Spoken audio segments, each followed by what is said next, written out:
not the government or corporate sector or Jubar Burkar or whatever. They are not the solution. We individuals need to give solutions, and we are the superpower. Very That's good. what I got. Great, Basava. Thank you for sharing. Somebody else? I'll share. I was, Yeah. especially the last point, where we are so interconnected, we are breathing the same air.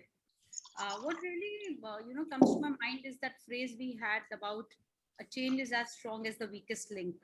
Mm. So, having said that, we take it at a very surface level. Right now, if this disease has to go, everyone has to not have it. It just hits one on the face, saying that each link is equally important. Right, So that's very good. privileged and the underprivileged, it doesn't matter. As you said, who the disease will catch is not categorized by power or money. So it's just hitting everyone right on the face, saying that you are as strong as your weakest link. Mm. Yeah, really, the chain is as strong as its weakest link, right? That's pretty good thought. That if we all link together and we're all one chain, then we better look towards the weakest one, because we are only as strong as the weakest link. Not bad. Great. Okay. Anybody else? Ferdy, when we talk about actions, every action begins with a thought. And once we have judgmental values influencing our thoughts, we only limit ourselves to our own survival or maximum to sustainability of my own. And we never go beyond that. Possibilities only when we have a non-judgmental values influencing our thoughts, and we go beyond sustainability to thrivability. I mean, thinking of the coming generations and not only sustaining myself. Now, let's take an example of two countries. In one country, when there was a disaster, the shops were looted, right? Everybody was taking things home. But look at Japan, when there was a big earthquake and people went to the store and they knew there is a shortage of food, I mean, bread and eggs and water. But what they still did, that each individual took only that much as per her requirement or his requirement and left the things there for others. Right. Now, that is what the difference is. The difference is to be brought over here with awareness that we create is in the thought process. Got it. Interesting. Yeah, thank you. Jayana, yeah? Yeah, Jan. Yeah. My thinking was what I got, those 1, 2, 3, what he said, whatever the system that we think has worked or working for us, it's that era is over. Yeah. And the era of thinking what works for me is over. Whatever the system, like we are doing for this corporate is for this politics is for this country barriers, everything is at this point of time, yes, proved that it has to end in that thing. Yes, yes. And to really bring in a new culture, new thinking, new actions, or a shift, like what we call a paradigm shift in causing a new civilization. Something new has to come from the future thinking. Yeah. Yeah. Yeah. So to make right now, this pandemic is tip of an iceberg. There are the whole lot of other things that people are not expressing. It's going to come up in future. So for every issues to be addressed, what is required is a new culture, new thinking, and really a paradigm shift in causing new civilization. That's what I got it. Yeah. Good thoughts. Yeah, very good. Yeah. Let's look at point number 4 then. Okay. Let's move on to point number 4. Where is it going? Here we are.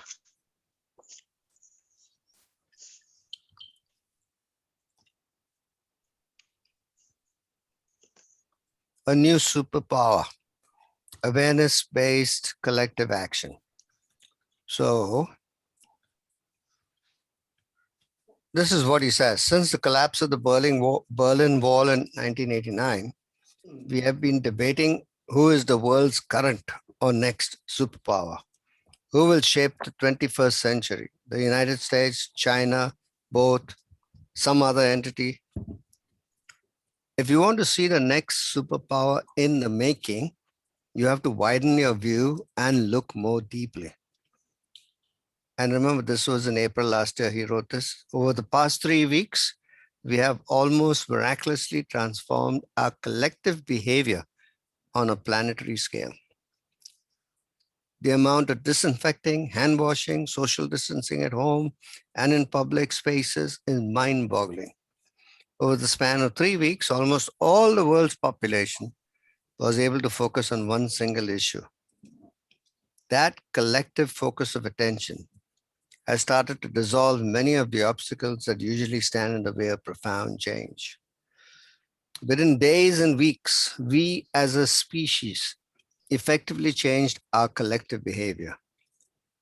We mobilized massive resources to fight the spread of the virus, and we are forming unprecedented new patterns of collaboration across institutions and communities. In short, energy follows attention. First, we apply our collective attention onto the challenge at hand. Then we develop interventions that successfully transform our collective behavior, which in turn bends the curve. In a nutshell, the moment we focus our attention on a single issue, there is nothing we can't do. We can flatten the curve because we are able to bend the beam of our collective attention back onto our own behavior and how it affects the well-being of the rest of humanity. To bend the curve means to transform the rules that usually govern our collective behavior, which is the difference between natural science and social sciences. In natural science, the laws of physics remain the same. If you focus your attention on bending a spoon, the spoon remains the same. In the social sciences, however, we have the power to bend the curve. We can change the invariances that govern our behavior by focusing our attention and awareness on them. In that case, metaphorically speaking, we can bend the spoon. That's precisely what we are currently doing collectively in fighting the virus. We are bending the curve. How? By bending the beam of collective action back onto ourselves through the realization that our own behavior, for example, social distancing, contributes to the flattening of the curve and to the well-being of all. That, in my view, is the new superpower in the making, the rise of a new pattern of collective action that operates from an awareness of the whole, awareness-based collective action. It's a pattern of action that is familiar to most of us. For example, when we face disruptive challenges in our families or communities, what do? We come together, we hold each other, we jointly pay attention to what's happening. And then once we see together, everyone simply does what needs to be done, often without central coordination, without formal governance, spontaneously coordinated by seeing together, by a shared awareness of the whole. That's the magic. So let's pause here for a moment and think about what we've read. And if you have any questions, just bring it up here so we can examine it.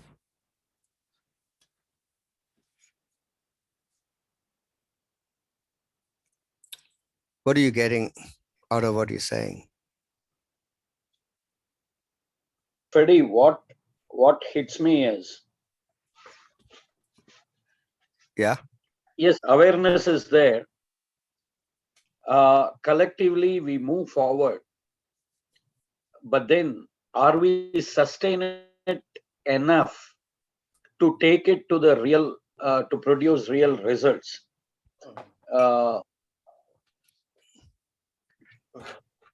If I may rephrase your question, I think you're asking, is this going to last? Or how long is this going to last? Or something like that.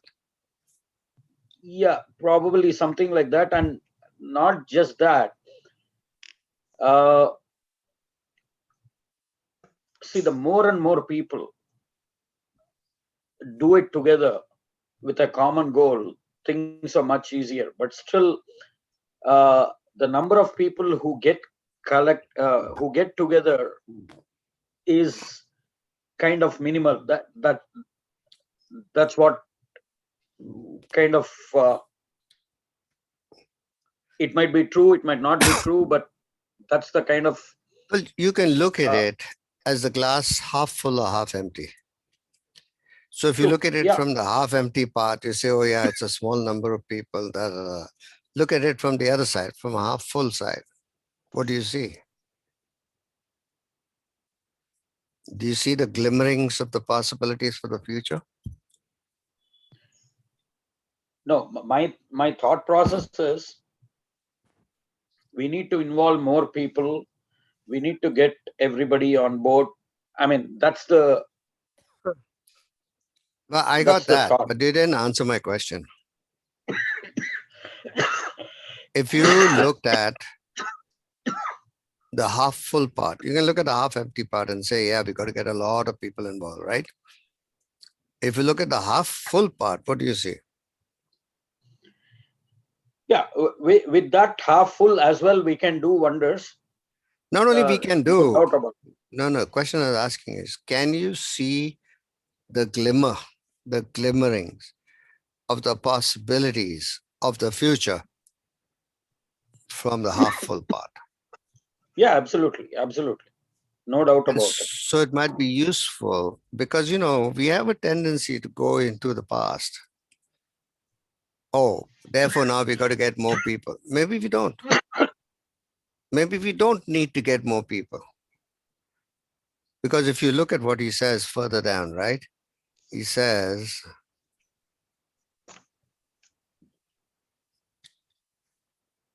to bend the curve means to transform the rules that usually govern our collective behavior. And he's talking about the difference between natural science and social sciences. Natural science, the laws of physics will remain the same.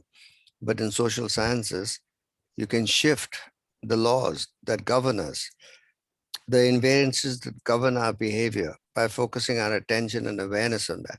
In that case, metaphorically speaking, we can bend a spoon. And that's precisely what we are currently doing collectively in fighting the virus. We are bending the curve. And how are we doing that?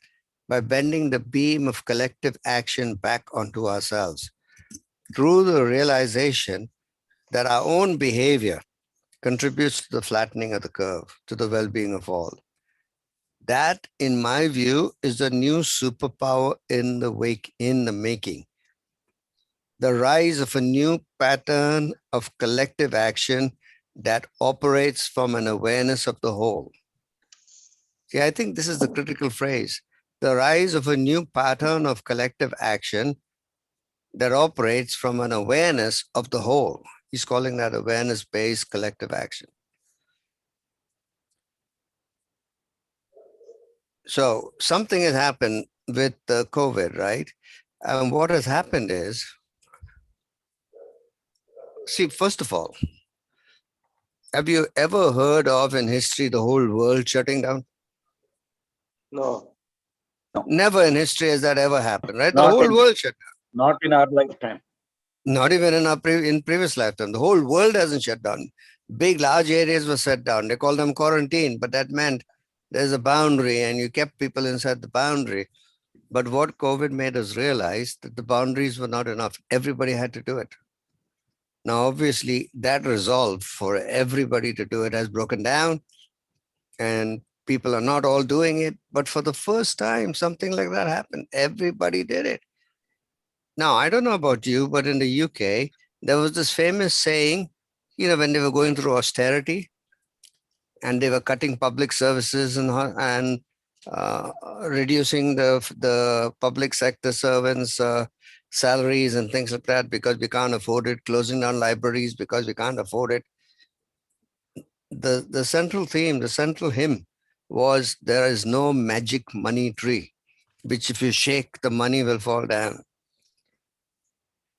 Just look at, now I can say straight away in UK and the US, just look at, but it's also the case in India actually.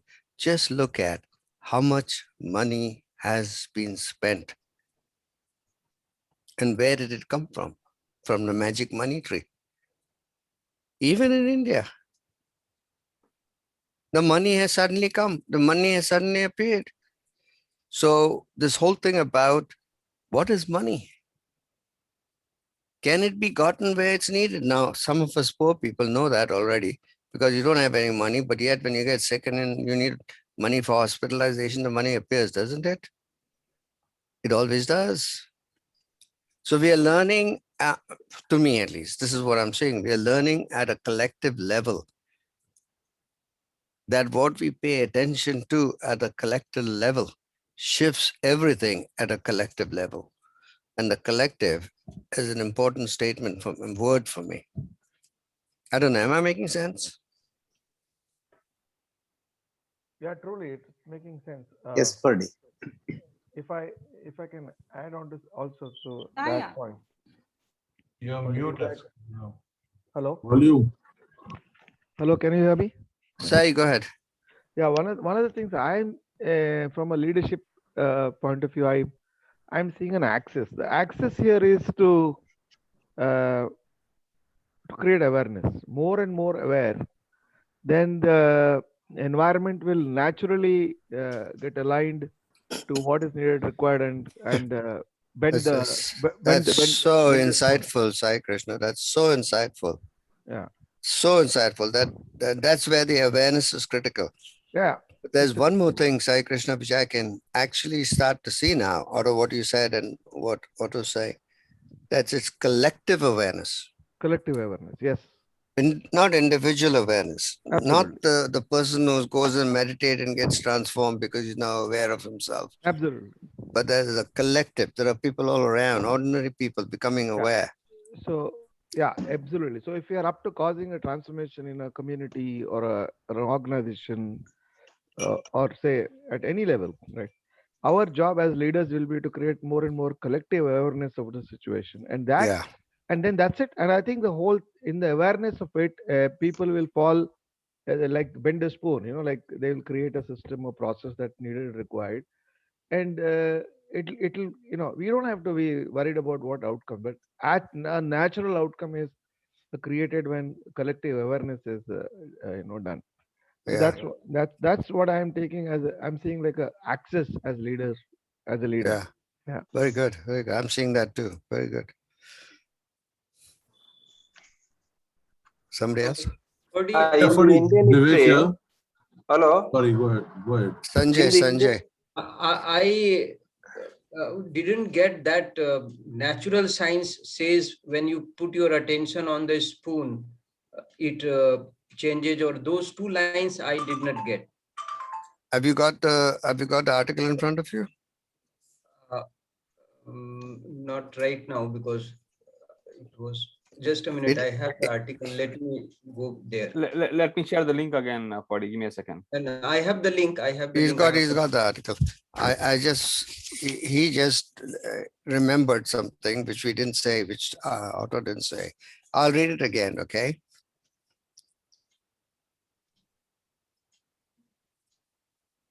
I'm showing it for you. Right. To bend the curve. Yeah, to bend the curve means to transform the rules that usually govern our collective behavior, which is the difference. And he's talking about a difference. And this is where you got a little bit stuck up. The difference between natural science and social science. In natural science, he says, for example, the law of physics remains the same. If you focus your attention on bending a spoon, the spoon will remain the same. In the social sciences, however, we have the power to bend the curve. We can change the invariances that govern our behavior by focusing our attention and awareness on them. In that case, metaphorically speaking, we can bend the spoon. but only in social sciences, not in real science. And that's precisely what we are currently doing collectively in fighting the virus. Is that making sense to you now? So can I say something about that? Vivek, I first want to see what Sanjay is getting. Then you can clarify. Yes, Sanjay, go ahead. Do you want to show the screen again, Vivek? No, I am pressing it, a new superpower. Yes. Where is this? Energy follows. Zoom Okay. Zoom. Here it is, which is the difference between social. In natural science, the law of physics remains the same. This line is very clear. But it is saying if you focus your attention on bending a spoon, the spoon remains the same. That's a law of science, physics, right? The spoon is not going to bend because you're focusing your attention on it. Okay, okay. In natural science, in physics. Right, And the next line. Okay, now I understood. Now it is clear. Okay, but just for the people who are not clear because of what you brought up, you should read the rest. So in the natural science, my focus will not make the change. Right. But in social science, my focus will make all the changes. And does he say why? Because just put it up, Vivek. It is focus and it is the intention, which is at the source of all behavior patterns and all the results that show up. Well, he says it in the next paragraph. Read that. We are bending the curve. How? Go ahead, Sanjay. By bending the beam of collective attention back onto ourselves through the realization that our own behavior, that is social distancing, for example, contributes to the flattening of the curve to the well-being of all. That, in my view, is the new superpower in the making. The rise of a new pattern of collective action that operates from the awareness of the whole, awareness-based collective action. Yeah, just pause there for a while and don't do that. Just keep showing the thing. Let other people engage with it. So let's look at this paragraph. And what do you see? Or any questions you have? If you don't have any questions, either it's gone bumper, in which case it'll be terrible. No, or, it's very clear. I know you are clear, but I'm looking at the rest of the people here. Yeah, it is very clear. Okay. As it is in social sciences, as they say in Indian history, one vision and intention at the time of freedom, this thing. All Indians, lakhs and crores of Indians got together and that intention was successful. Similarly, yeah, bending the spoon is possible with social sciences because in a psychology, we can have thoughts immediately in a fraction of a second, we can change our thoughts. That is not a difficult thing, but collectively we have to do it. That is awareness-based collective action is needed. That is the whole point here, not a single one. Great. Somebody who doesn't get it and has a question. किसी को समझ नहीं आया पूछो. And the reality what we have now is also because of the social collective consciousness, collective agreement. Is that somebody in your room, Mahima? Yeah. We tell those people to go away and let you do this thing. Otherwise, your attention is all over the place. You can't do two things at one time, no matter how wonderful you are. Right. Somebody else. But can you keep that thing on the screen? I really do want people to grapple with it. Don't take it out until I tell you to take it out.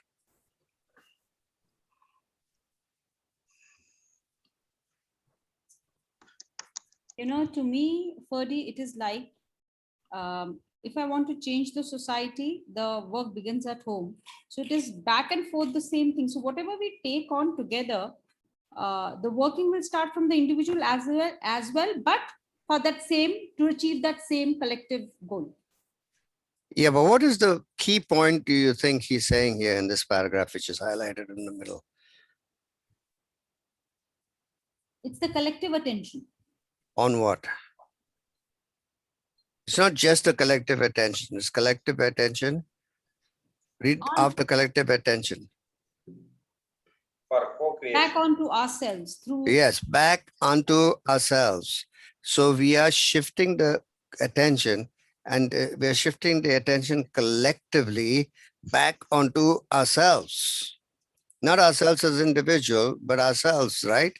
And we have a realization that our own, for example, our own behavior contributes to the flattening of the curve, to the well-being of all.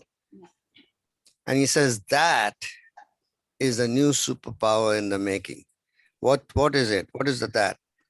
The rise of a new pattern of collective action that operates from an awareness of the whole. Collective action that operates from awareness of the whole.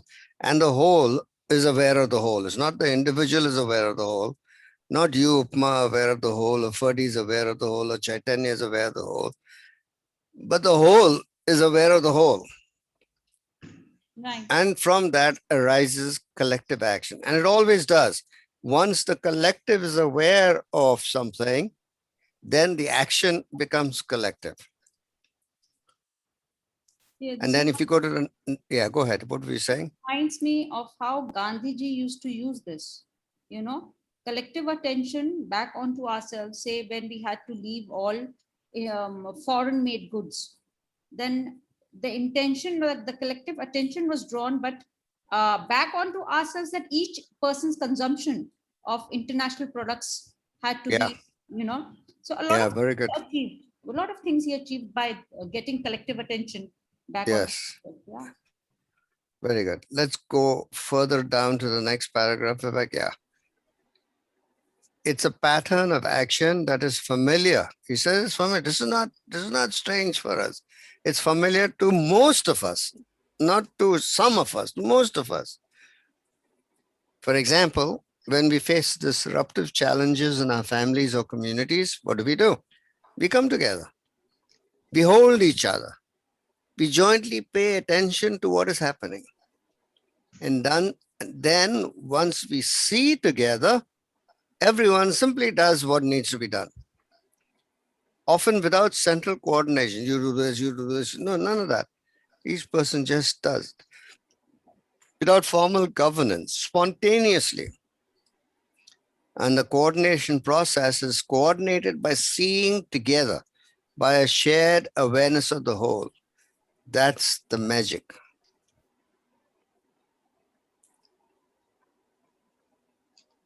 Then he says, we often see this kind of response in local communities. We see it less often on a national level and scale, and we rarely see it on a global level. But occasionally we do, such as in the case of the Paris Climate Accord. The spoon starts to bend when we shift our mode of action from one way of operating to another. That is from ecosystem to ecosystem awareness. What I like about this, he said this in April 2020. Right. Just when the pandemic started, this happened. He actually said it's already started to happen. It's actually happening. And what I see is it happened. We were able to keep the thing controlled. We brought it down. And then one after the other in different countries, the ecosystem came back alive again. Yeah. And the second wave hit. The second wave hit one country, the second wave hit the other country. And this country saying, look at us, their ego started to get high. And each country whose ego system has come back to play, they've had the second wave and they've had the third wave. And all this awareness has gone to the hell. Yeah. And now again, what has happened in India now is everybody is getting together and saying, how can we deal with this together? Naturally, we're looking at the system together and we're trying to find solutions together. We don't need any support from any government or anybody. We are just helping each other. Yeah, that's the part that I really got there, you know, without central coordination. Everyone simply does what needs to be done, often without central coordination, without formal governance, spontaneously coordinated because they're all seeing together by a shared awareness of the whole. And that's the magic. Okay, can we go down to... People just stop looking. People stop thinking. Now, Ferdy, I'm reminded of something when you are sharing this, that once Dalai Lama had come to Bangalore and he was giving a speech and he said, this is about 30 years back. Right. He said, don't fight viruses and bacteria. And you learn to live with them. The more and more you fight them, they become stronger and stronger. That's what he said. Somewhere I see some connection to what he said and what's happening now. Possible, but you haven't drawn the connection for us, have you? But that is allopathic medicine. That's a different conversation. Well, anyway, it could be, but I think you might be seeing something, but we don't see what you see, okay? Okay, yeah, thank you. So when you get it, share it with us so we can look at it together, because I'm sure that you saw something there. Yeah. So here's this picture, right? Remember, this was in 2020, and he said 1.3 million cases with symptoms, 75,000 cases, deaths. And I don't know which country he's talking about, worldwide or maybe the US. Worldwide. It was worldwide.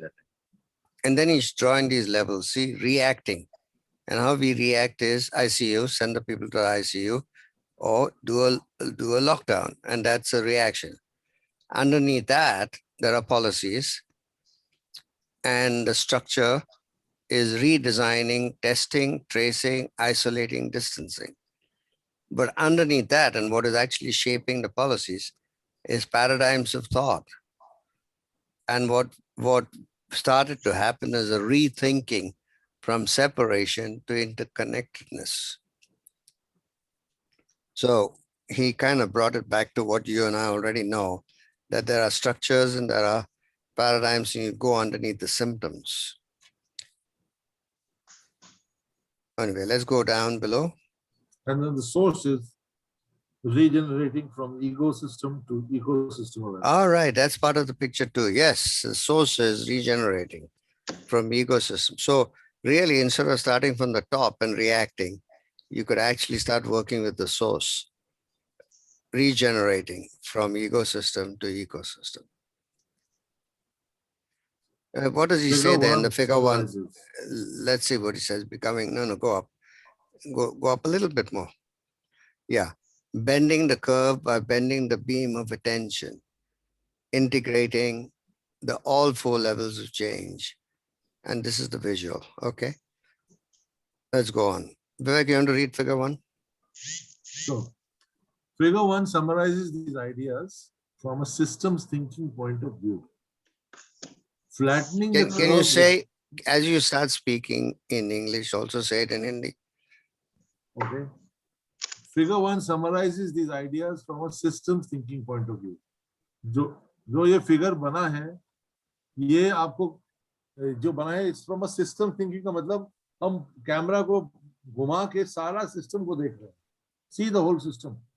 कि अगर हम सिर्फ ऊपर से ठीक करेंगे तो सिर्फ ICU लॉकडाउन पे रह जाएंगे. पर अगर हम नीचे जाते रहेंगे तो हम रीडिजाइन भी करेंगे, रीथिंक भी करेंगे और इनफैक्ट रीजनरेट करेंगे. सोर्स से हम प्रॉब्लम सॉल्व करना शुरू कर देंगे.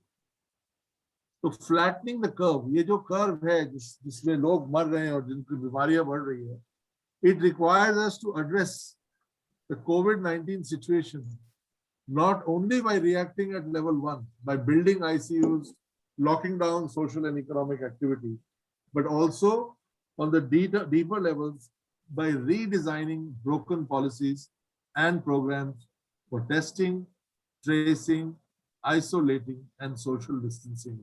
Level 2, by reframing the underlying way of seeing the world from separation to interconnection. That is, हम ये नहीं देखेंगे कि हम सब अलग हैं, हम देखेंगे कैसे हम सब कनेक्टेड हैं. और तब हम इस चैलेंज को कलेक्टिवली एड्रेस करेंगे। ऐसे नहीं एड्रेस करेंगे कि अब हमारे देश में कम है, उसके देश में ज्यादा है, तो उनके बारे में हंसेंगे हम और हम अपना बोलेंगे वाह वाह वाह, फिर हमारा जब टाइम आएगा तो फिर वो हंसेंगे हमारे ऊपर। ये गेम नहीं है, ये गेम है हमको रीफ्रेम करना है कि ये प्रॉब्लम अलग अलग लोगों का नहीं है, सब हम सब का एक प्रॉब्लम है, ये चैलेंज है। And by regenerating the deeper sources from which we operate, by moving from an ecosystem focus or awareness that revolves around our own well-being to an ecosystem awareness that revolves around the well-being of all beings, level 4. हमको level 4 से देखना है, ecosystem से देखना है, ecosystem से नहीं देखना है. So what is the emerging next superpower? It is our capacity to bend the beam of our attention back onto ourselves. ये नया सुपर पावर क्या है? ये एक हमारी कैपेबिलिटी है, कैपेसिटी है कि जो हमारा अटेंशन है हम अपने आप के ऊपर देख रहे हैं, नॉट ओनली इंडिविजुअली, सिर्फ अपने ऊपर नहीं, कलेक्टिवली हम अपना अटेंशन हम अपने ऊपर डाल रहे हैं. We are collectively paying attention to ourselves. क्यों? Why? To become aware of the rules that govern our collective behavior. Very important sentence. To become aware of the rules that govern our collective behavior. ये पता करने के लिए कि हम जो behave करते हैं, जिस तरीके से हम बिहेव कर रहे हैं, ये हम ऐसा क्यों कर रहे हैं? Why are we doing that? And to bend and transform these rules as the circumstances demand.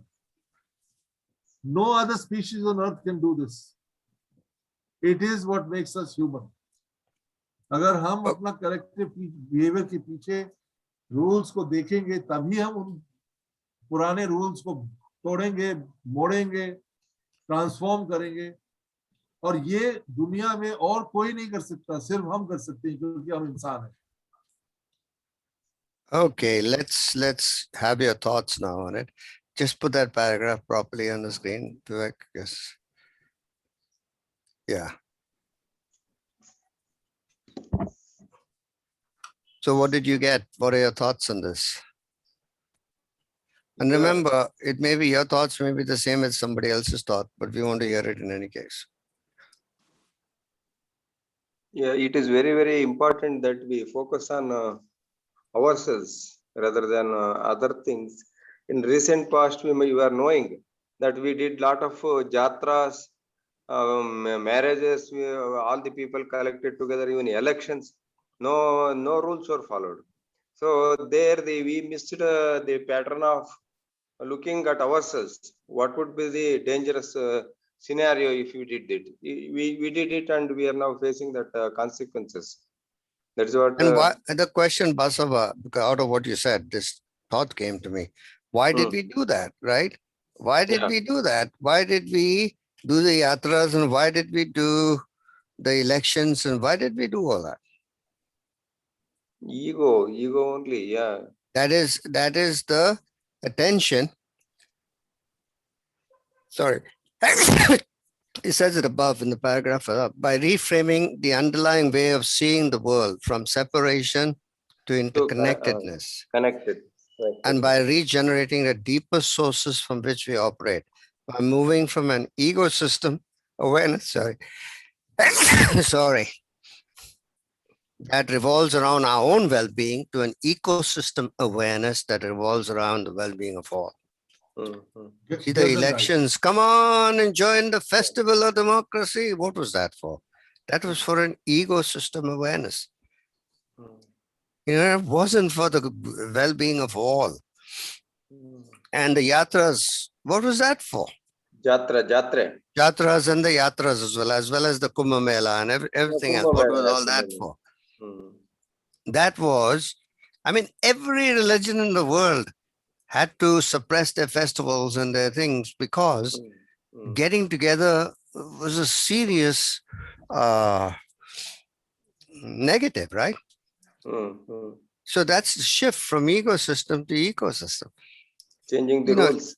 Each religion saying, no. If we don't get together and worship together, then what will happen to our religion? Our religion is based on worship. That is true.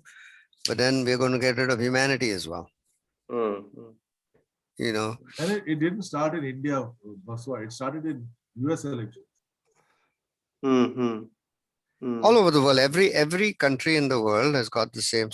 what Brazil is doing and how much it's struggling now. And look at what's happening in Europe, especially in some of those places that just denied that there was any COVID. So, all right, somebody else. What are your thoughts? Abhishek, what are your thoughts? Chaitanya, what are your thoughts? Yeah, I mean, one of the things I'm hearing is, I know, like earlier I said that, what's required is action. People are already, aware and people are doing stuff, and actually making me rethink now. I kind of sense that maybe a lot of the times we're not self-aware, and a lot of the times we're also not self-aware collectively. Right. I think what's required is a deeper level of self-awareness, and also self-awareness at a collective level. I think once the awareness is there, then action is a natural outcome of that. That's what I'm saying. Yeah, exactly. Exactly. And the action the action that currently exists or does happen is a function of the awareness we have. So if you have an ecosystem awareness, then you'll get ego actions. You have an ecosystem awareness, you'll have eco actions. Yeah, very good. Sorry, Vivek, also, No, Fadi. I wanted to say it's just an example of we get a call from someone saying we need oxygen, we need a hospital bed, and then 3 places I'll ask, anybody know where is a hospital bed? 30 people from each group will give me 30 different numbers for a hospital bed. Everybody has contributed. Now I have 90 people to find oxygen, 90 places to bring up to find beds. Out of those 90, 89 or 90 are all fake numbers. 89 or 90 have got, I'm going to waste 5 hours, not me alone, but 5 people will call up and we'll waste 5 hours and to find a place. And we don't realize we've been forwarded all kinds of incorrect information. Everybody is doing a good deed. Everybody wants to help, but it doesn't help. It's happening all the time. One just as a response to what you're saying, Vivek, that if we actually looked from ecosystem awareness and we saw that this is what's happening, what you just said, right? What action would we take individually from an eco perspective? So, Fadi, from live example, if I can answer that. But you'll have to hang on for a moment because I do want the question I asked Vivek answered. And if you're answering the question I asked Vivek, that's all right. Yeah, that's what I'm doing. But not with an example. Just tell me, if we can see, right? There's a ton of information. Everybody has got a good heart and everybody's just passing the information on, but it's causing more work and more problems for everyone. What do you think? One small thing that if it was done would stop all that? What do you think that one thing is? I think a person asking for help or asking, I'm trying to articulate it. The person seeking help or asking for something, if he is actually more precise in what exactly he wants other person. Possibly, but I think the simpler one is the person who's offering the help or offering the number, phone this 10 numbers and see if that person checked whether those numbers actually do exist and whether those numbers actually do work and peeled away all the ones that don't exist and don't work and only gave the numbers that did, that would make a difference. That would be an eco way of dealing with it. Correct. An ego way of dealing with it is I feel good by giving the number. It doesn't matter whether it works or not.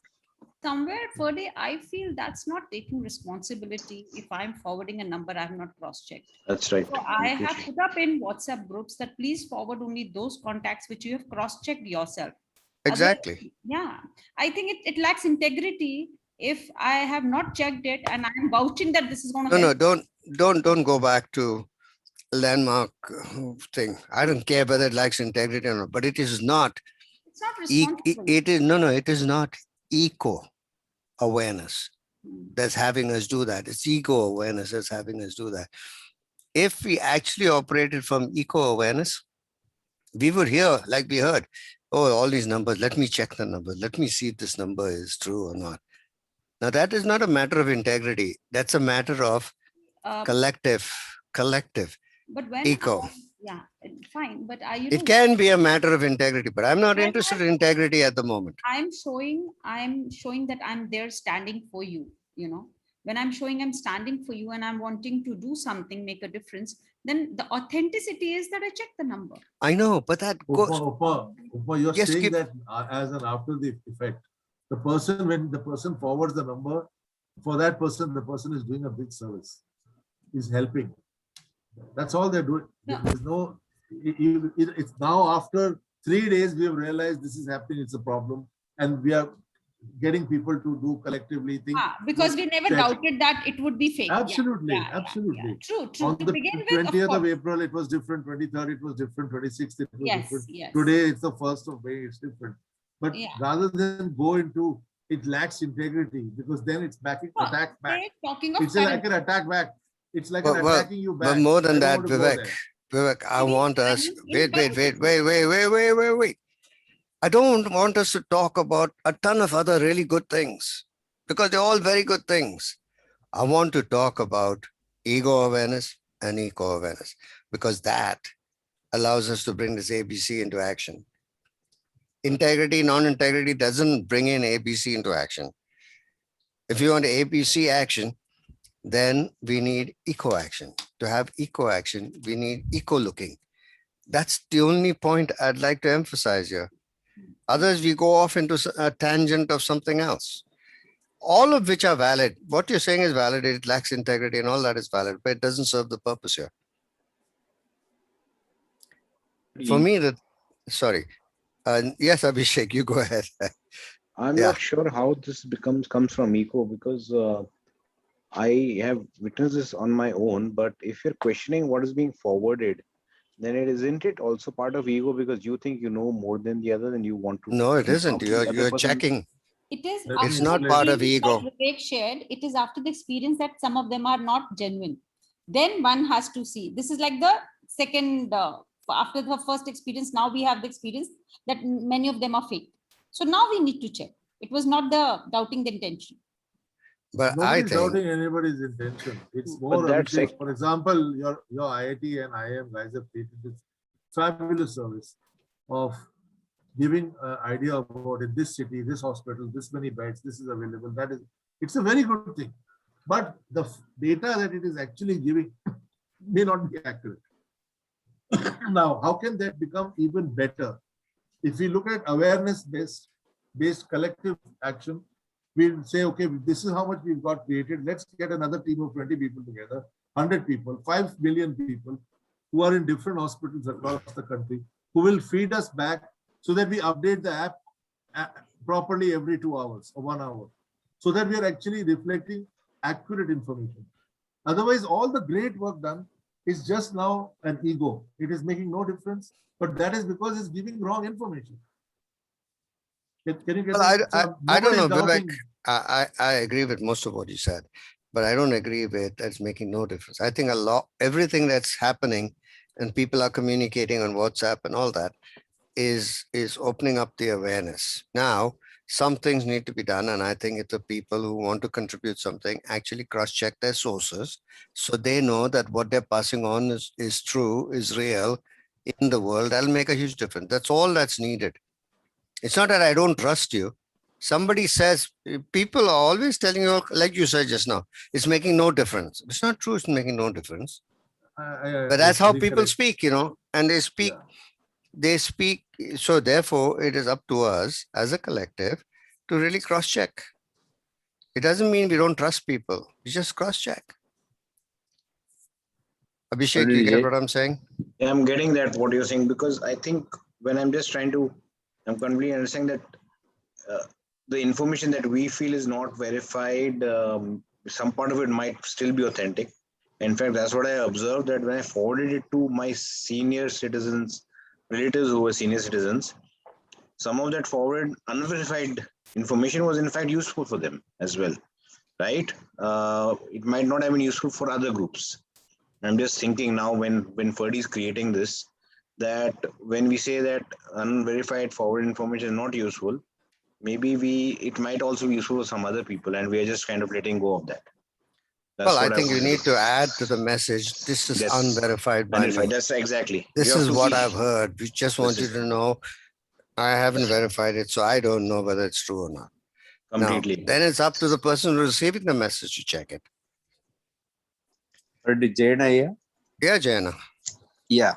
The conversation has taken into WhatsApp messaging. Then they're getting the context of what is getting created as awareness, you know? Yeah. Yeah. You want us to return back to a previous return back to, yeah. Well, the only thing I noticed was, because see, we need to get some action too, finally. Yes. And at the end of this whole thing, we want to see what actions to take. And there are some actions that have been taken, which have been very useful. It'll be even more useful if that was rethought, re-examined in the light of eco. Then we might make those actions even more powerful. But I take your point. Let's leave WhatsApp and move on, okay? Vivek, can I have the screen again? The file.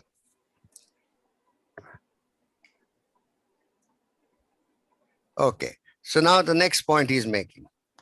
Point number 5. He's made 10 points. Point number 5, systemic failures. Failure of the whole system. Abhi, Hindi wale, you understand system? System matlab pura, how it is connected together and everything. So the failure of the whole system. Kiran, samajh mein aaya? System kya hai? Very good. So, yeah, very good. So the system failure, one would be big government. Okay, big government is one failure. He's going to tell us how that is. Big market and big data. The system map in figure 1 can also help us to better understand the types of systemic failure that the corona crisis has highlighted for us. What happens when your response to a situation as an individual is purely reactive? That's level 1. What happened? You panic buy in order to stockpile your personal reserves, thereby disrupting the supply chain and depriving your neighbor of necessities. Now, what is happening at an institutional level? 2 things. So that's as an individual, but as an institution, the society, what is happening? 2 things. We see a massive amount of unnecessary suffering that disproportionately affects those who are the most vulnerable. Remember those pictures of all those daily wage earners walking all the way back to their villages and dying along the way? That's what happened with the lockdown being suddenly imposed. And we see a massive institutional failure connected to these issues, particularly the failure of the 3 institutions that are usually celebrated for their successes: big government, big business, and big data stroke big tech. Then he goes to big government. Even though many pundits are claiming that the corona crisis proves that big centralized government is the key to success, Otto is saying, I at least in part disagree. Cases in point, look at Russia, at India, or at China during the first 2 months, and at the US federal government over the past 3 months. This is in April last year. You see a landscape of massive institutional failure, a picture of politicians at the center of centralized government structures who are by and large out of touch, including our Prime Minister. Festival of democracy. But what about South Korea, Singapore, Hong Kong, Taiwan, and Germany? And what about US state governors whose response has been honest, timely, and proactive? Yes, these are excellent examples of competent government. But none of those countries or states has a super centralized government. They have either an agile, proactive national government in a smaller country or a decentralized, devolved government as in the case of individual German and US states. So a centralized government structure can be of critical help in a pandemic if, capital If, and only if there is competent leadership at the core. But you have a Trump style, if you have a Trump style administration, a centralized government becomes your major weakness. Conversely, the German case demonstrates that if you build coherent alliances of semi-public research institutes, states, hospitals, and citizens, these interdependent ecosystem of regional health players can work together surprisingly well. So yes, agile and effective government is critical, but that does not mean that more centralization is always better. So that's big government. Then big business. When you double click on why a powerful country like the United States can't respond effectively to a pandemic like this one root issue quickly becomes obvious: competition. The basic idea of competition is to fight it out in the marketplace. States compete with each other for protective gear and ventilators. Add to that the complicated bureaucracy of the Centers of Disease Control, CDC, which prevented states from developing their own test. The national stockpile of ventilators falls short because a medium-sized provider who was contracted to mass produce simple and inexpensive ventilators many years back was acquired by a giant medical equipment company, not interested in overproducing these devices, because doing so would eat into the company's other revenue streams. The root issue here is that health and healthcare are not commodities like rice and wheat. They are not just another market. This begs the question, should health and healthcare, or core parts of it, be organized by a different type of enterprise, one that is driven by a social mission instead of profit? Then he goes to big data. For years, Silicon Valley titans like Mark Zuckerberg have presented themselves as saviors, superheroes, who could solve global problems more effectively than any government or institution. Okay, now that we have a real problem on our hands, where is the Silicon Valley response? The silence and lack of imagination from Silicon Valley since the world was locked down is growing louder every day. Yes, we do have some of their technology, such as the wonderful services of Zoom, to organize and connect, but it's people in education, people in business, people in government, people in civil society that make those technologies work. Yet we also know from East Asia that big data can be a big part of the solution.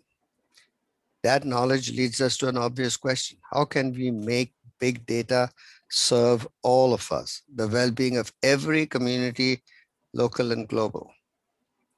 That would mean democratizing the ownership and use of data.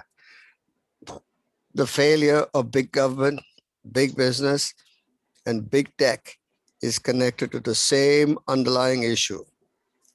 When they are operated with a mindset of disconnect and ecosystem awareness, competition and empire building, rather than a mindset of interconnectivity and ecosystem awareness, then you end up with a government that takes 6 weeks to respond to a pandemic rather than 3 days. You end up with a medical equipment provider that puts profits ahead of public health. You end up with big data companies that put profits in the power to manipulate collective behavior ahead of empowering societies and citizens to democratize the use of their own data. 3 forms of institutional failure, 1 root cause. Okay, let's spend some time here. This is rather a long paragraph, so if you want, we can take it section by section. Let's look at big government. But one of the things that evidently comes is the blind spot of leadership that we call, right? Right. When it comes to government, leaders over there operating from ego awareness rather than eco awareness. So there is no thinking at all that coming to serve the world. It's all about, so there's no maturity, there's no thinking, there's no ability, capacity to think from there. So it's all again reactive and surviving, whatever that. Okay. And you could see even today in the advertisements in the newspaper, they say this is available, that is available, and the chief minister's photograph is. I wonder why chief minister's photograph should come in a public service. Because he's available. No, he's saying I'm doing it. I'm doing it. I know that. I'm kidding. Like that, that's where it comes. And then if you look at medical equipment, I definitely there's a shortage. But why should price go up? I don't understand. If you have 100 pieces, if you're selling at 50,000, you sell it at 50,000 and produce more rather than 50 that 100 pieces are sold at 90,000. Like that. That's the institutional failure of competition. Yeah. So now the profit is now you are using the opportunity to do that. If you look at everybody, individual services also, ambulance driver would charge 60,000 rupees to take one person to another, one point to another, where he would not even get 1,000 rupees for it, 60 times more. Everybody trying to make the use the opportunity to enhance value for himself rather than being in the intention of contribution. Like, so the whole world looks like uh, when this is happening, one set of world is looking at trying to maximize profits, right? And big data was actually for me a revelation to look at. The big data is used to only manipulate business users, right? Rather than being used for serving the world. That was big revelation for me. That I was not aware big data was actually only used for that. Serving the planet doesn't generate income for the companies, big data companies. Yeah. It's like if ISRO did send the satellites up there, was to look at the water availability, stuff like those things, rather than only look at the enemy positioning, where Pakistan is and whatever that is, right?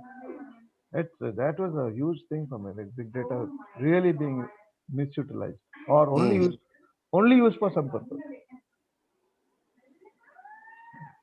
And the thing, Sai, is why is that the case? And why that is the case is because of the structure, the system. The system is set up so that the value is, if it's going to make some rupees or dollars or pounds, but otherwise it's not valuable. Yeah. Very good. It's used for competition, control. It is used to fool people. It is used for all those things, where at the source of it, it's about power. Okay, let's hear some others. I was thinking centralized government is a key to success, like that I saw that. But centralized government is also ego trip. That's a new view I got. That's good. I was thinking, yeah, it's a complete ego trip. Yeah. Yeah. Very good. Thank you. Someone else? Abhishek here. Abhishek, so if I look at, I work a lot with the government. The way the Indian structure, Indian bureaucracy is based on is on the UK bureaucracy. Yeah. Right. And the UK bureaucracy was made like that pre-independence to control Indians, not to govern Indians. Right. So it's anyway coming from the eco structure.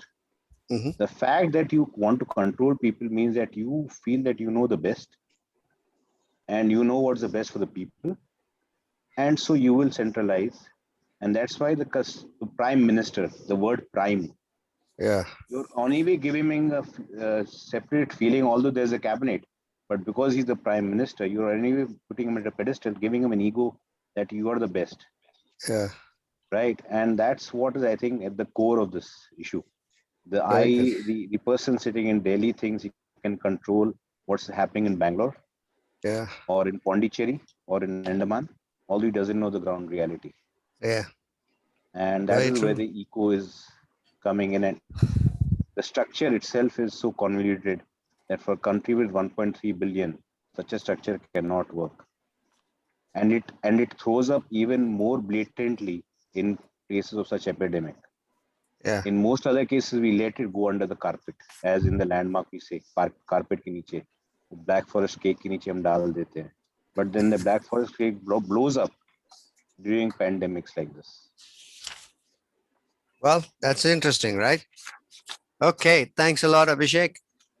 Anybody else? Last day, last chance before we move on to the next one. See, in the definition of politicians, leaders are supposed to be creating followers. Whereas what we are talking about is the leaders creating leaders around. Yeah, and really leaders leading. Yeah. Leaders leading when no one else will go. Yeah. Not creating, but not about creating followers. The word Abhishek used was minister. So I was thinking of a minister's job is to administer. Or to minister. Ministers to take care of, right? The job is to minister to something. That's and good. The prime, and also the prime. So the prime minister's job is to prime minister, prime right? Person, the person who's prime. And chief minister is also the same thing. No? I never thought of it. Interesting, huh? Okay, anybody else? People who haven't spoken, now's the chance. Sheila, you've been quiet, and you know, Swanand and Uma, I know you can't be seen, but you can talk. And somebody else, let's hear you. Let's hear some voices that are different, sound different. Fadi, I just had a question. Yeah. At a government level, like, you know, how do we basically bring about this, you know, collective awareness? Because, you know, if you look at US as an example, initially, you know, it was all done by the president, and then independent, you know, states, I mean, the individual states started taking, you know, charge, and they said, we'll do what's best, you know, on the ground. And that kind of made a, you know, real difference at the first phase. Whereas in the case of India, you know, even though a lot of states have independent power, they all keep blaming the central government. So I'm not sure, like, you know, it's very confusing, you know, whether, you know, independent states can actually do better, or, you know, has there, you know, should there be a central, you know, government which is taking charge in this case, in this kind of scenario, right?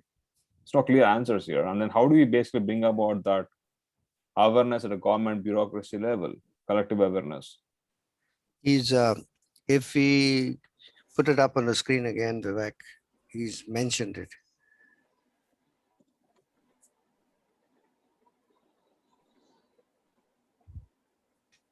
So let's go to, yeah, government. Yeah.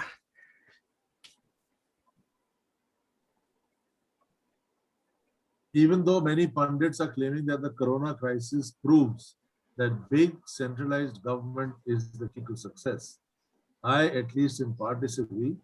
Cases in point, look at Russia, India, or China during the first 2 months, and at the US federal government over the past 3 months.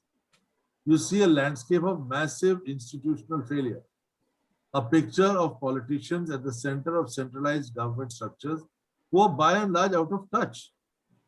But what about South Korea, Singapore, Hong Kong, Taiwan, and Germany? And what about US state governors whose response has been honest, timely, and proactive? Yes, these are examples of competent governance. But none of these countries or states have a super centralized government. They have either an agile, proactive national government in a smaller country, or a decentralized, devolved government in the case of the individual German and US states.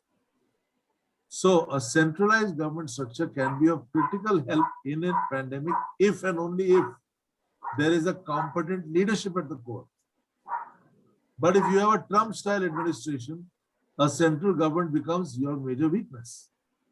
Conversely, the German case demonstrates that if you build coherent alliances of semi-public research institutes, states, hospitals, and citizens, these interdependent ecosystems of regional health players can work together surprisingly well. So yes, agile and effective government is crucial, but that does not mean that more centralization is always better. Okay, so was some of your questions answered there, Chaitanya? or something still not No, clear? see, the thing, I know what governments have done. What I'm trying to say is, in the case of India, like, let's look at the current situation, right? So how do we basically bring about a change? That's my question. Well, What I think that's too early a question, Chaitanya. We are not looking at how do you bring about a change, except at a very high level by shifting from ego-centered awareness to eco-centered awareness. We're not looking at on the court steps that are to be taken or could be taken, because who are we to do that? The point he's making in his article is that when people as a collective see the same view, the same vision, the same eco perspective, then each of them will jump into action, but they'll still be coordinated. They'll be coordinated by seeing the same thing. But That's if I all. may, Yeah, one move. No, that's all we've gotten to so far, Chaitanya. Okay, got that. I got that. Sorry, thank you. Okay, yeah. Please go ahead, Melvin. well, I kind of 100% agree with Chaitanya on this point, because I think Otto has not given, and at the risk of sounding controversial and unpleasant, as because the audience is principally Indians here, and I'm an Indian, by the way, as well. But I think there's been no credit at all given to China, Ferdy, who is a very central authoritarian kind of structure, and how they controlled what they He did. does point to the 6 weeks of delay. He's Yeah. talking of China there. Yeah, but throughout, I mean, he's giving obviously some credit to the smaller countries, and he then talks about Germany, which is, I would say, a medium-sized kind of country. But He's I think talking about the structure that's at place. Yes. With Germany, the structure is, it's not centralized, right? No. And it's broken down. And with the US states, the states have quite a good amount of power too. Although the federal government does have a lot to do with it. Now with China, it's all centrally controlled. And while they've managed to, first of all, it's pretty clear that there was 6 weeks delay, which was crucial between when they first knew about this and when they actually took the steps. And that has really allowed it to be a super spreader and spread all over the world. But secondly, there's a lot of knowledge that's hidden there. So you don't really know what's going on. You know, while people will speculate from their own perspectives and their own point of view, the truth is we don't know. Like we don't know the extent or number of people who have died in India. We don't really. Yes. No. So there's stuff we don't know, but we can kind of do intelligent kind of, work things out intelligently and say this may be likely the case, but we'll never know for sure because we don't have the facts. But I don't know whether that answers your question or deals with your issue.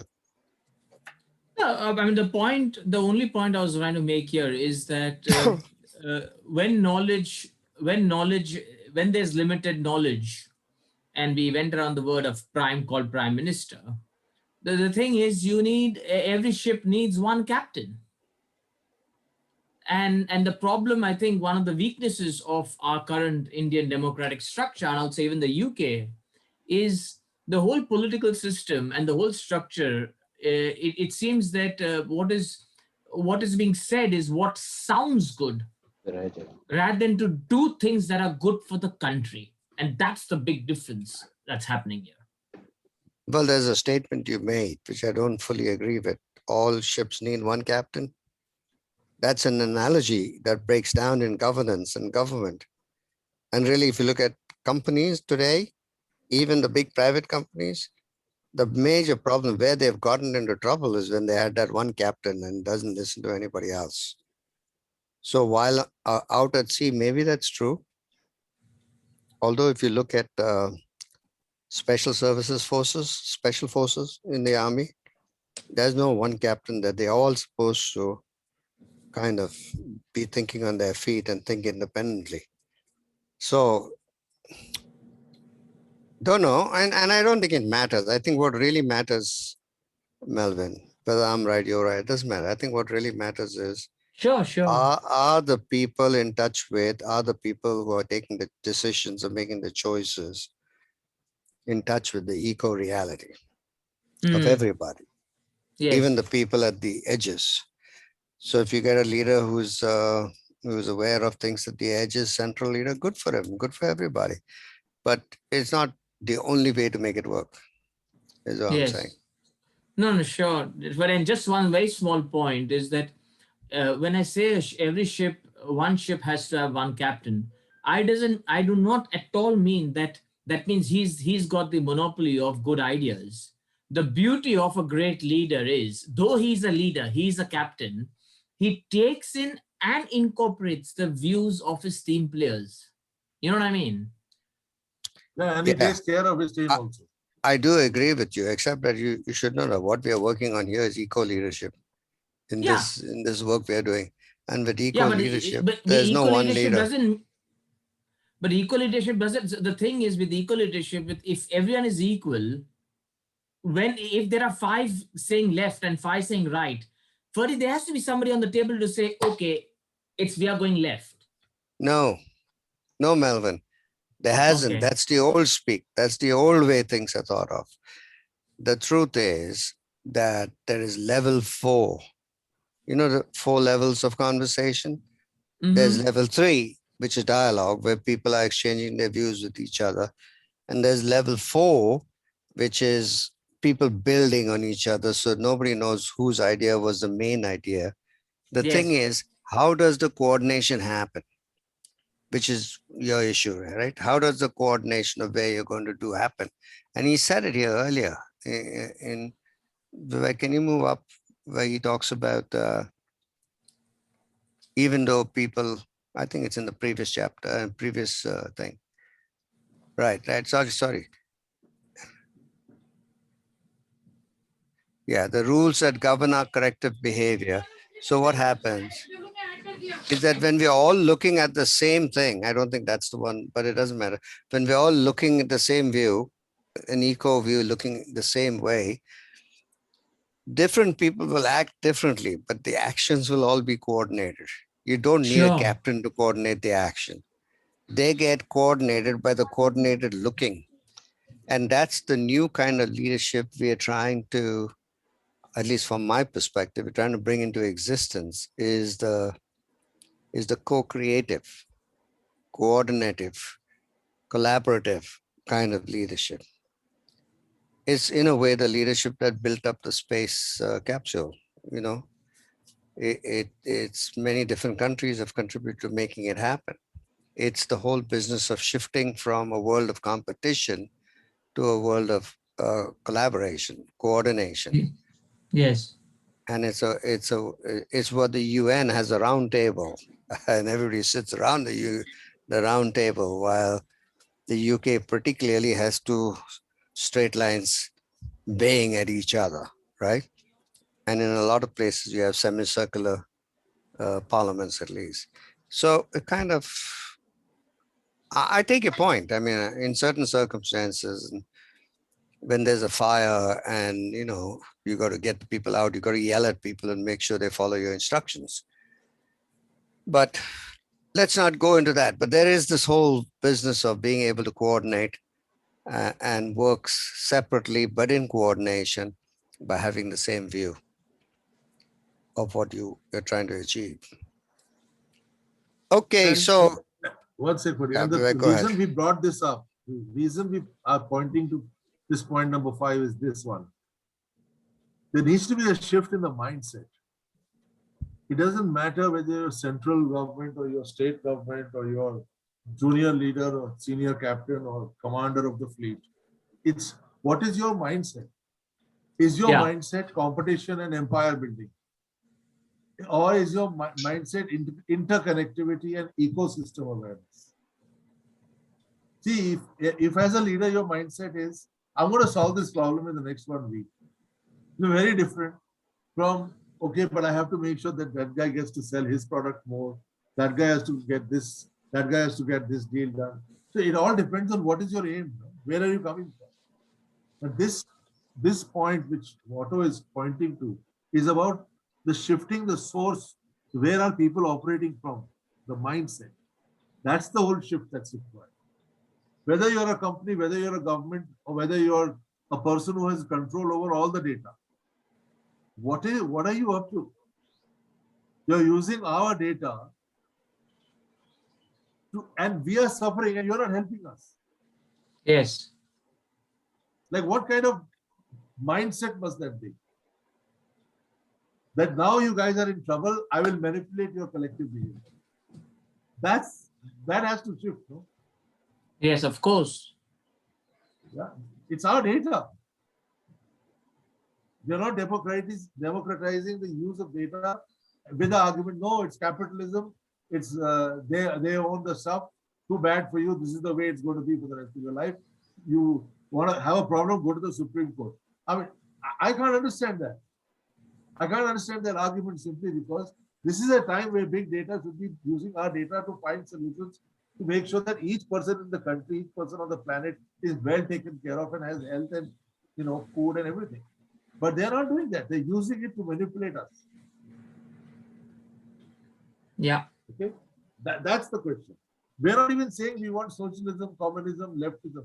All we are saying is transform your capitalism. Can you get that? I'm 100%, 110% agreement with that. Well, let's move on to, unless somebody has something, let's move on to point number 6. Hey, Manoj, where are you? You haven't contributed to this discussion at all. Is Manoj here? Yeah, he's here. Manoj, we're going to need to have your voice heard. I know you're listening, but speaking is important as well, okay? Yeah, for a break, I thought I will listen. Yeah, but you got to do some speaking as well. And Manoj, it'll be good to see you as well. Yeah. Good to... Telling us all to turn our video on, you're not turning your video on. No, my photo is on. Yeah, but seriously, don't just listen, okay? Because this is a co-creation, and a co-creation, your creation needs to be in the mix.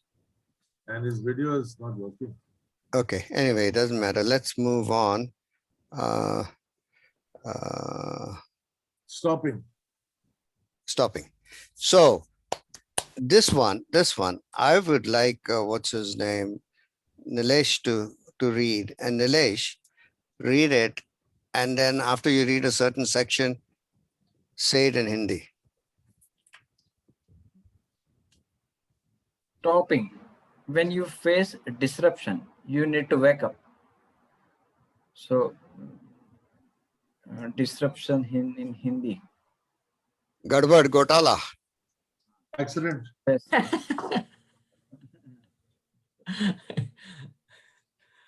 Yeah, they understand disruption. जब disruption होता है, तब आपने तुरंत जागे हो जाना चाहिए. जागो मेरे भाई, जागो. Right. So when you face disruption, you need to stop downloading the patterns of the past and wake up. So आप जब भी disruption को face करते हो, आपने उसी क्षण downloading को stop करना चाहिए जो आपके patterns है past के, and wake up, जागो. According to the Guardian and the South China Morning Post, the first COVID-19 case on record in China was identified on November 17, 2019. तो गार्डियन और साउथ चाइना मॉर्निंग पोस्ट के हिसाब से first Covid case जो record हुआ था China में वो 17 नवंबर 2019 में हुआ था. Even though 266 people were infected in 2019. It took Chinese government until January 21, 2020 to acknowledge the human-to-human transmission of the virus. जबकि 266 लोग इन्फेक्ट हुए थे 2019 में, उसके बावजूद चाइनीज गवर्नमेंट को 21 जनवरी 2020 तक समय लग गया ये बताने के लिए कि ह्यूमन टू ह्यूमन मतलब इंसान से इंसान ये वायरस ट्रांसमिट होता है. Precious time was lost. कीमती समय बर्बाद हो गया. Roughly 3 days after the January announcement, the government of Singapore, सिर्फ 3 ही दिन में government of Singapore, Taiwan, Hong Kong, South Korea responded with their own task force guided plan of action, including screening, testing, tracing, and isolating. तो Singapore, Taiwan, Hong Kong, south Korea ने सिर्फ 3 दिन में task force के साथ plan of action दिया जिसमें screening था, टेस्टिंग था, ट्रेस करना कौन कहाँ है, और आइसोलेटिंग ताकि लोगों को आइसोलेट कर सके. In the United States, even though it had the same information and the same quality of experts on board, it took the government 6 additional weeks to even begin responding. अब America में same information थी और same quality experts थे, उसके बावजूद government ने 6 हफ्ते लिए सिर्फ रिस्पांस देने के लिए. अगेन प्रीशियस टाइम वेस्टेड, मतलब कीमती समय और एक बार बर्बाद हो गया. मतलब पहले चाइना से हुआ, फिर यूएस से हुआ. The impact of that delay, उसका क्या इम्पैक्ट है? Look at the death toll in the US. This was in April. ये तो अप्रैल में था, अप्रैल 2020 में 15,000 and rising. तो उस वक्त 15,000 लोग की मौत हो गई और वो बढ़ते ही गया, अभी शायद लाखों में है. This is already 5 times the death toll of 9/11, जो कि 5 गुना ज्यादा था लास्ट अप्रैल 2020 में. Arguably the most devastating event on US soil in the recent memory. You got to tell them what 9/11 is. Twin Towers.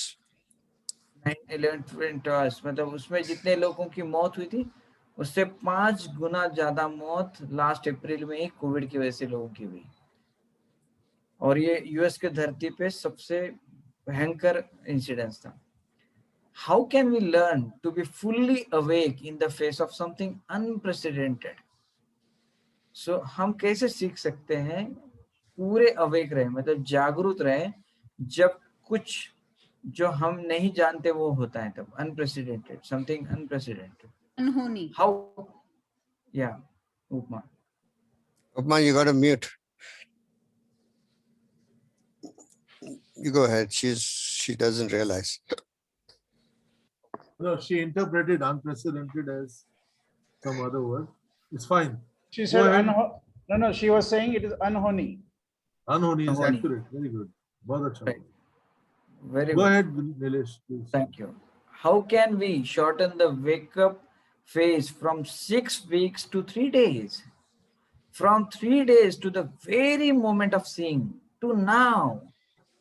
So हम किस तरह से ये समय को कम कर सकते हैं, जो 6 हफ्तों से 3 दिन पे ला सकते हैं, 3 दिन से अभी इस क्षण जैसे देखते उसी वक्त हम कैसे वेकअप, मतलब हम जागरूक हो सकते हैं. The key to shortening the response time is to stop downloading. इसका एक तरीका है, अगर आपको समय कम करना है, stop downloading. आपको डाउनलोडिंग को रुकाना होगा, and that is to stop reacting with habitual patterns of thoughts. मतलब आप जिस तरह से रिएक्ट करते हो, जिस तरह से आपके हैबिट्स हैं, आदतें हैं, उस तरह से भी रिएक्ट नहीं करना है. That's the first part of waking up. ये पहला हिस्सा है जागरूक होने का. Very good, Nilesh. Now take some sharing both in Hindi and in English, okay? I'll be back in a few minutes. So please share कि आप what did you discover out of this conversation?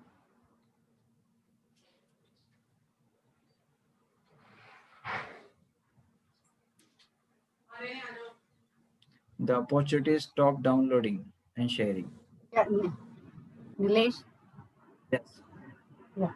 When I'm thinking about my own reaction when I heard about this pandemic last year in March when our school closed.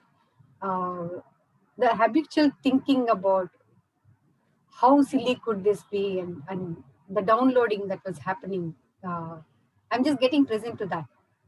There was no awareness. There was no what to say. There was no consciously getting present to what has been happening in the thoughts, in the thinking level. And I don't think that has even changed much now. So drastically something has to change. The habitual thinking, that habit of thinking, that needs to be examined and that needs to be taken to a different level. Is what I'm getting present to myself. One of the favorite sentence from Vivek Chopra, he says, "Baad mein, later, nantar, pachi." We have to delete all these words in our life. I will see it later. Yeah, So actually we are continuing the downloading at that moment. The habitual practices, I will see it later. I will create core team later. I will create eco world later. Let me understand first, then I will do it later. Or it's And not my job. It's not my job. Or Not as my you job. said, 6 weeks. Sometimes I'm thinking, sometimes I'm not seeing for 6 years. 6 months. So many times we are so much engaged in our downloading.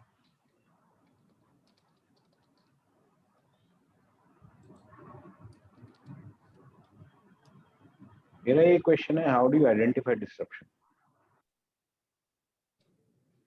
ये क्यों पूछा question आपने? मैंने इसलिए पूछा कि last year जब ये हुआ था तो like I was part as part of the ILP landmark programme, तो वो तो चलाते रहते प्रोग्राम बहुत टाइम तक, जबकि लैंडमार्क के लीडर्स को तो समझ आना चाहिए था यार कि ये तो we can not sustain physical programme. आपने क्वेश्चन क्या पूछा? How do you identify disruption? Because they said, ये क्वेश्चन क्यों पूछा कि डिसरप्शन क्यों पूछा? क्योंकि उनके लैंग्वेज में जो disruption, how do you identify disruption?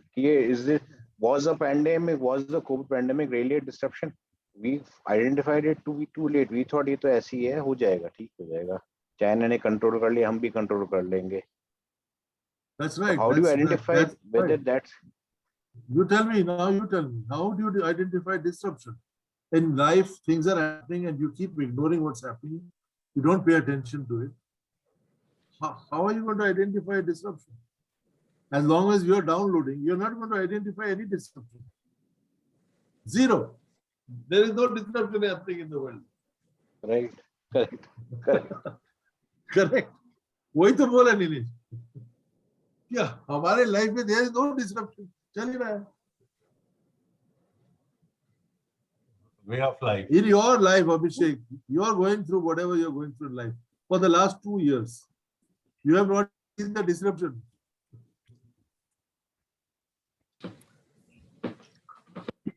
The problem might be the downloading is so strong that we can't spot a disruption. Can't see the disruption. That's right. Tranquilized obviousness. Might be we are having a downloading about downloading also now. That's good. Strong downloading. That's very true.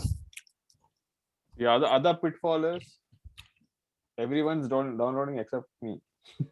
That's a good one.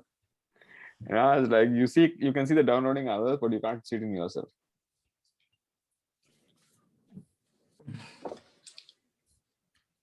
Okay, so what did you guys come up with? Somebody summarize for me. Come on, Dilesh.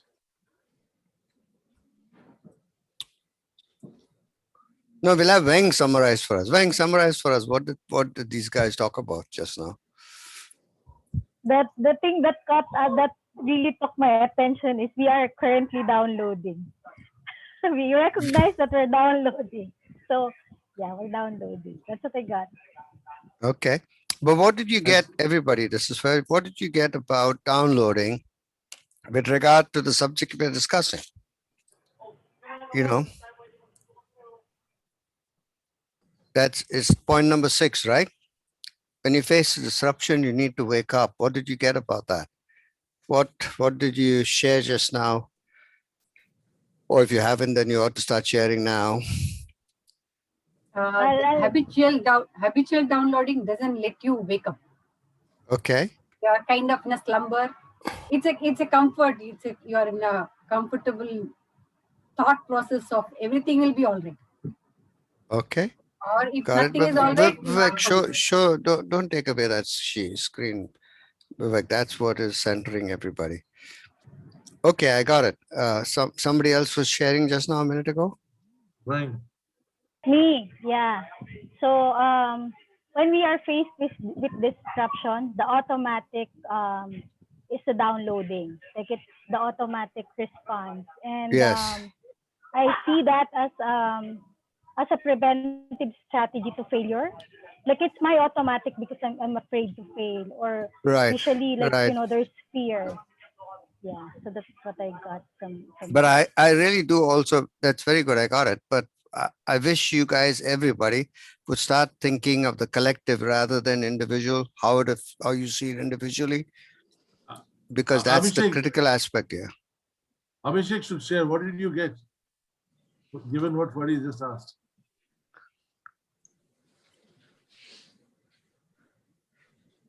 I'll be very honest that I He has was just busy forgotten. with something else. You asked, no? How do you know there is a disruption? Remember, you asked that's the question. So, well, I don't know if somebody's got a problem with figuring out there's a disruption with COVID right now, then they need to wake up. No, where I was coming from, Purdy, was that last year, till 1 month had passed and we thought that there was no disruption. And Right. what was happening in the US, well, it is like it's what was, that will only affect the US, and we are a tropical country, it won't affect us. And Right. only affect the temperate country. That was the thinking there. Right.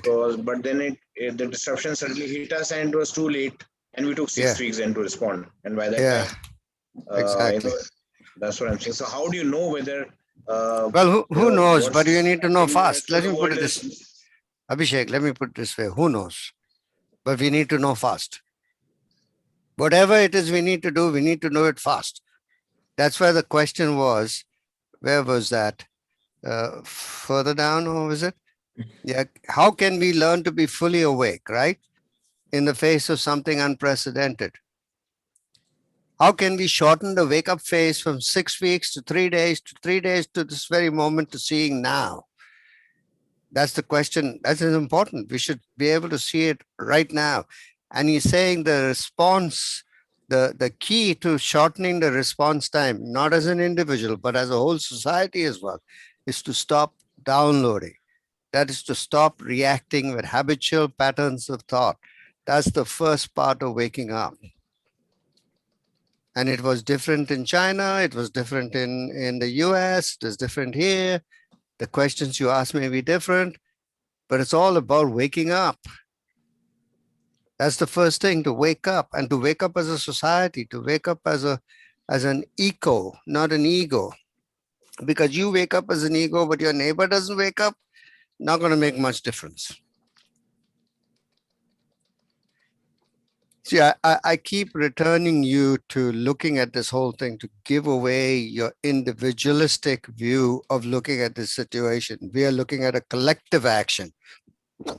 We are looking at society. We're looking at collectively, how can we do it? And the opportunity is collective.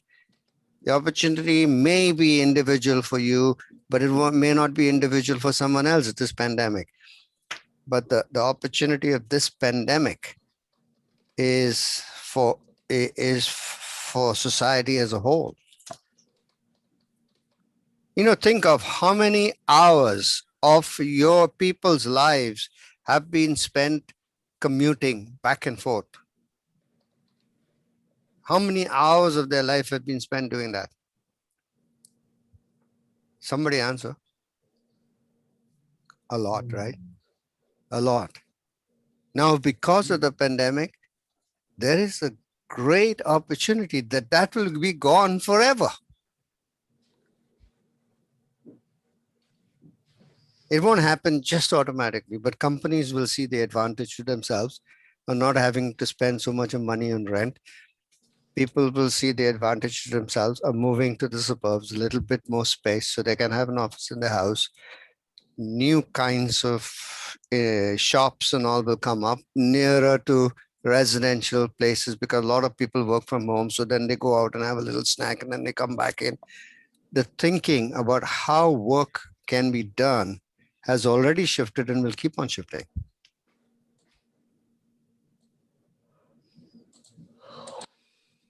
I was just calculating for you. Travel could be between 20,000 hours to maybe 100,000 hours. Yes. Yep. You know, for me, I remember I've came to Delhi, I think 5 years ago or something, and I was sitting in the car and being driven to my hotel. And who was it? It was that other guy was a forum leader in Noida. What's his name? Manish Verma. Manish Verma was driving me, and I was thinking, oh my God, it's going to take 2 hours to get to his house from the airport. And then I was watching people driving scooter, all the smoke, 2 hours eating all that smoke, day in, day out, day in, day out. And I look in Bombay, and that's it, day in, day out. They spend most of the time on the road, or they spend most of the time in their car with the windows down because they don't want to spend money on air conditioning, getting choked up. That's our life. That was our life. And it doesn't have to be our life in the future.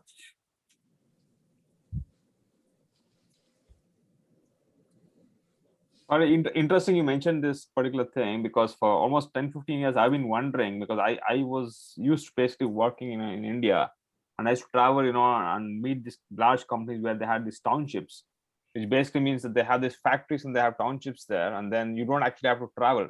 So I used to always wonder, why couldn't IT companies follow something similar? And then Infosys tried to do this, where they had this large campus where they had these apartment blocks for employees. I was thinking more and more companies should do this, but then nobody was doing it. And eventually, here is an opportunity. Especially for the IT companies.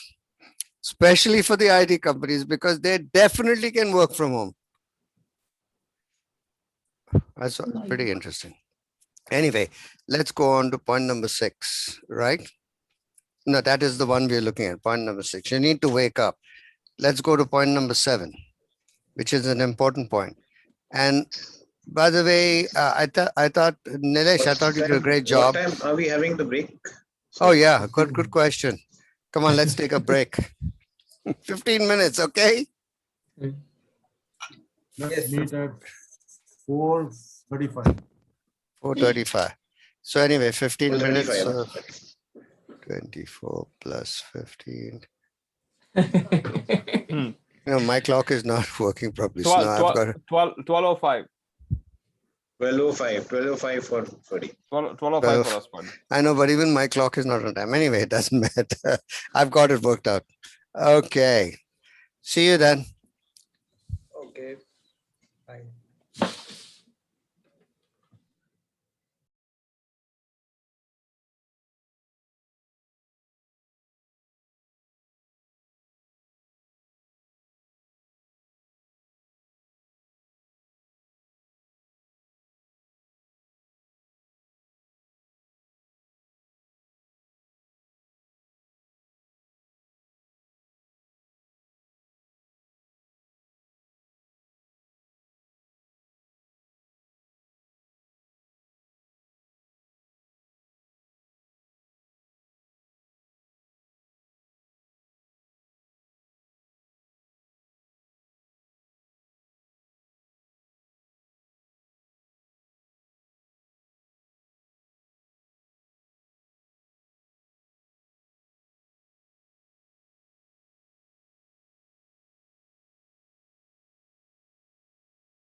Is it time to start or?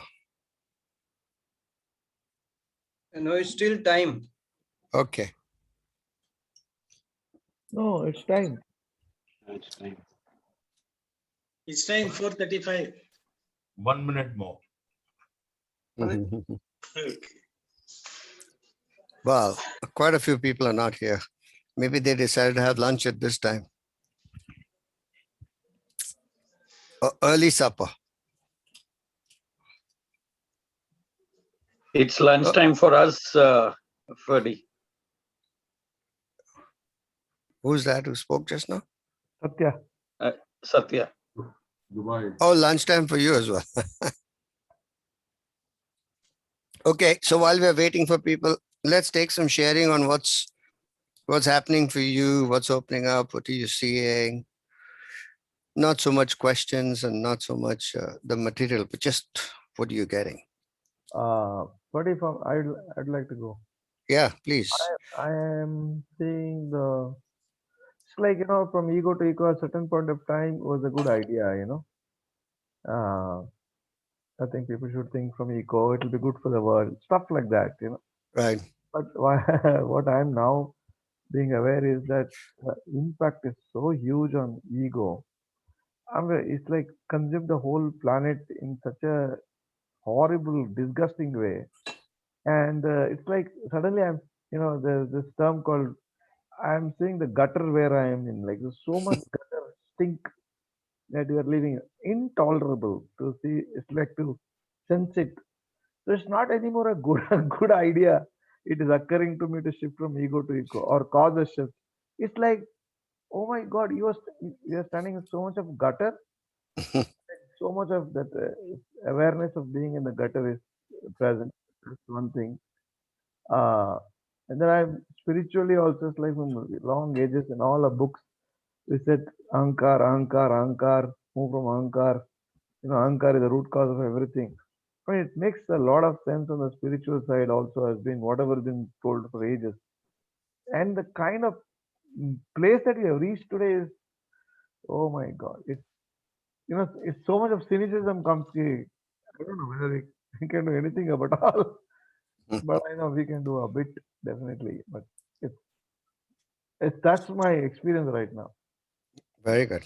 Like waking up from a nightmare, right? Yeah, not anymore a good idea. Absolutely not. Right. Okay, great. Thank you. Somebody else, what's happening for you? I was thinking how I can shorten the time, my wake up time. Right. But now I got that. It's again ego phase. Right. So it's like a collective wake up time should be increased, not a Yes. Nilesh wake up time. So by default, I am seeing that I'm always looking at how I can transform myself versus like a awareness based collective action. Yes, So very good. I can see that I'm not fully aware. I'm into the downloading that how it can be happen. Awareness based collective action. Very good. Very good. All your guys showed up today, Nilesh? All the people you invited for today's thing? Yes. Great. This is the transformation of Middle India. Good for you. All right, let's hear. Somebody else? Freddie, one more thing. One thing is, awareness is good to have, but then awareness will not lead to any result. Action, once after looking at the options and all that, I've seen actions will give results. So that is another thing which. Can you just hang on? Because you're taking us to the next subject. So hold on to your thing and I'll have you share in a bit, okay? Someone else? What are you getting? Remember, it's more like, what are you getting? Is this a good use of your time? Is it making a difference for you? What are you getting? Ferdy, I'm looking at how much of not taking responsibility is in the play. Right. There is no responsibility at all. Mm. Not even in the thinking level. Surprising, isn't it? It is that shallow, that filthy. Very good. Very good. There's Thank no you. Good word. insight. You'll have to figure out. Good insight to get for yourself. Very good. It's shameful, Thanks. absolutely shameful is what I will. Well, don't get too lost in it, okay? It's good. Buddy, now I can see, how much I am isolated. Like, right. I'm getting like, we are one system.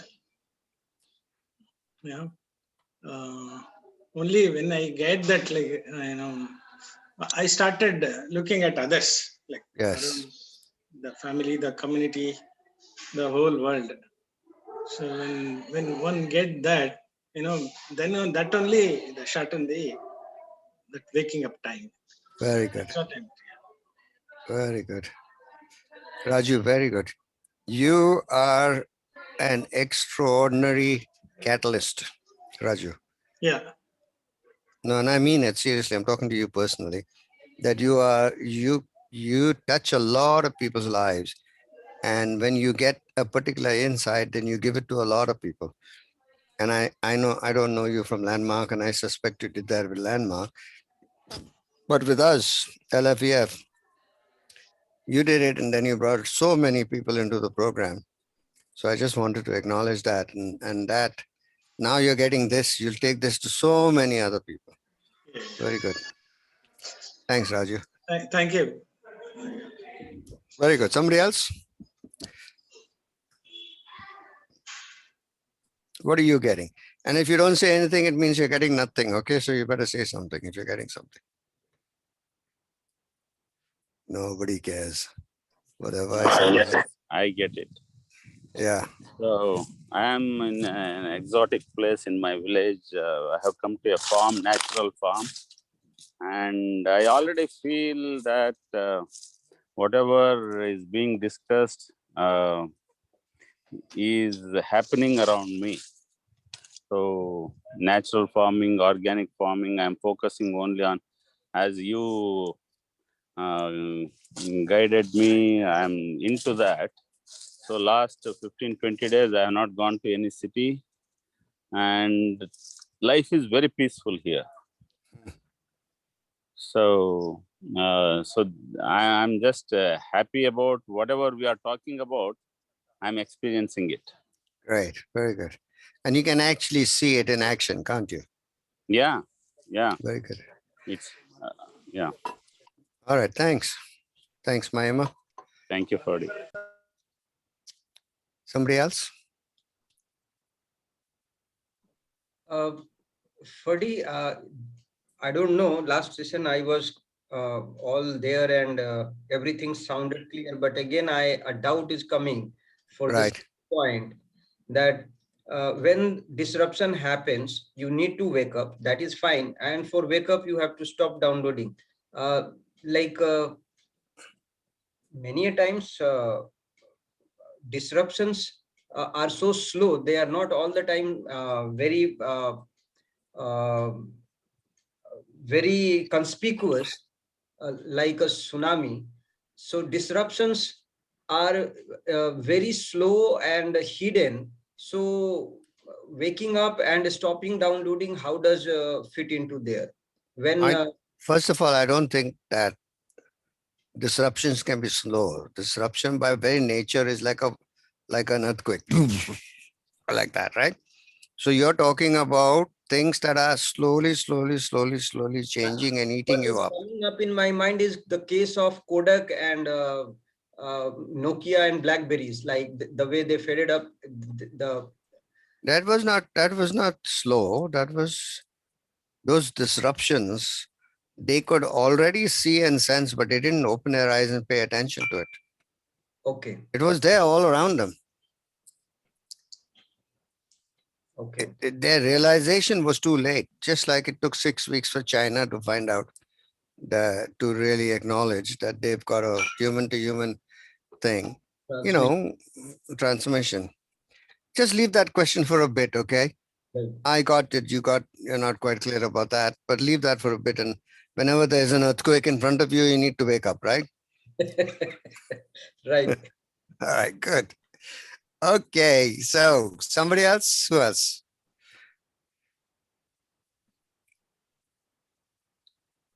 So What are you getting? What are you getting? For me, the definition of disruption itself is downloading. So I think disruption itself is something that you can't define. So if I start, I don't know. Yeah. Come on. Yeah. You can't define borderline disruption, but the main center of the world disruption. How can you not define earthquake or tsunami? How can you not define it? It's there right in front of you. I'm talking of disruption, let's say in let's say in an industry, disruption in a business. Now that's unseen. See, it happens. It wouldn't be called a disruption if it didn't have that kind of devastating effect. And for it to have that kind of devastating effect is not a function of the event. It's a function of your delay in recognizing it and your delay in waking up to it. Right. That's a different matter, right? But the disruption, let's not get stuck on this word disruption. We're losing all the time on our precious time, as someone says, right? Okay, let's forget about that. Okay. So then, shall we move on then? Hey, Vivek, do you want to do the next one, number 7? Yeah. Go ahead. Choice. Choice. When waking up, we have a choice. The second part of waking up deals with what's next. When you stop downloading, you realize that you actually have a choice. A choice in how you respond to any situation. You can respond by turning away or by turning toward. Turning away means closing your mind, heart, and will. In other words, acting from ignorance, hate, and fear. Turning toward means opening your mind, heart, and will, acting from curiosity, compassion, and courage. These are the choices we face in any moment. Do we turn away and close down, or do we turn toward and open up? Activating the deeper levels of our humanity. Absencing, presencing, 2 cycles. Does anybody need him to translate into Hindi? No, so go ahead. Figure 2 maps out the dynamics of each response. Being human. Kiran, you got to be faster. Come on. Yes. What is it you want? Kiran? Yeah. What are you asking for? हाँ, हिंदी में बताइए ना, आपने पूछा था ना। क्या बताऊं हिंदी में? कि जीवन में चीजें हो रही हैं, या तो आप Vivek, teach her to fish. अभी इसको आप पढ़ के बताओ कि क्या समझाऊं मैं इसमें? First line. Ask her to read the first line. Choice वाला. हाँ.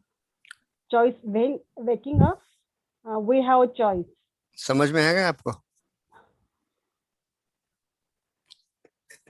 Is that clear, Kiran? No. क्या बोलता वो? हिंदी में क्या बोलेगा उसको? Translate करो. When waking up. हाँ, जब waking up हम जब जागे होते हैं, जागृत होते हैं. We have a choice. हमारे पास choice. हाँ. अभी समझ में आ गया? हाँ. कौन सा choice हो? पैराग्राफ नीचे वाला पैराग्राफ में है. Read the next one. Second part. वो पढ़ो. The second part of waking up deals with what's next. Right. हाँ, आगे क्या है? हाँ. When you stop downloading, जब हमारा downloading stop हो जाता है, you realize that you actually have a choice. तब actual मतलब एक्चुअली हमने चॉइस कर लिया है, रियलाइज हो जाता है हमें। Very good.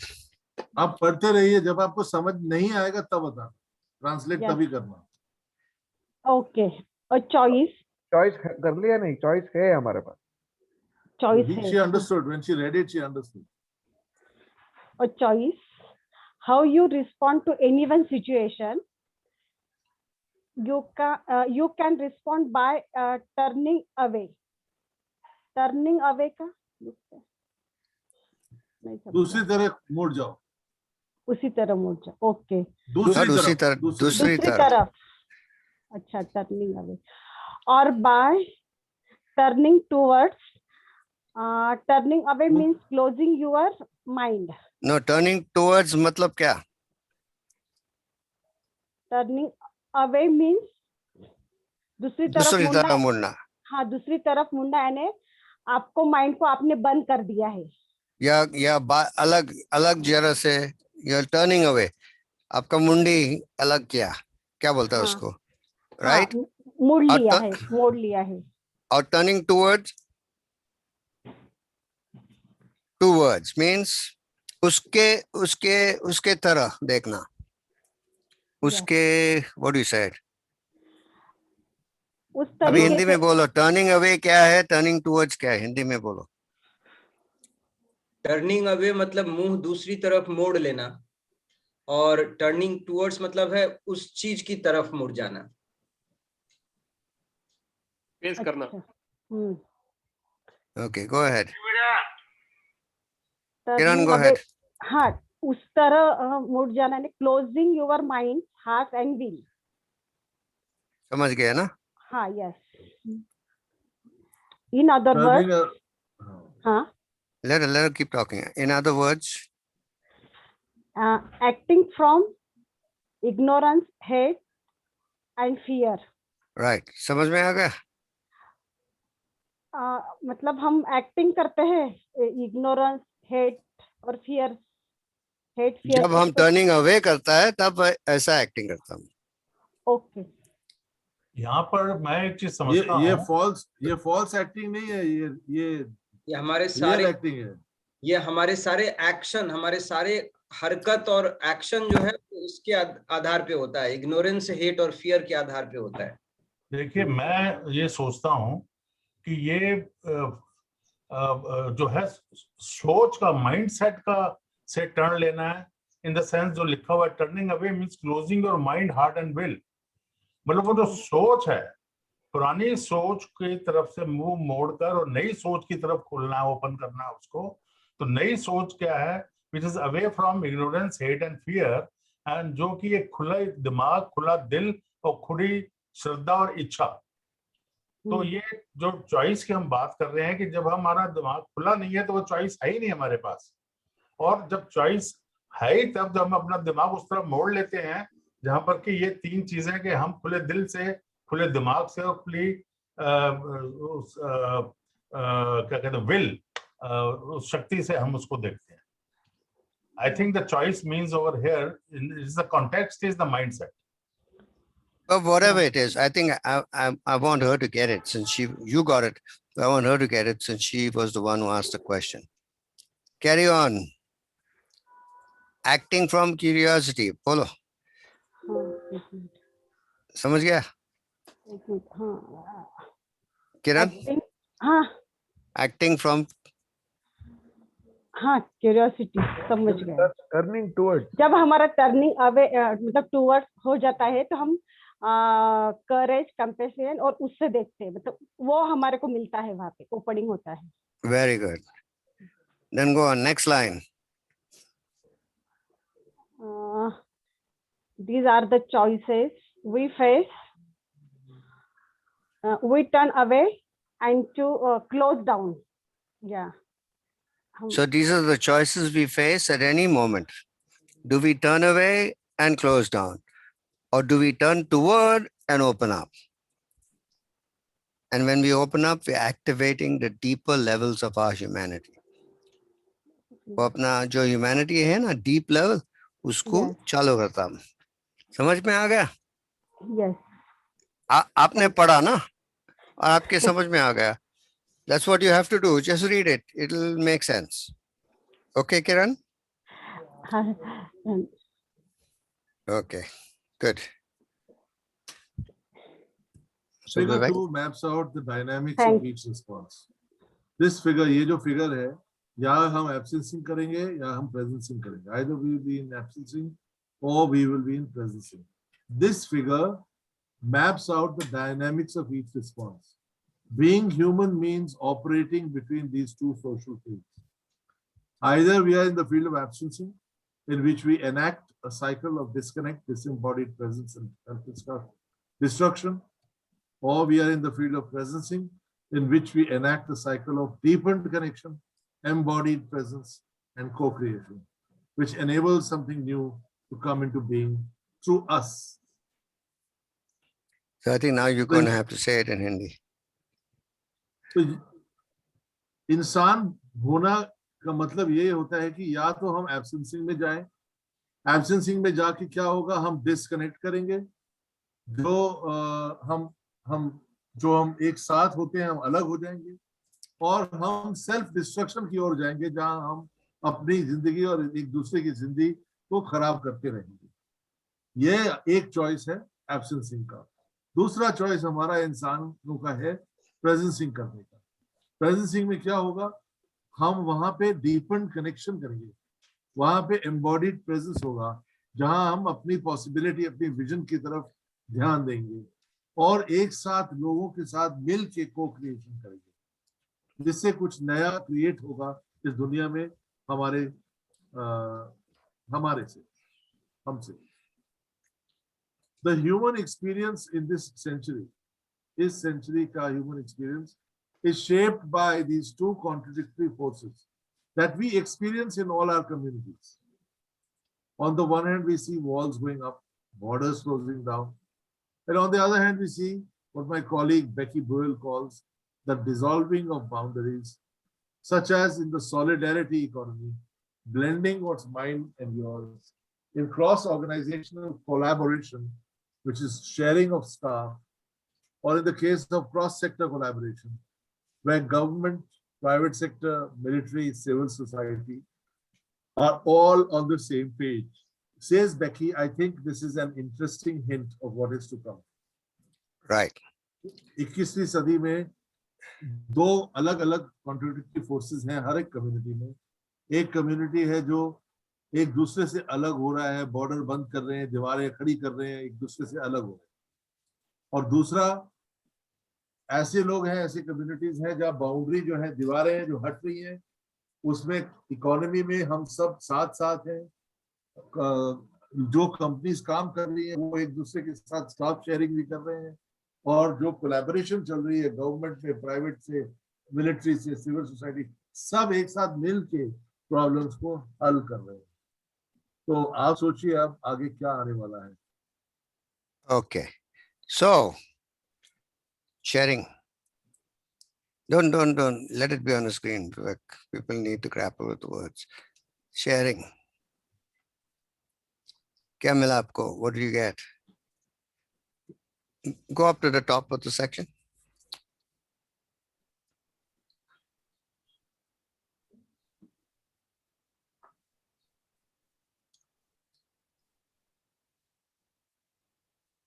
Nothing? Nothing? Because no one is saying anything. क्या समझ रहे हो? Yeah, buddy. Yeah, go ahead. See, what are you getting? And really, I'm talking to every one of you. Okay, what are you getting? See, when you're downloading, you really have a choice. Okay, I get that, right? And then you basically look at open mind, open heart, open will. The challenge is to identify and basically reduce the amount of downloading you're doing throughout the day. That requires practice. That's what I'm getting. I'm looking to see how can I actually basically. Okay, but right here, at point number 7, what does it say? So when waking up, we have a choice. You didn't say anything about that. Did you get that? No, I got that. What I got is when you're awake, you have a choice. And then what is the choice? choice is how you can respond to the situation, right? You Any can situation, yeah, any situation. Yeah. And what are the two ways you can respond? So you can either turn away or you can turn towards. Yeah, turning around, right? Yeah. Okay, and when you're turning away, what are you doing? So when you're turning away, you're basically closing your mind, closing your heart and will. Yeah. In other words, ignorance, you're acting from ignorance, hate, and fear.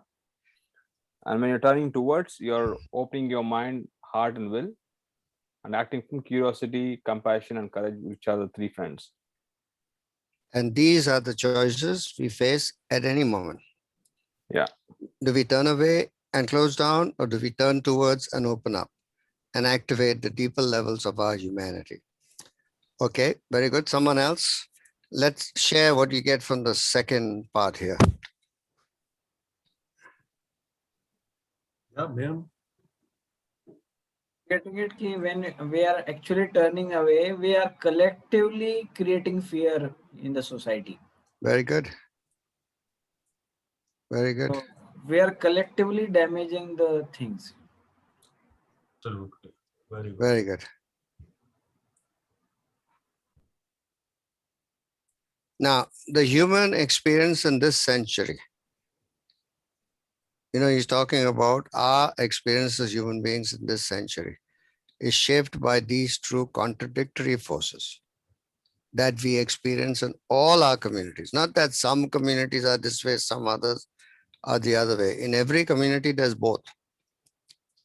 So human experience in this century is shaped by these two extraordinary forces that we experience in all our communities.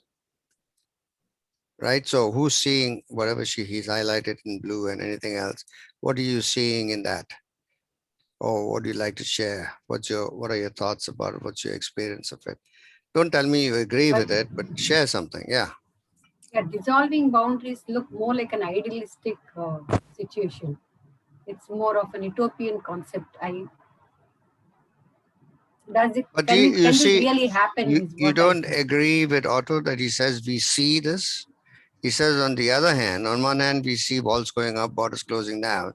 And he says on the other hand, we see the dissolving of boundaries. And he's pointing to examples, the solidarity of economy, blending what's mine and yours, in cross-organizational collaboration, sharing staff, or in the cases of cross-sector collaboration, government, public sector, military, society, all on the same page. You don't see that part of it happening? No, Freddie, I don't see that happening. Yeah, well, it's more of a Ram Rajya. I know, but I understand. But if you put aside your downloading, you'll see that if you stop looking in the center and you look at the periphery, you'll see that those things are happening in the periphery. In the center, yes, Ram Raja and all the rest of that stuff is happening. But on the boundaries, people are helping each other. People are supporting each other. People are, all the WhatsApp messages and all the things, and everyone sending those numbers, even though they're wrong numbers, are because of the solidarity. So what we need to do is, we really, in order to see this, we have to put aside our downloading. We've got heavy duty downloading. And we don't see anything except that which agrees with our assessment. Our assessment is, this is all about Ram Raja, all about this and that. We don't see any of this other thing. What is happening? Well, then we miss those green shoots that are showing up. And we throw mud on everything, or we burn everything down. But they are in the midst of all the rubbish that's there, there's some good stuff coming up. And we need to see both of them. He says in every community, there's both the fields. So start looking. It's very easy to see the field of absencing. Start looking for the field of presencing. See if it's there. See how it's present. That's why Becky says this is a hint of what is to come. This is an interesting hint of what is to come. Yeah. It looks like it's not there as much as you'd like to see it, but it's coming. It started. What are you saying, Sheila? Sorry. Yeah, it looks like become cynical with so much of downloading. That's It right. doesn't look at yeah. That's right. But You know, then, yeah. But if you start to see the green shoots, Sheila, your face will change. And there will be a smile on your face. And the lines on your face will disappear because you'll see that something is happening.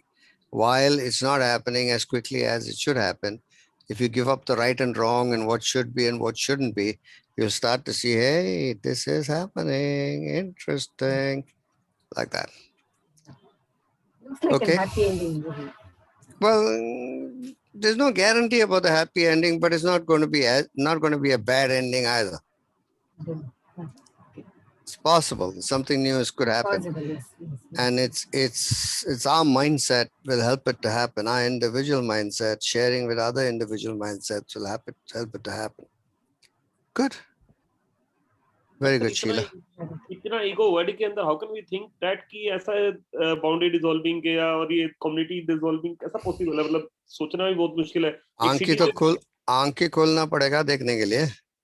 Abhi, I'll give you example, Sunil. Sheila herself, in her colony, in her community, in her building, she shared, I think, just 1 or 2 weeks ago. She only shared with all of us how this is actually happened where boundaries fell and people helped each other. Yes or no, Sheila? Do you remember? Yes. You shared like miraculous breakthroughs. And worst is it's on public YouTube and on Facebook now. Yeah. Yes. You only said that all these walls have fallen and we have together got together and we have done this.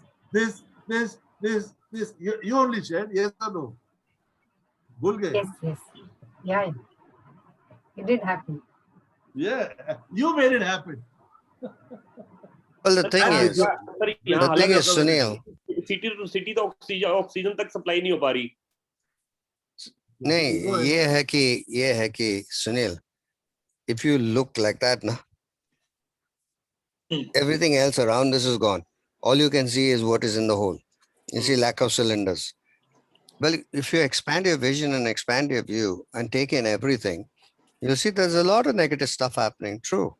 But there's a lot of positive stuff happening too. Both are there. That's why he's saying in every community you have both. Now, if you get stuck with nothing new and none of the good stuff is happening, then you can give up. You don't have to be responsible for making the new stuff happen, do you? Because it's not going to happen. Right? Sunil? मेरा बात समझ में आया? बिल्कुल आया sir. So I'm saying थोड़ा सा positivity रखो.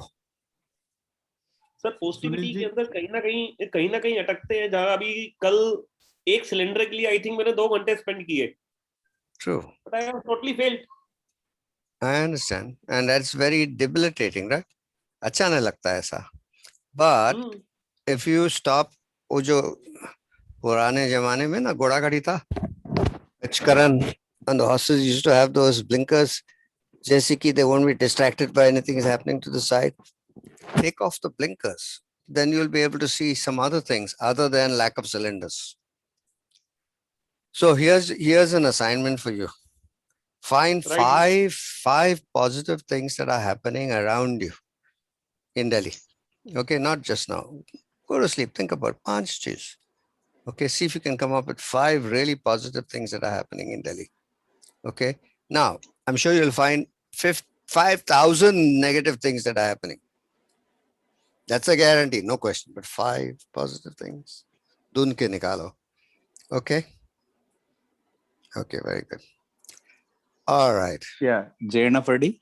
Jaina, go ahead. Yeah, as you're creating right now, what I'm seeing is like people are demanding for, what is required right now coming from different parts of the countries. And what has been not accepted for 16 years to get free from other countries happening, like welcoming. And people contributing, like somebody said, can I take away the cylinder to my home or let me as a backup, or let me keep it in the hospital. So those kind of neighborhood good activities are keep happening. Yeah. In the other side, there are people who are storing a lot of cylinders and a lot of drugs and other things. One side. The other side, a lot of people are also volunteering. Okay, it's not that emergency. Let the emergency people take care of it. Yeah, when my turn comes, somebody will stand for me. So that's what also we are parallelly started seeing. Yeah, very good. Yeah. China, so true. So true. Yeah, China is sending so many oxygen concentrators and other things, and Pakistan people are saying that no, let us send something, whatever it is possible from our side to India. So India is sending vaccines to other countries. It's happening. It's happening. Well, it's happening. Yeah. Let's stay strong. We'll be able to see it. Okay, so let's go on to anybody else wants to share? Okay, so now, Manoj, how about number 8?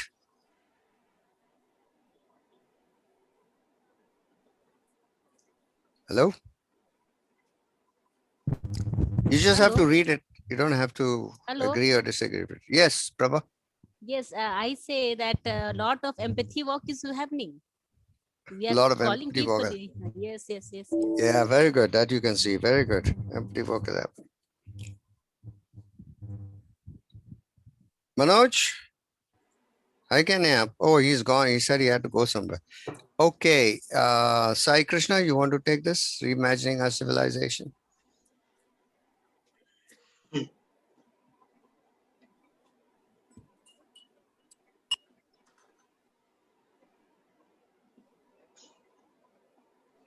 What's happening? I can't see anything here. SK, you're muted. Yeah, I had muted. Okay. Reimagining our civilization. New innovation infrastructures. Summing up, the first step in confronting any disruption is to stop downloading and wake up. The second step is to realize that we have a choice.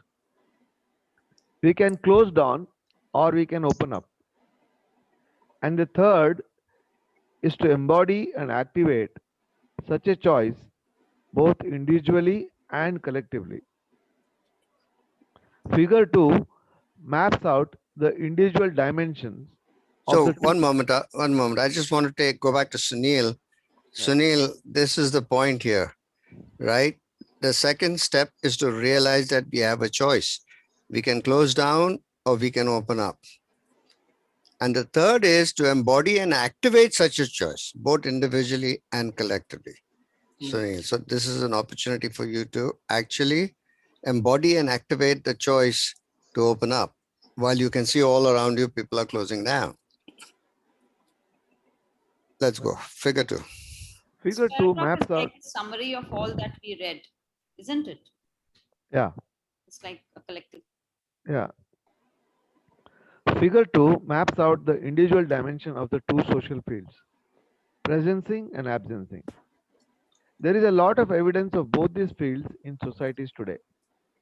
And we can see many examples of both these cycles in response to the pandemic. But which one dominates the headline and public conversation? Which one dominates our social media feeds? It tends to be the cycle of absencing, the cycle of self-destruction. Particularly over the past few years, we have seen an enormous uptick in these dynamics globally. Why is that so? I believe two factors play into this. One, the influence of dark money in politics. Money from special interest groups such as big banking, big tech, big oil, big pharma, and big agriculture. Second, the toxic influence of social media like Facebook.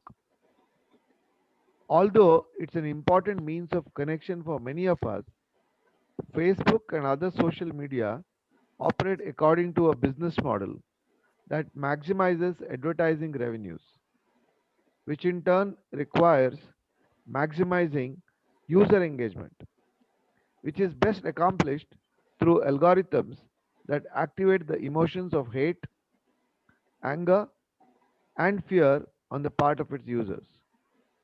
While these companies have created fortunes for owners like Mr. Zuckerberg, they have also caused pain in many people and undermine the foundations of our democracies.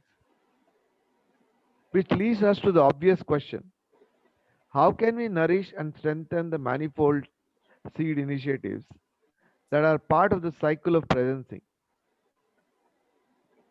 To nourish these seeds, I believe we need to create 3 new types of societal innovation infrastructures. Before we go there, let's actually see what people are getting from this earlier portion. What did you get when you were reading it, Sai Krishna?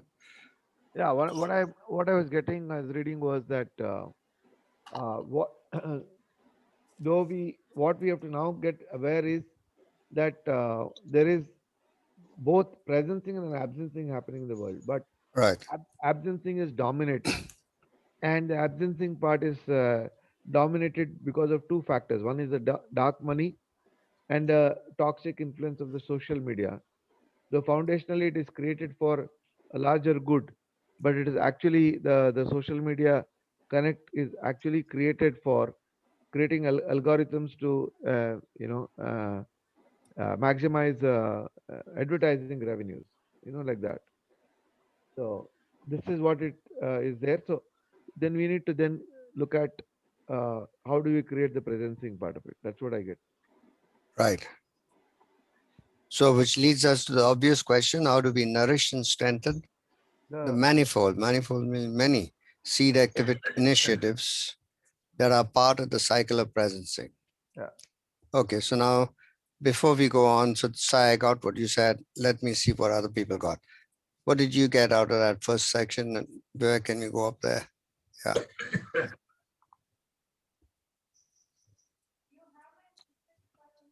What I got was, it is summing up a lot that we read earlier, that we can confront disruption by stopping downloading and waking up. And by waking up, it means that we choose whether you want to close down or open up.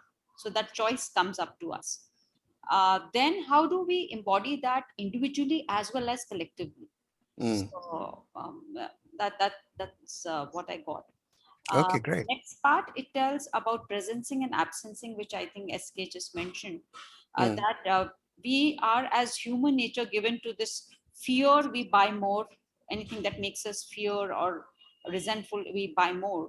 And because we buy that more, the whole game of individual interests play on that, because that's how they get more mileage in social media. So they play those more. So that's what we are currently seeing in news as well. Great. Thank you, Upma. All right, somebody else, what did you get? For me, this is Abhishek here. Yeah. I think what's happening is that, as you see, the negative cycle is basically when we say that the cycle of absencing, fear plays in mind, just like Upma said, is because we are thinking, all of us are thinking of me, ego. What will happen to me? What will happen to me?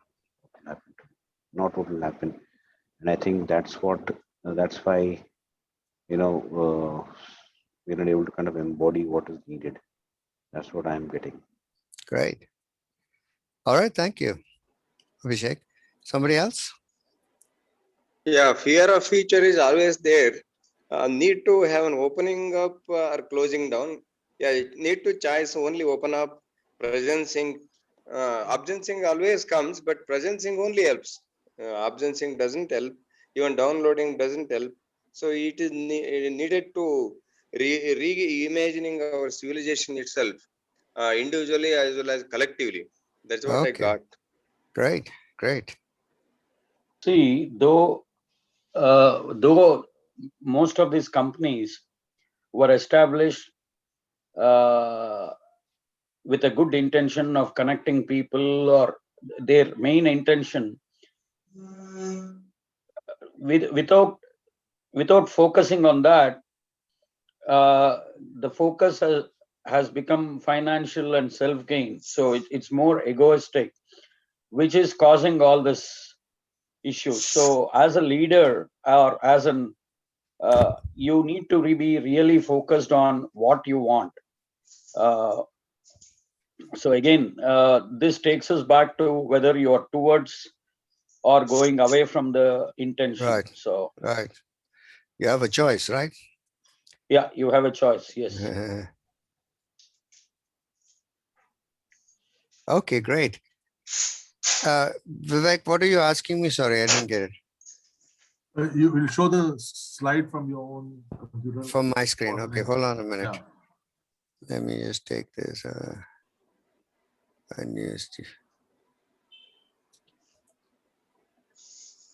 Okay, so let me find where we are and then you can take off.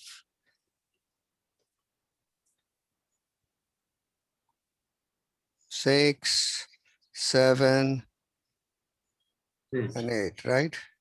Yeah, 8 is where you are. Okay, great. Very good. Anybody else like to share? No? You're tired now? What? I don't know. You guys all right? Yeah. Yeah? Okay. Yeah, for D. Yeah. See, it's heartening to get that. So both the things are happening in social, like presencing and also absencing. So Right. most of the time, it's cynical about the absencing.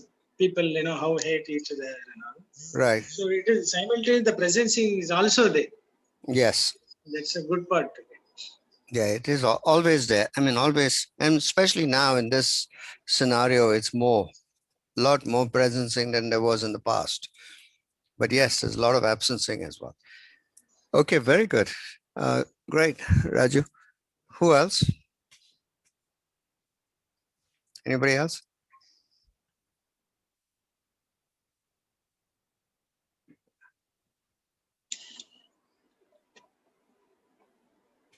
Okay, I should move on then, right? Reimagining our civilizations. So, let me see. What is this? Who'd like to read that one? Reimagining. Huh? Who? I read it already. No, you, somebody else. Come on. Reimagining our civilization, new innovation infrastructures. I'll read it. One of you, either one. Karun. Why don't we have Upma read it? Okay. Basava? Yeah, let Upma read. Yes. It's okay. Thank you. Reimagining our civilization, new innovation infrastructures. Summing up, the first step is confronting any disruption is to stop downloading and wake up. The second step is to realize that we have a choice. We can close down or we can open up. And the third is to embody and activate such a choice both individually and collectively. Figure 2 maps out the individual dimension of the two social fields, presencing and absencing. There is a lot of evidence of both these fields in societies today. As we can see many examples of both these cycles in response to the pandemic, but which one dominates the headlines and public conversation? Oh, I think we've already read this, haven't we? Yeah, we have. Sorry. That's because I changed the file. Okay. Okay. So which leads us to the obvious question. Which leads us to the obvious question, how can we nourish and strengthen the manifold seed initiatives that are part of the cycle of presencing? To nourish these seeds, I believe we need to create 3 new types of societal innovation infrastructures. So now he's talking about what we can do, okay? And he says we need to create 3 new types of societal innovations infrastructures. All right, here's the figure. Right. So 2 parts of the figure. The above figure talks about fear, closed will, hate, closed heart, ignorance, closed mind. And the inversion is new learning infrastructures, whole person, whole system, new governance infrastructures, direct, distributed, dialogic, new economic infrastructures, ego to ego. And dialogic means based on dialogue. Okay, new governance infrastructures based on dialogue. Okay, so let's go here. New learning infrastructures that link head, heart, and hand, whole person learning. Examples include action learning and whole person learning initiatives, both in institutions of education and outside of them, such as ULab or the School for Transformation that we seek to prototype with the GAIA journey. So that's whole person learning. One thing is new learning initiative, whole person learning. Second, new democratic infrastructures that makes our governance processes more direct. I'll just read it again. New democratic infrastructures that make our governance processes more direct, more distributed, more diverse, and more dialogic.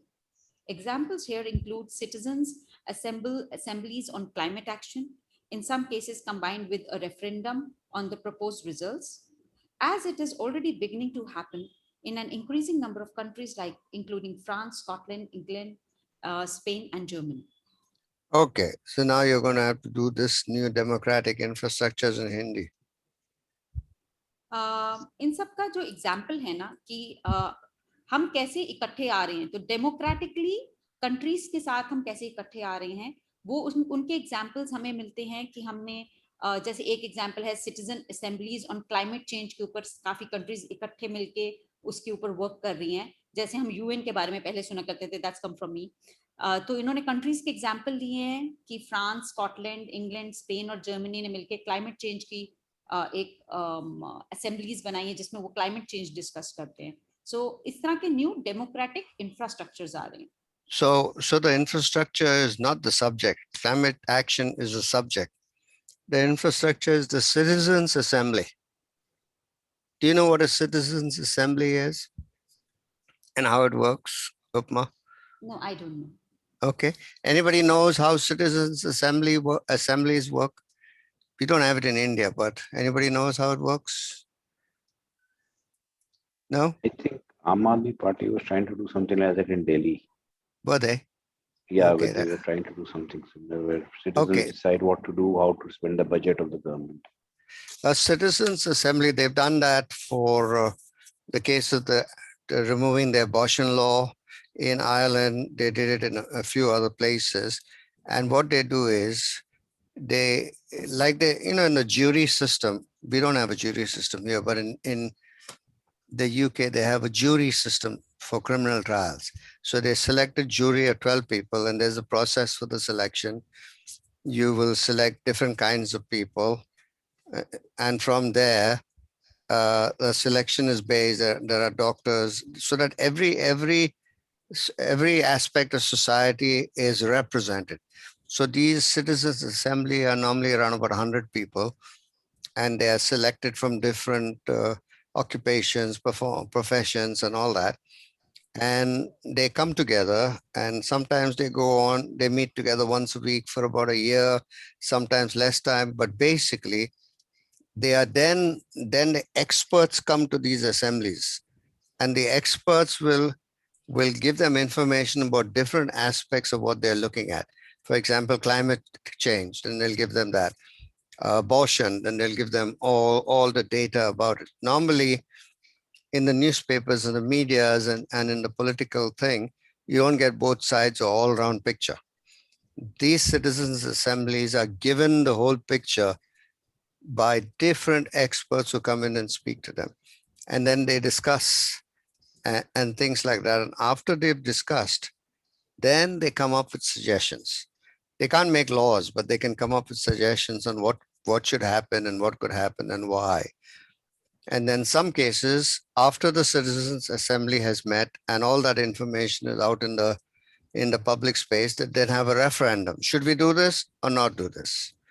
Now, if they had done it for Brexit, it might have had a different result.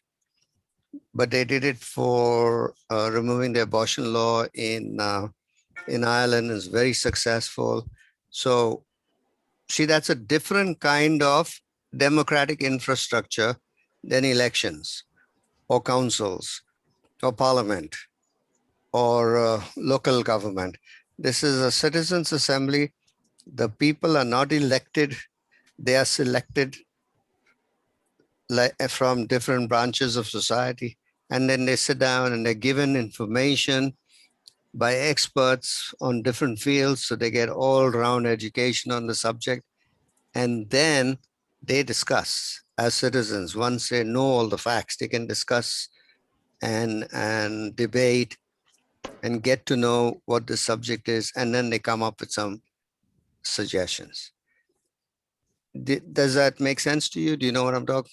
Do you understand what I'm talking about? Yes. Yeah. So this is called Citizens Assembly, and assemblies, and you can look it up on the internet, and you'll get some more information. But he's saying we should have new democratic infrastructures that make our governance processes more direct, more distributed, more diverse, and more dialogic. Okay, good. Upma, the next one. New economic infrastructures that shift the main focus of economic activity from ecosystem awareness to ecosystem awareness, from me to we. Examples here include the various acupuncture points for transforming capitalism in ways that relink the coordination and governance of economic activity back with human awareness and human intention at all levels of scale. See the evolution of governance depicted in figure 4 below. Let's see, where is it? Is it figure 4 below? Oh, here it is. Okay, we'll see that afterwards, right?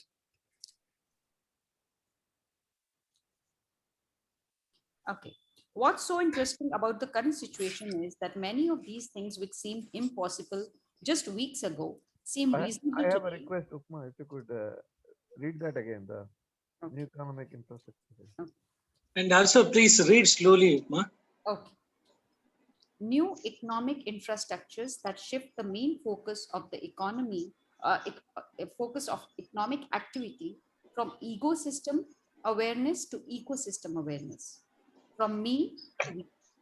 Examples here include the various acupuncture points for transforming capitalism in ways that relink the coordination and governance of economic activity back with human awareness and human intention at all levels of scale. So just stop here for a moment, okay? So you can, if you got this article, you can click on the highlighted thing and you can go to that point. But SEBI, SEBI in India, SEBI, what is the full form of SEBI? Securities and Exchange Board of India. Yeah, Securities and Exchange Board of India. They deal with companies and company laws and company governance. And they've come up with a new system of appointing independent directors. And they're changing the infrastructure of how they can be appointed. They can't be appointed only by the promoters. They can't be appointed only by the shareholder groups.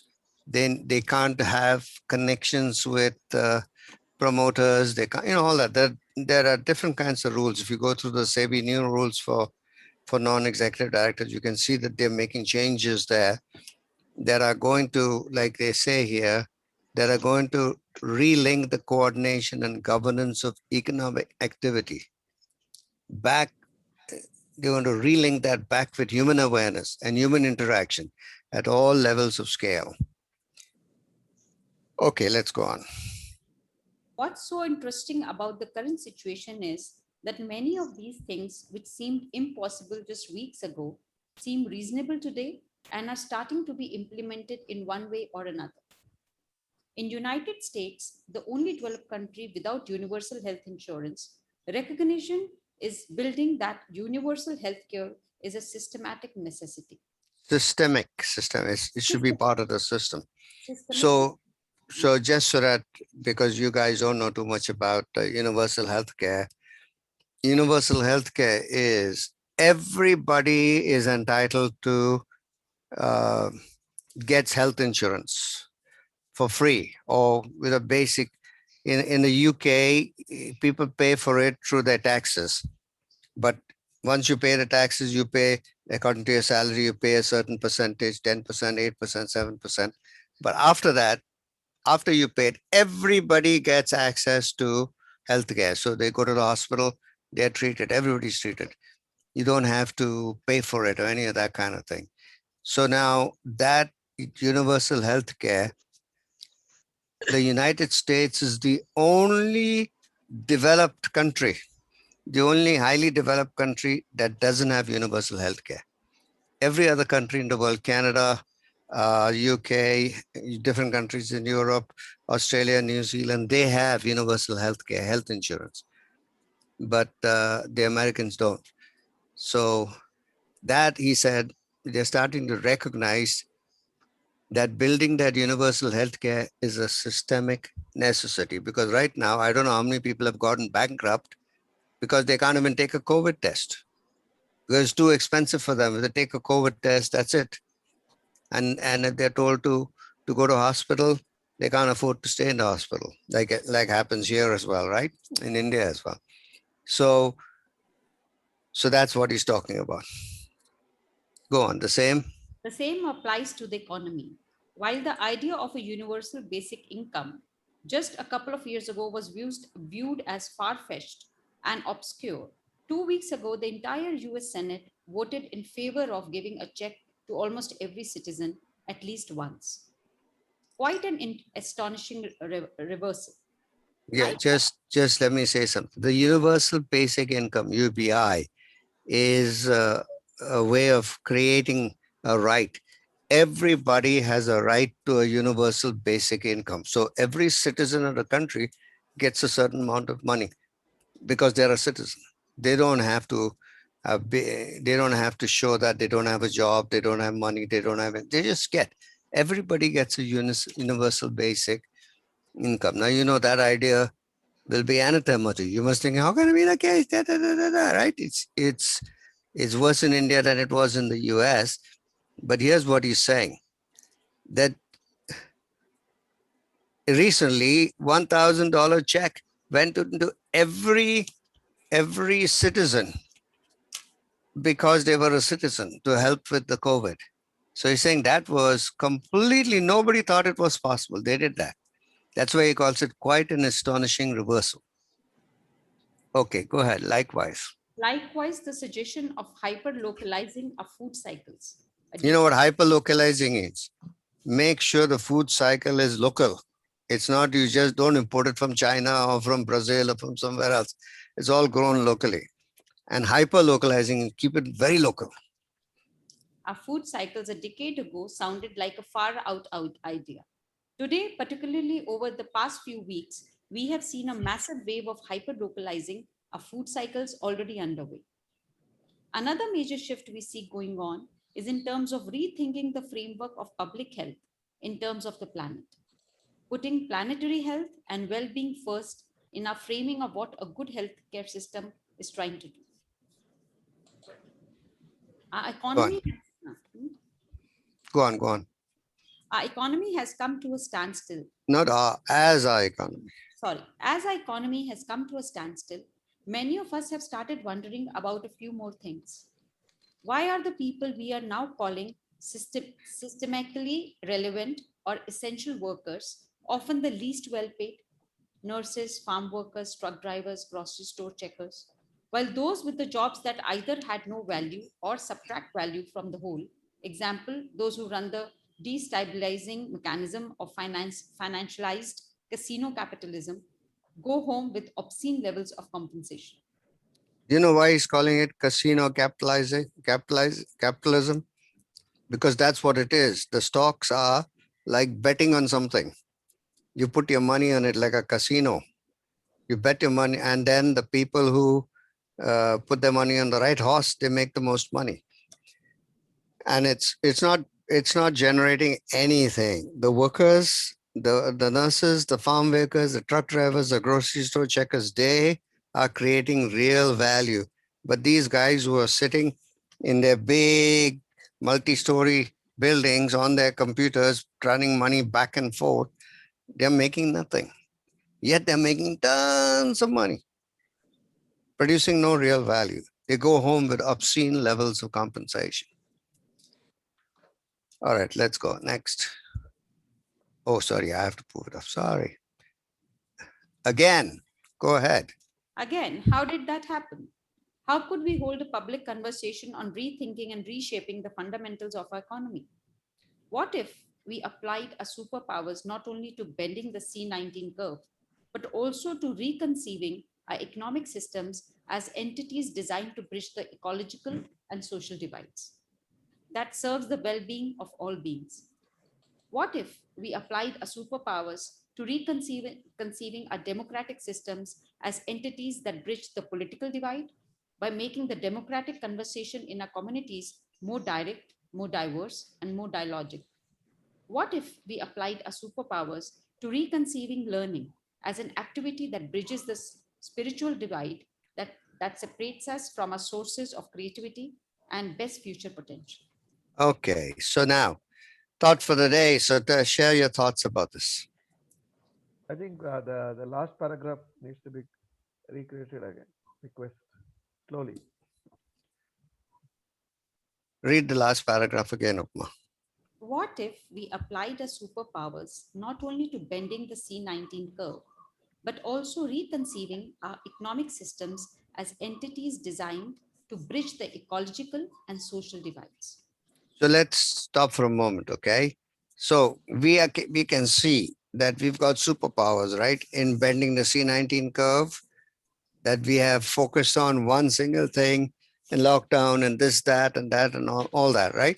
What if we actually reconceived our economic systems as entities designed to bridge the ecological and social divides? Remember, 10% owns more than the rest of the 90% of the world. That's the social divide. The growth curve and the growth agenda is driving our ecology into extinction. So what if our economic systems, if we actually used our superpowers to bend the curve on our economic systems so that they were designed to bridge the ecological and social divides and serve the well-being of all beings, as somebody else said, not just human beings, but all beings.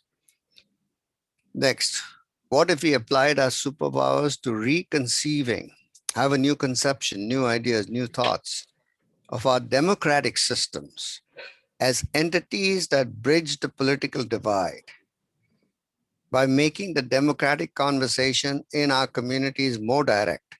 Instead of sending somebody to parliament, we have a direct, and that person in parliament will have an impact on what we need. We have a democratic system where we have a more direct impact and more diverse, different women, men, women, different communities, and more dialogic, more based on dialogue. What if we applied our superpowers to reconceiving, transforming, learning as an activity that bridges the spiritual divide that separates us from our sources of creativity and best future potential? What if we did all that? What would happen? Okay, so now let's thoughts. What are you getting from this?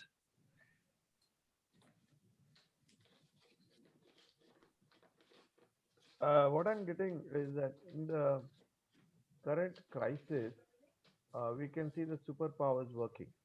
Right. Now, taking the learnings from the superpower working, consciously applying that into redesigning or reimagine. Of course, he starts with the word reimagining, but here it's like redesigning. Reconceiving, he calls it, yeah. Reconceiving the social infrastructure completely. Is that this becomes a way of life, the new way of life. Yeah. Is what I am getting. Yeah, very good. And I'm really excited about that possibility. I don't know about you guys. Okay, what somebody else. What I'm Yes, getting please. is that the period in history that we are in, there are many ways to experience it, no? Of course, a lot of it is the challenge of COVID, but with Otto Scharmer's proposition, it's like there are many layers to it. It's actually, for me, it's an opportunity to create create something new, our best features, best future potential, and that really that inspires me. It gives me goosebumps. Of course, it's like daunting. Can we really make it happen? Like in the Philippines alone, but it has me now open, even just for just a little window, that it's not all suffering and problems that I can be present to. But it's like a flip side. Yeah, this is suffering and problem and challenge, but there are also, if I just open my eyes, if I just look into a new way of viewing it, there are also like seedlings, new things that are growing up, are being planted. Some given birth by the situation, and some by initiative of people who are into eco thinking already. But it's like it's also a condition for growing new things socially. Great. I'm present to that. Yeah, But the environment is that. just right. The environment is just right for that to happen. Very good. Great. Thank you, ma'am. Somebody else? Ferdy? Yeah. When you were talking about the jury members, when you were explaining about different kind of people coming in and co-creating in constructing this world again. Right. And so I'm just thinking about them not getting influenced by politicians. If that is there in India, again, those people also will start getting influenced by some politicians, some power centers. So if that is not diluted, then maybe an idealistic scenario can be created.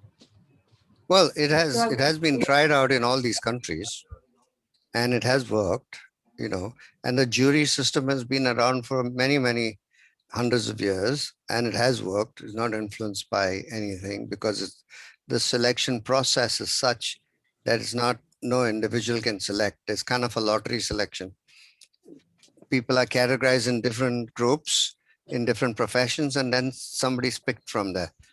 So while each of them have their own political views and their own political opinion, when you have 100 people selected like that, that really waters down that and redistributes the different opinions in different places.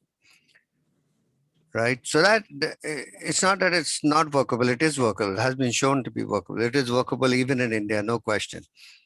And the bigger question is, will that be allowed? And if it is allowed, yes. Okay.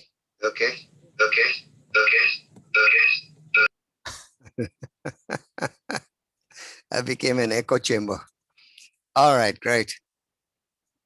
So anybody else, anything else? Sheila, is that it for you? Anything else you want to say? Yeah. Okay. Hello. Yeah. Yes. Today is May 1st, Labor's Day, and we laborers and farmers are the real producers of wealth. So we need to support and have open heart, open mind, and empathy with the laborers, farmers, and who produce real wealth. But unconsciously, we are with casino capitalism people, which glitters and things like that. We need to really support the basic workers who produce real wealth for all our day-to-day life. Yeah, very good. Very true. Okay. Anybody else?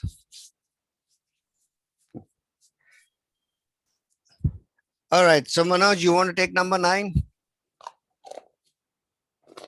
I can see you're back, right? Yeah, number 9. Yeah, I'm just on the mobile. No, I'm restarting. Oh, you're on the mobile. Okay, then you can't see it. Never mind. I'm restarting the computer. Oh, so then I'll take a little bit of sharing while you restart your computer. Yeah, 2 minutes. Yeah. So anybody else? Yeah, please. What's coming to my mind is this is really a great and inspiring vision. But how do we implement it? Well, as you said, the last thing, we don't know how. The 3 points, right? One of the last point was we don't know how, but we know that that's what we want to do. Right? We don't have, yeah. Yeah, like charity begins at home. Like what we say, So first it has to start from our home. Right. Maybe it could be with among our brothers, their siblings. That's a thought. It was coming to my mind. Well, also, I think the more you share this with other people, not Yeah. just your family, but with people. What if this was possible? Could we do that? This article, for example, you can make it simpler and share it. But the points or you can share one of the points or two of the points or three of the points. The more you share it with people, the more people get engaged with the idea. See, what makes a difference is not people. Ideas make a difference. Ideas are transformative. And people bring the ideas forward, but once humanity gets an idea in its mind, it takes over. So these are ideas that will be useful to disseminate and share and let it go out into the population.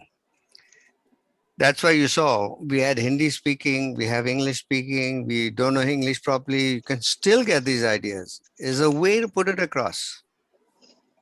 Okay? Yeah. Great. Tell me when you're ready, Manoj. Yeah. Yeah. Maybe, maybe having these conversations in India, Philippines, and other parts of Asia can fetch additional items because Otto Scharmer's society that he lives in is mostly in the West, right? So these examples are inspiring, and maybe we can also share our own examples of what could be. Yeah, definitely. Share it with him. Definitely. Okay, Manoj, you're ready now, right? No, yet. Not yet. Can I have a quick share about you definitely can, Wang. Yeah, what's coming to my mind was first it was so frustrating to see that why is it like this, why is it like that, but now I realize that someone shared about really where do you put your focus on, like between social media and right in our environment there's heaviness, there's this, but what I want to share is what's happening with our country. We have this office of the vice president. So we have the president, which is him, and the vice president. And the vice president is now getting so much help and support from the people, despite being the opposition, because she's really the light in the midst of all these breakdowns.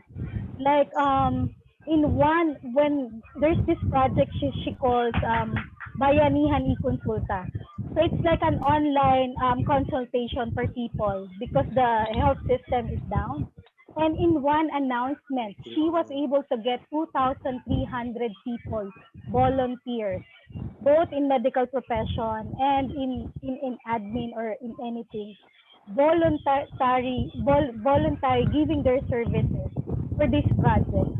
And it's just initiated by the office of the vice president. And when you look into her office, it's like a bodega, like a warehouse, because people, corporations are really sending their donations directly to her office. And there's no budget, right? Because she's the opposition in the government. So technically there's no budget, and all the bashing from the government, she's really taking it on. But her office is surviving because of the contribution of the private companies. Right. Like, it's surviving and support of the people. Like one last year, like she has this project about a bus who goes around the poorest community, encouraging people to have a swab test, right, for COVID positive. But people are so afraid to get it because of the reaction of the people around them. So what she did, she offered a grocery. If you have a symptom and you are afraid to have a swab test, you will exchange this grocery just to have yourself tested, right? And if you tested positive, we're going to give you 2 weeks supply of groceries and goods, so that you can isolate yourself in your home if there's any, or you can be brought on an isolating place, and you will be monitored like daily by her office. So it was like she's like the light in the midst of everything that's happening to us right And now. she's an opposition politician, you Yes. said? Yeah, Wow, she's an great, yeah. great, Yeah. fantastic. So, you know, and it's she's really directly to people. Like she don't take personally what the what the president is saying. So yeah, it's very inspiring. Great, great. Thank you for sharing that, Veng. Gordy, I'm just sharing a hot news that I got from my erstwhile ABB colleagues. Right. They're sharing that ABB and Hitachi are setting up private hospitals in Bangalore in a matter of 25-30 days now. Wow. Including NGOs, they're setting up 3 50-bed hospitals in Bangalore. Wow. You know, I'm like, superpowers are at play already. Yeah, yeah, very good, excellent. Let the good times roll. Yeah. All right, Manoj, over to you. Yes. So, okay. So before I start, one small news that I got today is Otto Scharmer is going to be awarded by Organization Development Network the first award for elevating the humanity. And for this work that he's doing on presencing. Great, great. Okay. So that's, I think, very inspiring. Okay. So the ninth one, right, for the Yeah, ninth one. Okay. So co-creative. Manoj, is your microphone crackling a bit, you think? Might be. Just 1 second. Is it better now? Yeah, it's better. 1 second. Let me fix it. Yeah. Is it better now? It is. It's much better than it was before. Okay. So co-creative ecosystems, upgrading our operating systems. One way of illustrating systems change is with the analogy of a smartphone. Every smartphone user knows that in order for the device to function well, once in a while, you need to upgrade your operating system. Figure 4 shows how the operating systems of the society have evolved over time. Each sector has followed the same trajectory from input-centric to output-centric, and from there to user-centric, and from there to ecosystem-centric. So I'll repeat this last line because I think it's important. Each sector has followed the same trajectory, same route, from input-centric to output-centric, and then from there to user-centric, and then from there to ecosystem-centric. The last column depicts the evolution of governance. That is the evolution of the coordination mechanism that we use to steer the system. Okay, Vivek, you want to do Hindi of this?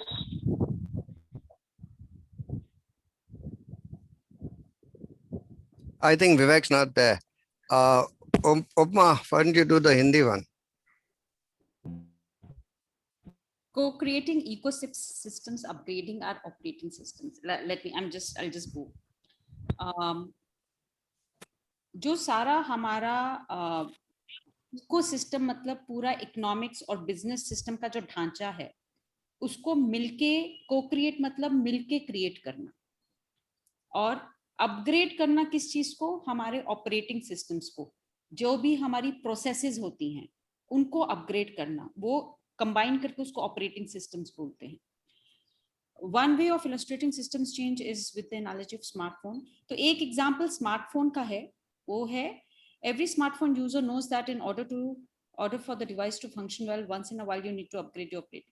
तो जैसे हमें हर time अपने smartphone में आता है कि हम आपका सिस्टम अपग्रेड होगा तो हम उस पर क्लिक करते हैं उसमें आता है सेटिंग्स में आता है एप्पल फोन के यूजर्स के लिए स्पेशली या बाकी एंड्रॉयड वालों के लिए भी कि आपका अब ये सिस्टम हम अपग्रेड कर रहे हैं पूरा सॉफ्टवेयर तो आप बटन पे क्लिक करते हैं पूरा स्मार्टफोन अपग्रेड हो जाता है नए सिस्टम के साथ, मतलब जो भी उनको एडिशंस करनी है आपकी फोटोज में, मैसेजेस में। तो एग्जाम्पल है कि हमें टाइम से टाइम अपने ऑपरेटिंग सिस्टम्स को जिस तरीके से हम फंक्शन कर रहे हैं उसे टाइम टू टाइम हमें अपग्रेड करना होता है, just like a smartphone.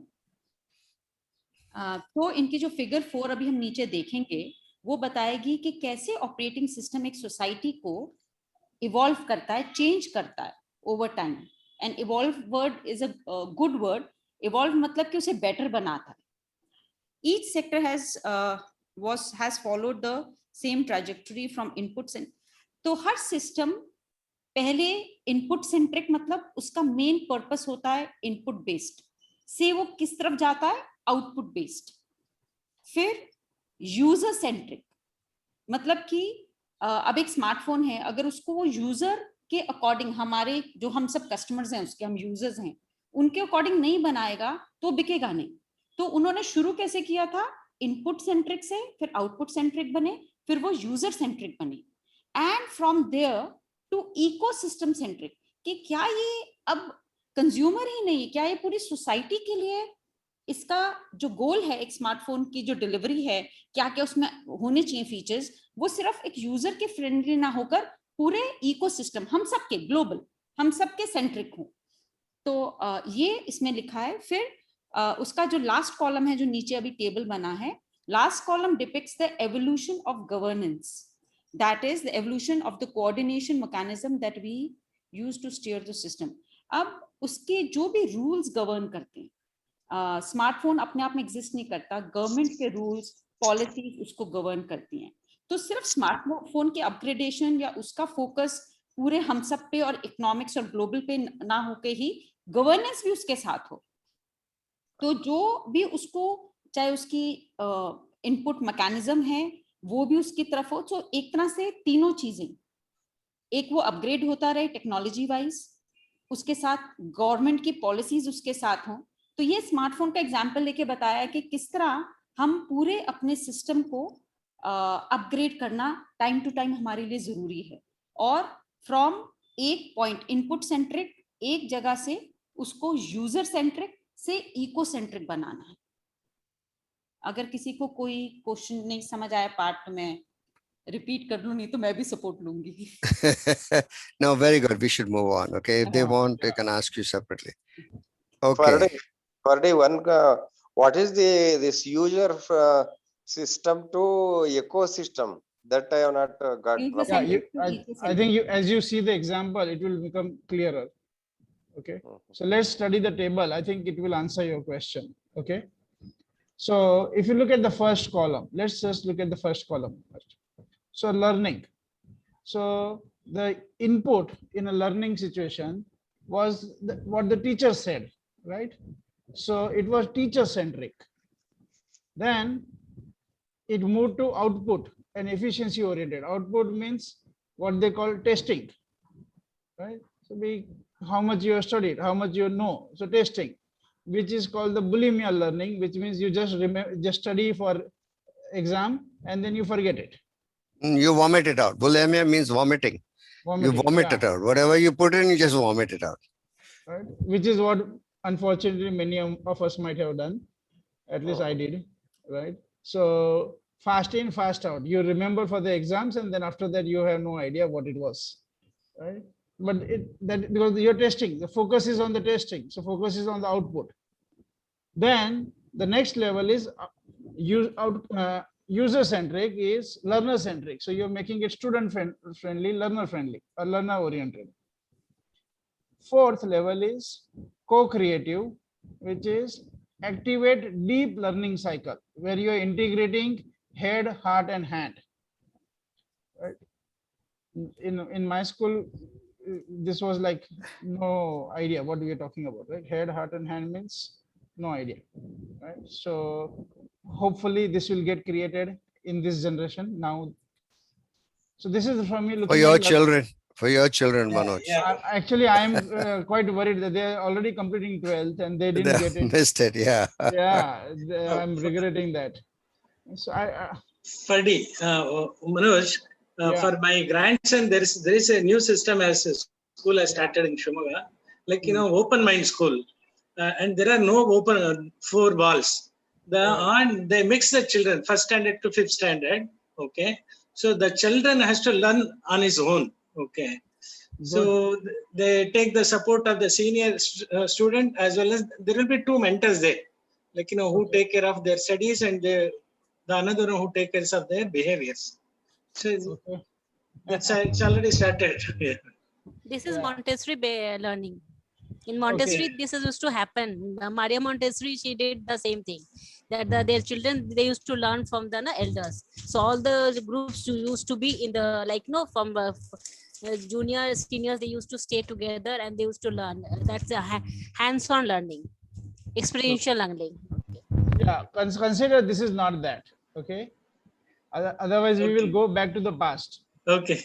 See, there is a pull of comparing and referring to something from the past. Okay. Avoid that. Watch out. This is about activating deep learning cycle. Head, heart, hand. Okay. Yeah. So I don't know what exactly it means, but I would like to remain in an inquiry about it instead of answering it with some past information. Okay. So now same way, if you look at health. So traditional doctor-centric medicine. Second is evidence-based medicine. Okay, if I give you this 3 tablets, your fever is going down, right? So evidence-based. Okay, 2, patient-centric medicine.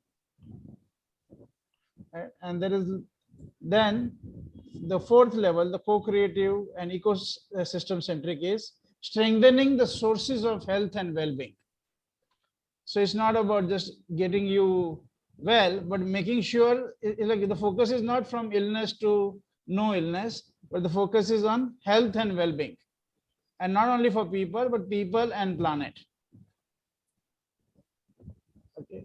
What do you mean by patient-centric medicine?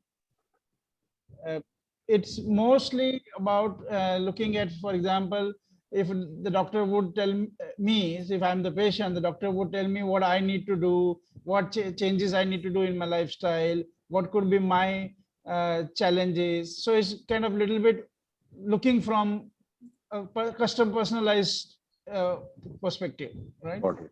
Got it. Manoj, yeah.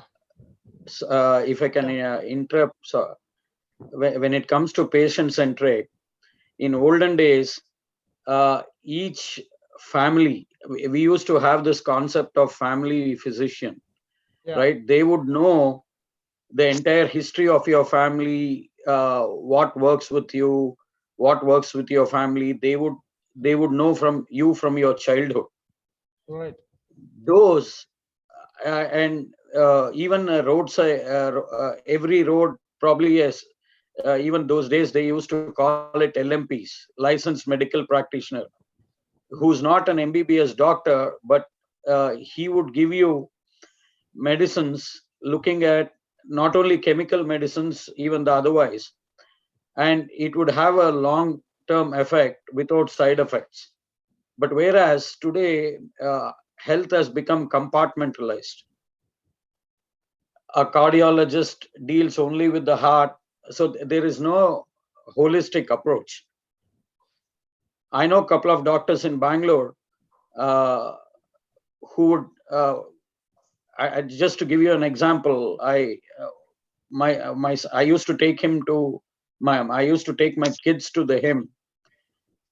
He said, for any cold and cough, don't ever take medicines. He was an MBBS doctor, but he would say, do inhalation 3 times a day, and that's it.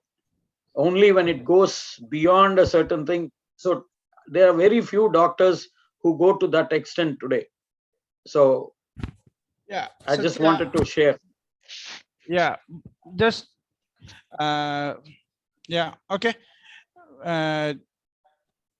fine. We should move on. Yeah, to share this. Yeah. Sorry, Peter. No, but I see, my invitation is to be in an inquiry about this instead of answering it. I'm getting worried when you are answering it. Okay, so stay in an inquiry. Yeah. So farm and food. So traditional farmer centric. And then at level 2.0 was output, which is industrial agriculture, monoculture. Then outcome or user centric. Then it became about reducing negative, going all organic and reducing negative footprint, right? And fourth is regenerative agriculture, which is food as a medium for healing planet and people. Okay, so the way I see this table, and Ferdy, you can add your perspective, is mostly you will find that we are at the 3.0 system, and 4.0 is what is the future possibility that is being created here. Okay, so that's how I see this. I would agree, yeah. Yeah. So if you look at corporate sustainability, it all started from PR perspective, and then corporate practices and efficiency at 2.0. At 3.0, it was business innovation, and 4.0 is purpose or mission driven enterprise. Okay. Finance, very important, is traditionally it was banker centric, and to some degrees some of them still are in that world, right? And the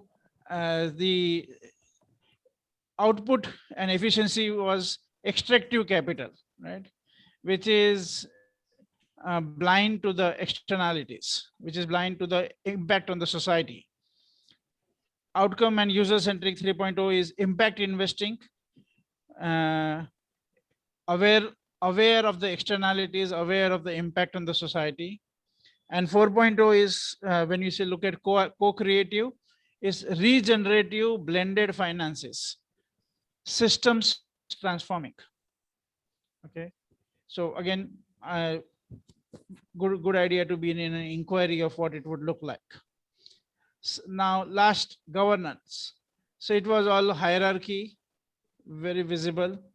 Then it became, if you look at even in India, you can see earlier all the government was kind of in all the businesses, and then government's control, the license raj and everything went away, and then it was more of market economics, right? So the invisible hand, the market, and market will control. But then the 3.0, which is the current, is organized interest lobbies, interest groups, which is the whole lobbying, right? So that's how the whole decisions are made. And 4.0 is awareness based collective action. So this is the future possibility that we're talking about. Okay, so before we go ahead, anybody wants to say anything? What do you hear in this? Without yes, ma'am. preempting, I mean, without still maintaining an open mind on that, and inquisitive mind on what 4.0 would look like for our generation or for the next generation. Right. I would also share that in our studies of indigenous peoples in the Philippines, and most likely other indigenous peoples in other cultures, it is not necessarily, some could be seen. No? I would like to say that co-creative and ecosystem-centric examples could be seen in their culture, whether it was in the past or still ongoing. And I think that's based on their socioeconomic structure, which is a lot of it were communal setup. So, and their close relationship with nature. So, for example, in health, yes, they do have their shaman or their own version of the doctor, the healer, but the healer is also very much connected to the environment, the sources of it, and the relationship is not extractive, but they see it as part of life-giving support system that they nurture together with people. So, that's my thoughts. No? That, yeah, not all groups of people goes through it in a linear way, like 1, 2, 3, and then they finally get to 4. I think some groups of people have experiences or examples of 4, except that there were factors that destroyed or deleted those practices, maybe. Yeah.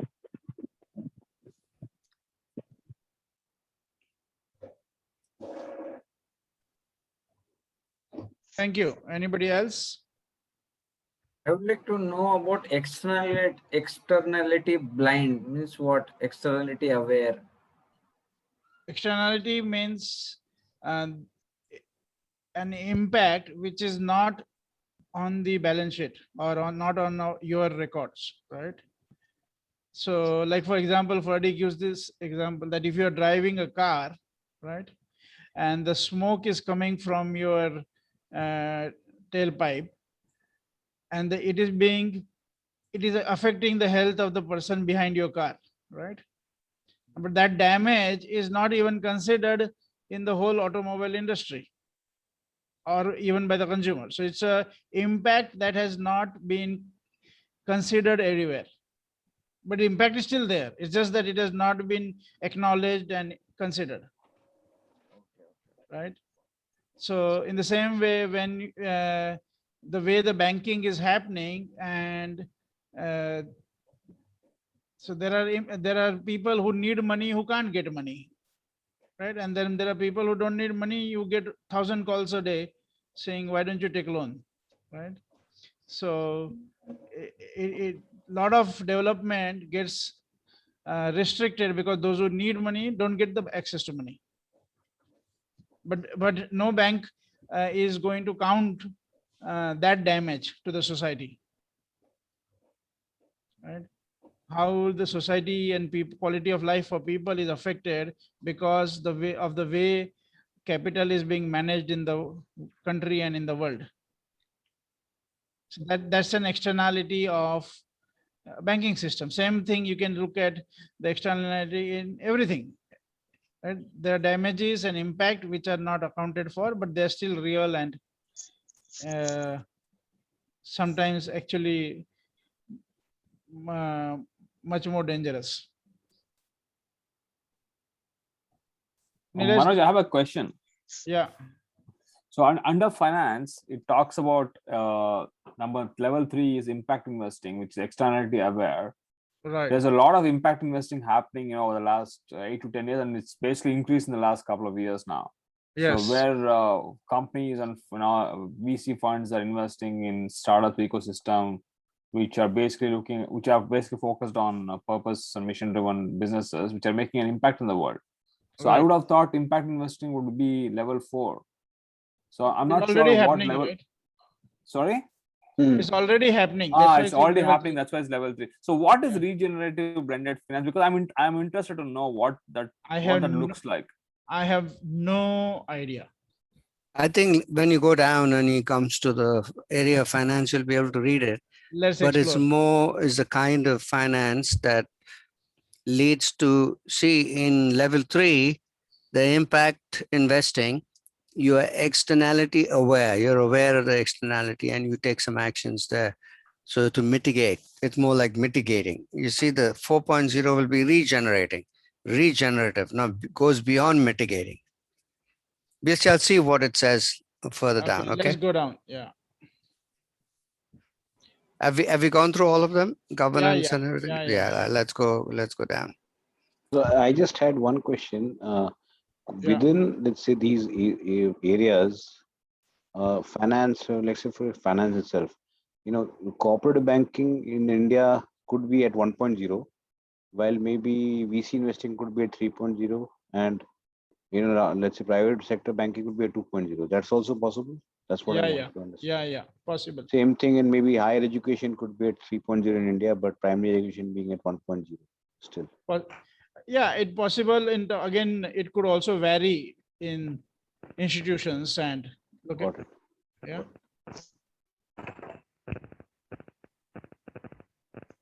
Okay, sorry, I got to move it up, right? Yeah, yeah. I'm waiting for Vivek to move it up. Okay. Okay, so this above figure highlights three main issues. First, you cannot solve 4.0 challenges with response mechanisms that are rooted in operating systems 2.0 and 3.0. So whatever we know, whatever we are operating from, that is insufficient. That won't allow us to address the challenges of the regenerative field. Right? It's going to require a new operating system. Okay. So, but that of course is precisely what happens in most systems most of the time. Right. So that is point number one. The second issue is, if you try to move your organization into the 4.0 realm of operating, you realize that no one can do it alone. That's why we had to call all of you here, because we couldn't take the GTC or whatever we want to call it, right? ABC. ABC to 4.0 alone. So we had to invite all of you. You need an entire ecosystem of partners. So that's point number two, right? So you cannot do it alone. You need an ecosystem of partners. And point number three is the C19 situation has greatly accelerated the urgency of the 4.0 agenda. Right. So what it means, I think, is COVID has actually what looked like something that we could accomplish next 10 years or 20 years, it has made it like urgent, like burning urgent right now, right? Okay, so learning. The spaces for deep learning have never been more in demand, right? So there is a huge demand, huge need for deep learning, not the Balmia learning. You learn, go to the exam, vomit, and forget. Not that kind of learning, but deep learning, right? Like many of you were talking throughout the day about people connecting to the people on the field, people connecting to the people who are getting affected, right? So that's part of the deep learning. Health. So this is now each column they're addressing. So health, strengthening the sources of health for people and planet. Right. So not just from moving from illness to no illness, right? But it focuses on what? Strengthening the sources of health for people and planet is precisely what the current situation calls for. Fadi, can you go down a little?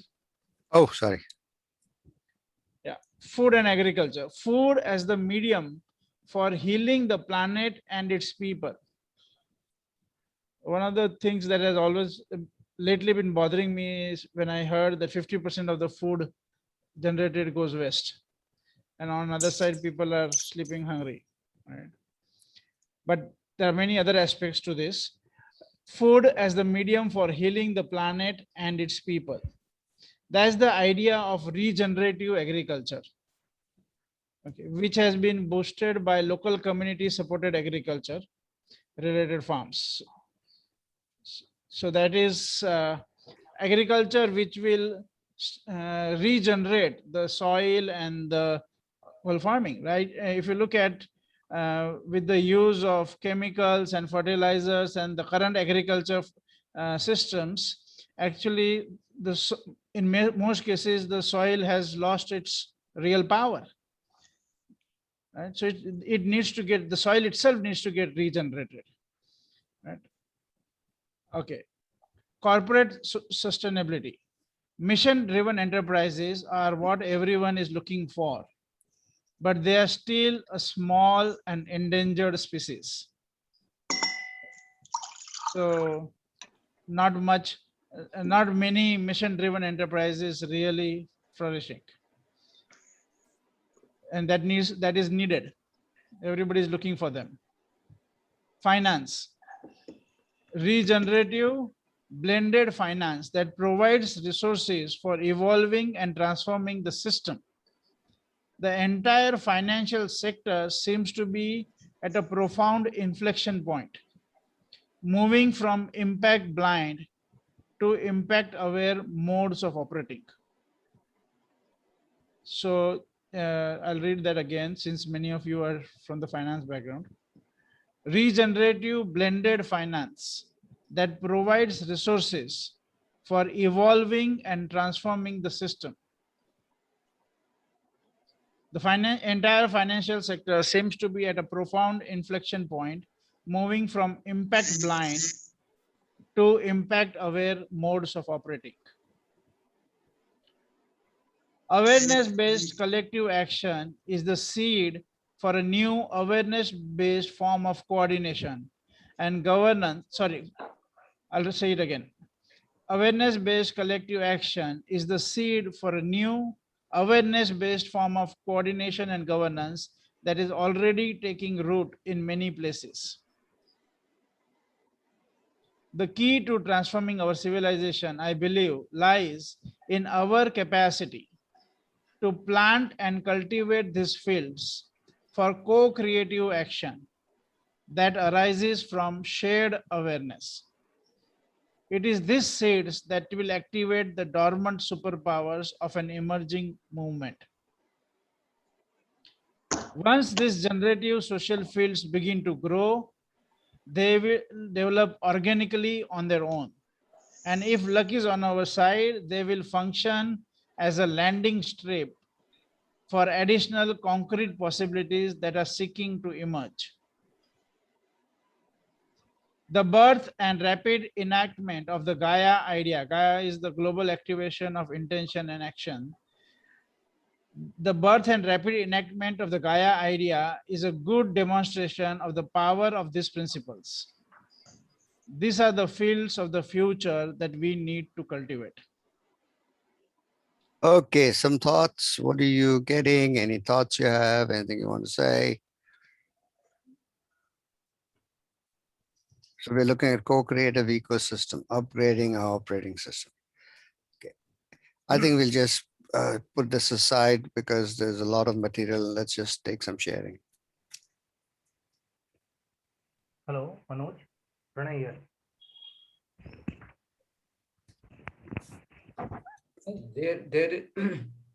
We have also reached the break time. So I just. Okay. And then we should have Pranay when we get back, okay? Okay, so 15 minutes. Yeah, everybody look at your watch. If it is working, then 15 minutes from that time. I just want to share one thing. I'll be on mute and video off for half an hour. I'm taking my dog for a walk. So I'll be present, but my video will be off. Yeah, no problem. No problem. The dog may get transformed. So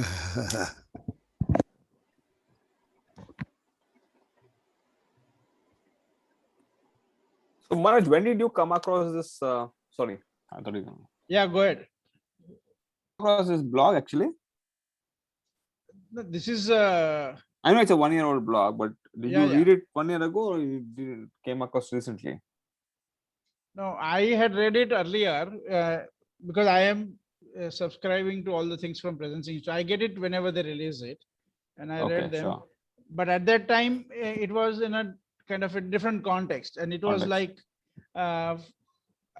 when I read it first, it was again like for me at that time it was like a pie in the sky, right? This is not really happening right now, right? Like it looked like a wishful thinking, right? Or yeah, like maybe it's time yet to come. But then recently Ferdy accessed it again, and then he was blown by it. So then this is amazing, actually. You know, the 4 stages of evolution. Yeah, is actually making me think. But I'm already thinking on those lines, especially under corporate sustainability and finance. Those are 2 areas of interest. So yeah, it makes a lot of sense. He has, Otto has talked about this in many many blogs and articles, but in this it's like all put together. So that's right. If you, in fact, he actually did this event on rethinking finance, if you remember, a few months ago, where they had the cup. they already, they also have a workshop, a course on edX called Transforming Capitalism. Okay. And then they are doing work in many fields. No, in fact, we, I mean, as part of the fund idea, we are also grappling with the same challenge. We want to do things differently, but then the past way of doing it is like everybody is doing it in a particular way. So when you try to do something different, then the entire system needs to basically get enrolled into that. True. But we believe that we can be one of the few people who could actually be doing that. Yeah. Okay. I'll see you in 10 minutes. Yeah. Thanks, Manoj. Welcome.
I think.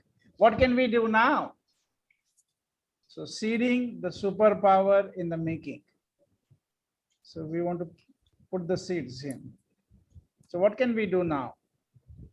अब क्या करें? अब क्या कर सकते हैं? Right. Missing Vivek.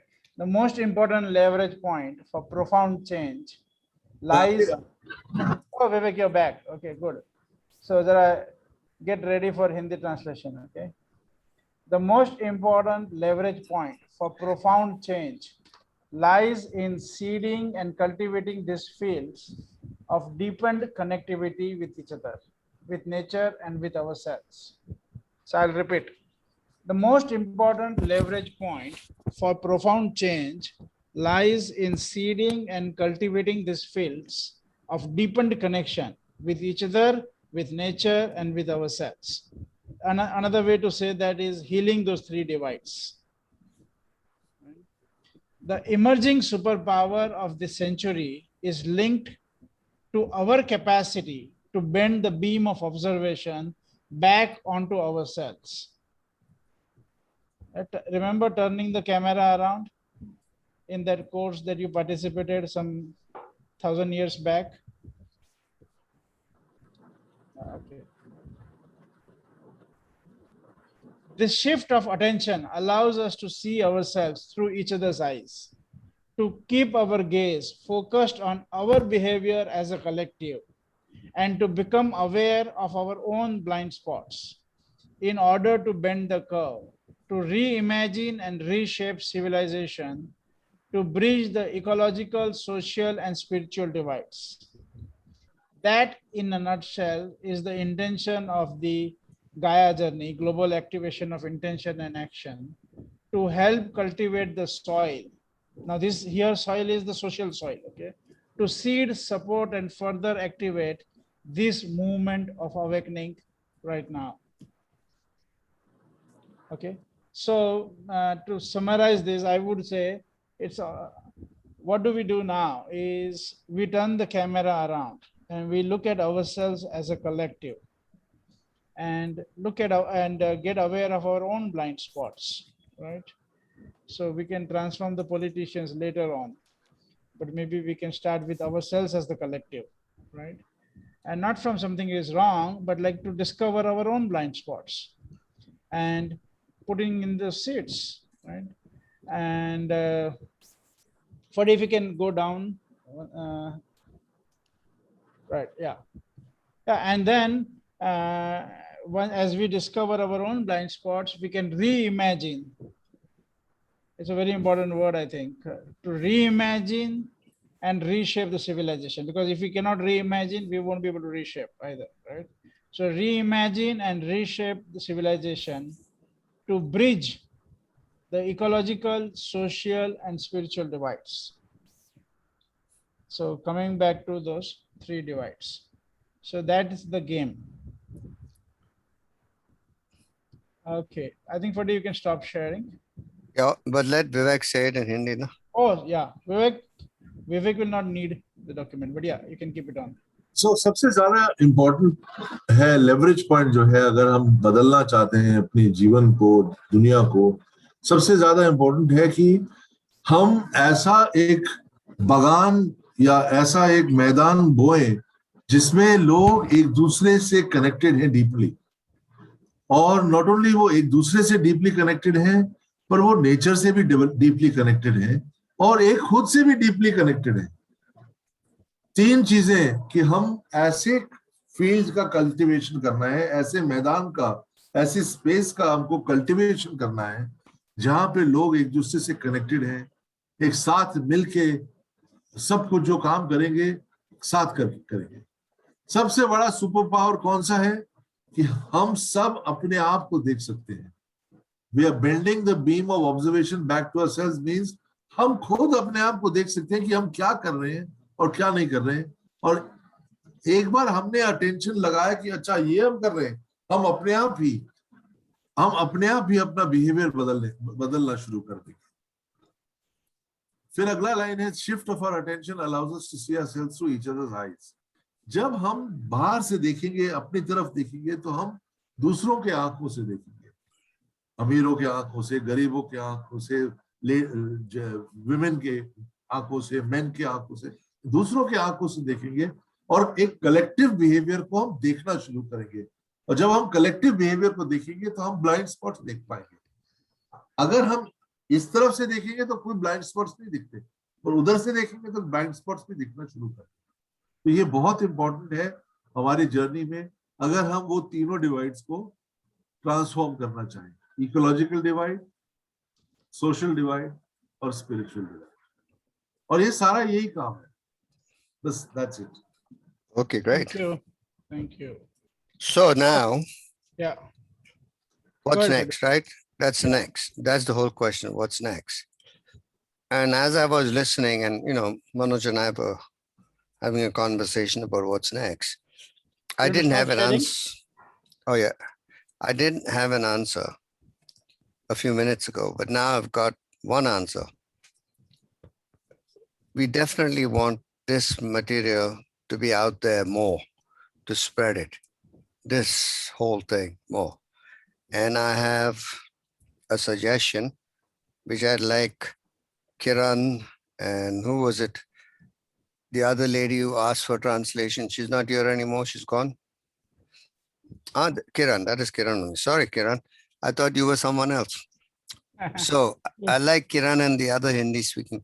My recommendation and putting you in a spot, Vivek, is that you have another 5-hour program or something like this one, where you lead it in Hindi and get these people to get some other people there and expose them to the idea. How about that? Sure, with pleasure. What about that, Kiran? How about that? हाँ या वो ना एक बोलो question यार. translate करो. Yes. You think you can do that? Get about 20 people and do it in Hindi. And Vivek, when Vivek does it in Hindi with none of us there now, he really is in full flow. Yeah. He gets suppressed by Ferdy. Yeah. So why don't you So you want to Nilesh take? is there na Sutradhar. Yeah, Nilesh, what do you think of the idea? Work like anything. She is the best leader, I think. No, I'm saying, what do you think of the idea of you and Vivek, and with support from Kiran, create another session all in Hindi, like you did the thing of ABC Similar to what we did today. action, what we did today. Immediately ready for prototype.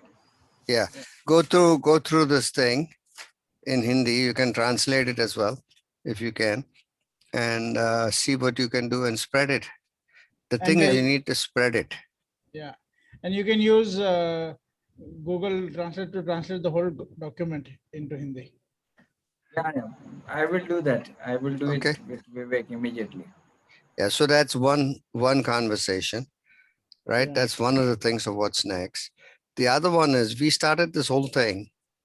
By we, I mean what used to be GTCA and what used to be Ferdy D'Souza and Associates in its first avatar. It is GTC till the time we get a new name. So we wanted to look at reconstituting ourselves and change the name and everything else for what we want to do. And we can get their suggestions for that also. That's what I'm saying. So I'd like to offer an opening for you into it. What do we want to have us be about, and what do we want to have this work be about? And then I'm over to you, Manoj, to shape it. Okay. So 2-3 things. One is, what can we as a collective do now? What are the things that we can do? How many of you would like to work and co-create? We have no idea what exactly we will do together, right? But how many of you would like to co-create with us? And whatever is the next that we create, right? Because it will be co-creation. Manoj, sorry to interrupt. Co-creation ke pehle, I would like to beg the attention of Mahima Patel Saab. He seemed to be playing cards. Mahima Patel is playing cards. Poor guy. He got caught. Yeah, one day Mahima is lucky that Ferdy is not in India. One day Mahima, if he gets into physical hands of Ferdy, he's going to get bashed up. Sanjay, he's reshuffling his core team. Right. That's what he's doing, reshuffling his core team. No, I appreciate Mahima joining us in these conversations. Yeah. I'm giving him some space. Yes. So that I know that he's going to show up powerfully. Yes. But now just to go back to what we were saying, Yeah. call Okay. our invitation to you to engage with us in creating a new avatar. So how many of you want to be in the game co-creating with all of us, right? So I'm going to actually write down the name. So if you keep your hand up and I will speak your name as I write. So then you can keep your hand down. So Satya, if I speak your name, you can keep your hand down. Sheila, Sanjay, and Chaitanya. Okay, Prabha. Nilesh. Basawa. Nilesh has no choice. Weng and Pradeep, Jayanna, and Naresh. Okay, great. And let me just move to the other screen. Anybody? Raju. Jitendra Joshi. Raju has his hand up. Okay. Okay, if I have not spoken your name, but you have raised your hand and I missed you, you well, should Mahima has shout out. raised his hands. Yeah. Mahima electronically. Okay. Swanand. Swanand. And Mayan. Abhishek. Okay. Mayan. Abhishek. Abhishek. Mayan, I can't see. 1 second. Well, her Abhishek? hand is raised electronically. Oh, okay. She must be having snacks. No, it's dinner time for her. Raju. Yeah, Raju, I got. Okay, so I'll just repeat all the names so that anybody, if I miss out, you can shout out. Satya, Sheila, Sanjay, Chaitanya, Prabha, Basava, Weng, Pradeep, Jayanna, Naresh, Jitendra, Raju, Mahima, Swanand, Abhishek, and Mian. I think I got everybody, right? And Melvin. Melvin, sorry. Hey, Melvin, you use W or V in your name? W, sir, always W. In the morning, you are connected with V. Acha? And why does your name say Melvin Guest? So that it says, okay, yeah, that is. Oh. Everyone is a guest on this earth. Okay, by the way, Zoom allows you to see 49 people on one screen. Really? Yes, all you have to do is click on the green button on the top left. That's right. Go to settings, go to video, and choose 49 people. Very good. But now, how do? Okay. Okay, perfect. And all of you should upgrade your Zoom 5.6. How do you do that? 5.6.5. 5.6.4 I've got already. Yeah. How do you do that? There's a green color tick button, is it? On the I'll left tell you side top, there's a separately. green color tick button. Click on it, then click on the wheel, which is settings. Go to video. Oh, okay, got it. Go to the bottom and make it 49. Thank you. Bottom where? Video? Right at the bottom of video on the right, just scroll it, will come to 49 option. 49 people. Okay.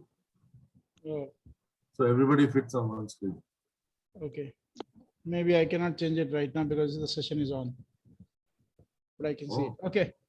I couldn't change it right now. Maybe because it's on and I am whatever. Okay, so I got this. Right now you have 25. I think if you use the browser, it doesn't work. Yeah, if you use the browser, half of the facilities of Zoom don't work. Okay. Yes, if you have to use the app. Use the app. Okay, so now I am running against clock. So let's focus. Okay, so what is the next thing we should do? Let's hear some suggestions. What are the ideas that have been coming up for you out of the whole day? How do we work as a collective? So we will spend some time on ideas, and then we also want sometime on very small time, but sometime on suggesting some name, because I and Ferdy have been fighting for the last 1 year on the name. Okay, so we would like to close it today. So we will ultimately take your opinion. So one thing, Yeah, Abhishek. Manoj, if I can start.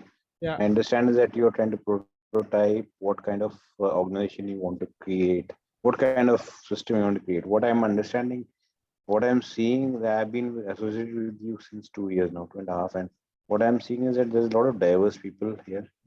Yeah. People who also been, I think, mostly have done their landmark education and then also come. So at least on a self level, they have evolved, right? And or are evolving, right? Which was not the case when I did the LFEF.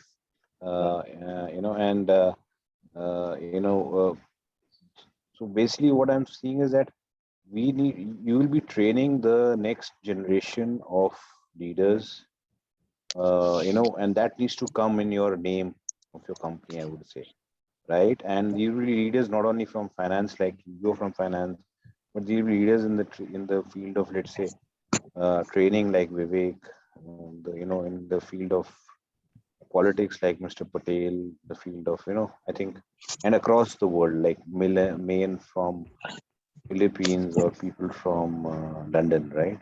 And I've seen people from Dubai attend as well. So we need some kind of a universal kind of a name. That's what's coming to my mind. Yeah. Okay. And something that appeals universally. Okay. Right? May not be English also. And that's what we need to think. Maybe we are all being brought up in that English education. We think English is the name which people can understand is the right word. Maybe not. May not be. Okay. Good. Not sure. So that's what's coming to my mind. I got it. And do you want to end your session with suggesting a name also? Let me think about I'm not forcing. I'm not forcing you. I'm just saying. Let me think about it. I think it needs to be really encompassing, because good. you are doing something which is great. Just like you said, Auto Shama is doing that at global level. At least you're doing that at the regional level in India, because most of the participants are from India. But I think you need to, I think the vision is to at least make it at the regional level. So you need to think, I think you need to really think big, something which is universal. But let me think about that. I think let other people come out, maybe co-create, and then maybe I'll come to some name. Okay, good. So the next, good. So next 5 minutes, let's dedicate it to the name. Okay. Manoj, I have something to say. This is similar to the exercise we did a few months back. I mean, last year, right? Yeah. And we finally nailed GTC. And but even on that session, we kind of rushed into it, and we finally had 2 versions of GTC, and then we came back and changed it. I would basically suggest us to use the presencing technology and basically get people to think about it and come back and give some names as ideas. I think where I would like to start is start with your purpose. What do you want to do, given whatever you've done today? What do we stand for as a community, right? As a team. Okay. Start from there and get your purpose clear and clarified. So talk about once that is clear, start from there, and then what should be the purpose? That's for everyone to basically contribute, right? Yeah. So you are one of the everyone. No, but I think you have to listen out. Whatever he has to say, complete. Yeah. So for me, it is about the transformation of organizations, and also transformation of people, so they can actually make a bigger impact and basically contribute towards a sustainable society, and a society that works for all. That's what I understand it as. That work is all about. Okay. So Parivartan. Okay. For me, it's creating future leaders.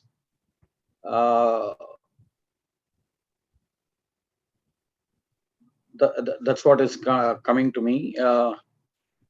Okay. Manoj? Yeah, just 1 second, Pranay. Satya, did you have anything else to say?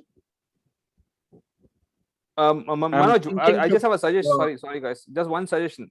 Why don't you basically do a screen share and open a PPT or some on a Word document, and then just basically capture what everyone's saying so that everybody can see, and then we can create something here as a whiteboard, right? Okay. Annotate is not working. Annotate is not working. Annotate is not working. No, what you can just, Vivek, can you just open the Word document and capture it? Or you want me to try? Can I already contribute something? Yeah. So are we co-creating intention? Is that what we're doing, or is it the title? Can you write? No, Vivek, it is better to use a Word document. Okay, we'll have more flexibility with it. Sorry, man, just one sec. Let me. Okay. I'm dealing the logistics. Yeah. Or why not to put into chat? Everybody. Let it be. Okay, let it be. Word document is easy to process afterwards also. Yeah, you can put it in the chat, and then we can if you want to see what everybody is writing, that's also fine. You want to put it in the chat, you can do that. We'll pick up from there, right? So those of you who want to say something on the chat, go ahead and write it on the chat. Those of you who want to unmute and speak up, go create that. Okay, so Mayan has written co-creating best futures for humanity. Okay, and did you want to say anything, Mayan? Just to say that that's the intention that I created at the start of our advanced course, the weekend session. So I'm present again to that when we read the document. Brilliant. Jayashri, welcome. Thank you so much. Thank you so much. What is GTC? Global Transformer? Global Transformation Consulting. So GTC was Global Transformation Consulting, and we had two parts, and the participants were also called GTC, Global Transformation Champions. Okay. So we were GTC as consulting, and participants were GTC as champions. If you wish to register under Section 8 company, then global may not be allowed. No, But we are not looking at. Yeah, we're not looking at the company formation right now. So as a trust, yes. Otherwise, you can keep the name. There is no issue. No, we are not. Yeah. We don't want that old name right now. That's why we are looking at a new name, and also we want to create new context or new intention together, and new ideas. So this is about not just the new name as the small thing, actually new intention and new ideas of what can we do collectively. So you can contribute in all the three. So let's hear from all of you. It should be catchy actually, and I think the word transformation is very relevant and collective. So one of the things which jumps out at me is Transformers Collective. Just 2 words. Okay. Thank you. Okay, somebody else.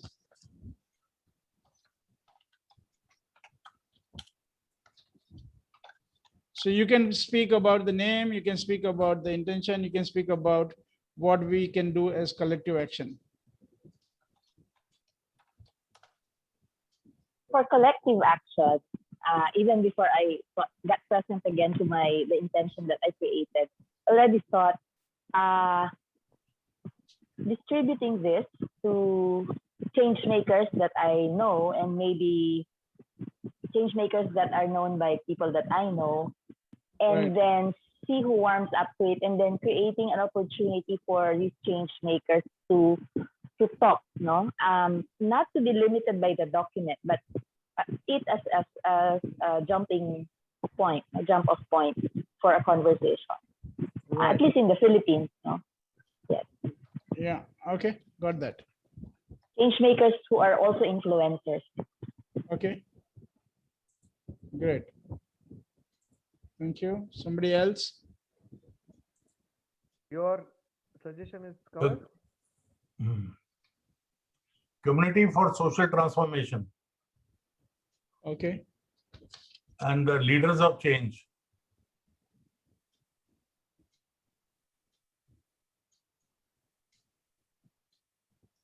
Okay. It's not committee, it's a community. Yeah, yeah. Okay. It could be global community also. Yeah, okay. Okay, good. Somebody else? I have written organization for rehumanizing the world, because okay. we just created that. I think Otto Sharma got some award for elevating humanity. Yeah. Okay, great. Somebody else?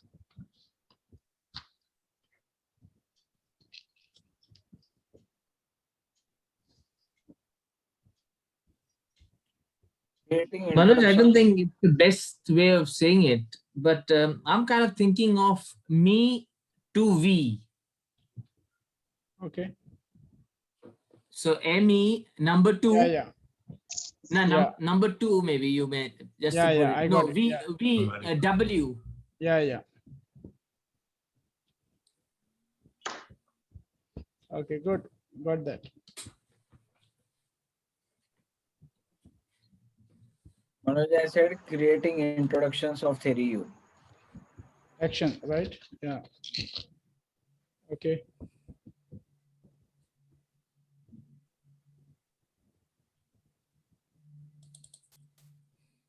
You mean LFEF or theory U? LFA. Okay, got that. Okay. Somebody else? अज्ञान से सुज्ञान की ओर. Agnan says, Basawa, say it again. Agnan say, सुज्ञान की ओर. Sugnan. Okay. सुज्ञान की ओर. NAN. Okay. युग परिवर्तन. Oh, युग परिवर्तन. Yeah. युग. युग परिवर्तन. Okay, good. So I think if anybody has if some name comes to your mind, you can talk about it. But otherwise, I want to shift the focus towards what are the collective actions or what are the actions we can take as a collective. Right? Manoj, can it be we are one system? Something like that. Okay. So that is what is this? Okay, We are one system is what? Raju? Like, yeah, the air we breathe, everything. Yeah, but you're talking in terms of the name, you're talking in terms of intention, or you're talking in terms of Name. Okay. One more name, Manoj. Yeah. A transformation on the top, and under that Club Universe. Okay. Transformation Universe. Club Universe. Transformation Club Universe. Oh, is Vivek working on the sheet? Who's doing this? Vivek. Vivek, So, can I insert a table there? Yeah, please do it. Edit it yourself.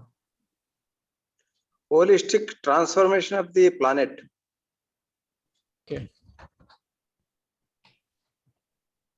Okay.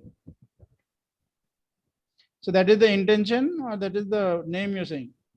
Name and intention both.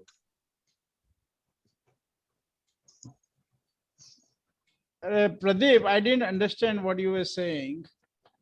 Did you say the word club? Yeah, CLEB? Club Universe. Transformation Club Universe.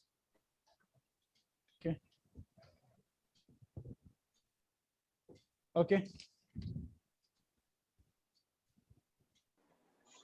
Okay, good. So now let's focus on, so the name will come whenever it comes to us. And let's focus on what are the activities we can do, we should look at it collectively or as a collective. What are your suggestions on what should we now do as a collective?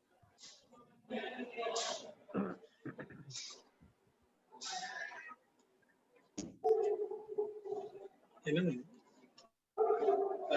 think we have to reframe the question. What are the activities? Could be little. I would say, how do we go about accomplishing this intention? Like that, something like that. Okay.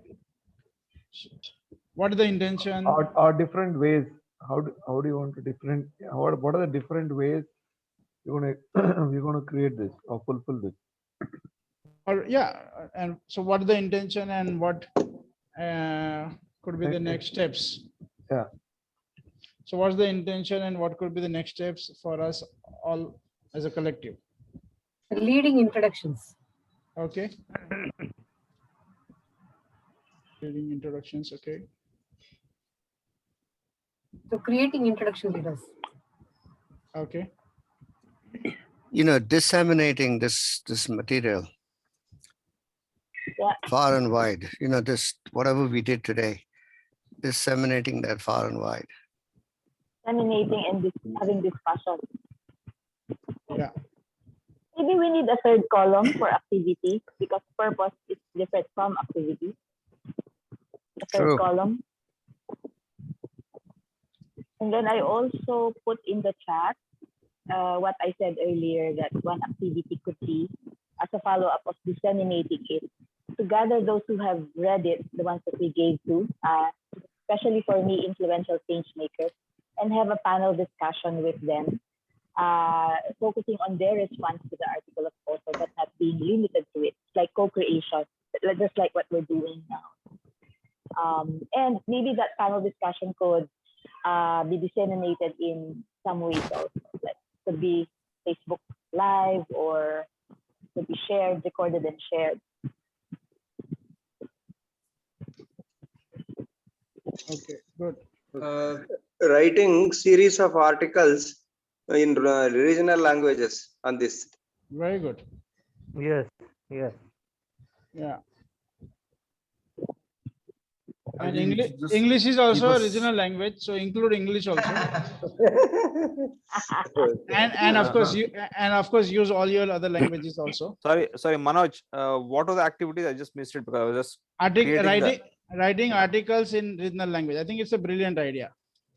Articles, and then if some of you can also create small videos, that is also great.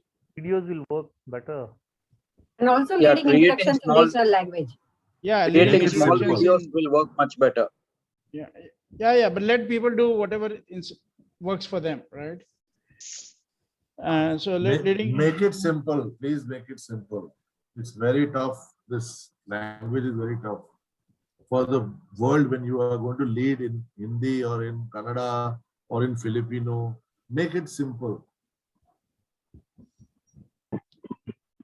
Okay. You see, one area, of course, what we are talking about is learning and development, creating an awareness about this, what we have discussed today. And on the other hand, we have to have certain actionable items of focus areas. For example, when we discuss about COVID today, so is our focus area to bring in transformation in that area, and then we identify the different subheadings or sub areas like what action we should take, that kind of thing. So Pradeep, this group is not working on the COVID. That's a separate group that is working on the COVID project. Okay. Oh yeah. Okay. Yeah. So this group is about what we do as LFEF alumni, right? All of us, what we do on a global level, and it's like we have been doing this game for last 5 years, and we intend to do it for next 500 years. So hopefully COVID won't be there all the time. I'll be there with you. Yeah.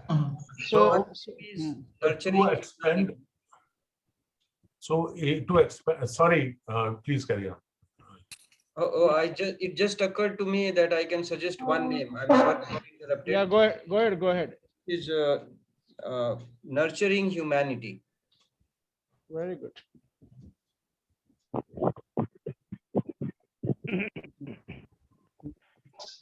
Something that came up to my mind is adding on. we could have, when we are doing in different languages, we could actually have people volunteering from universities, professors of different languages. That way we're reaching out, and then when they get that what we are doing, then it becomes very natural for them to take it to the students. So I think we could have a committee of people who will, validate our translations and help us in translations such that it comes authored properly. We may be the ones presenting it, but that way where we need to impact will be through teachers, through, people, influencers rather. I think none better than professors and others. And they also get the importance of doing the translation, being part of our team. So suddenly that came up, we could work like that. Okay. I agree. Manoj Jainaya? Yeah, Jayanna. And then Pranay. One of the action plan is to look at those 5 columns like learning, health, and finance and governance, and looking at the core people. Like if it comes to health, there are organizations which are really the government is looking at them like that. So creating an action plan at 4.0, whatever. So action plan for each items that needs to be created in collaboration or in co-creating with those kind of structures. Right. Very good. So agriculture means there are plenty of agriculture universities. So many branches of universities are there, really taking their partnership. So creating partnership or co-creating whatever we are creating from the context. So really identify the structures, supporting structures for this. Right. Yeah. Manoj. Just one second, Pradeep. I am making a note of this. I am really very inspired by what Jayanna said. So just give me a couple of seconds. Yeah. Okay. I'm gonna add one more. It is Pranay's turn. It is Pranay's turn. All of you are dominating Pranay. You don't know. He gets very upset. Okay. So and I will come to protect him. Okay. I will okay, also. Pranay. Also. Okay. Pranay next, and then whoever else is then jump in. Just saying, Jayashree's idea is brilliant. The only thing is that we do not want professor only to translate, but as modes of influences, not only professors, but teachers also in schools. Yeah. Very good. Brilliant. Nudge. Yes. A half-day forum with UN SPSN. Not just the youth, but the other age bracket. So what do you want to do with the UN SDSN? Forum, maybe a half-day forum on this, and I'll invite you or Ferdy to. Yes. To be lovely. That'll be great. And Wang and I will be there, of course, and all of you guys, if you can. Anyone in this group. Yes. But man, you have to lead it. Only no. Not a problem.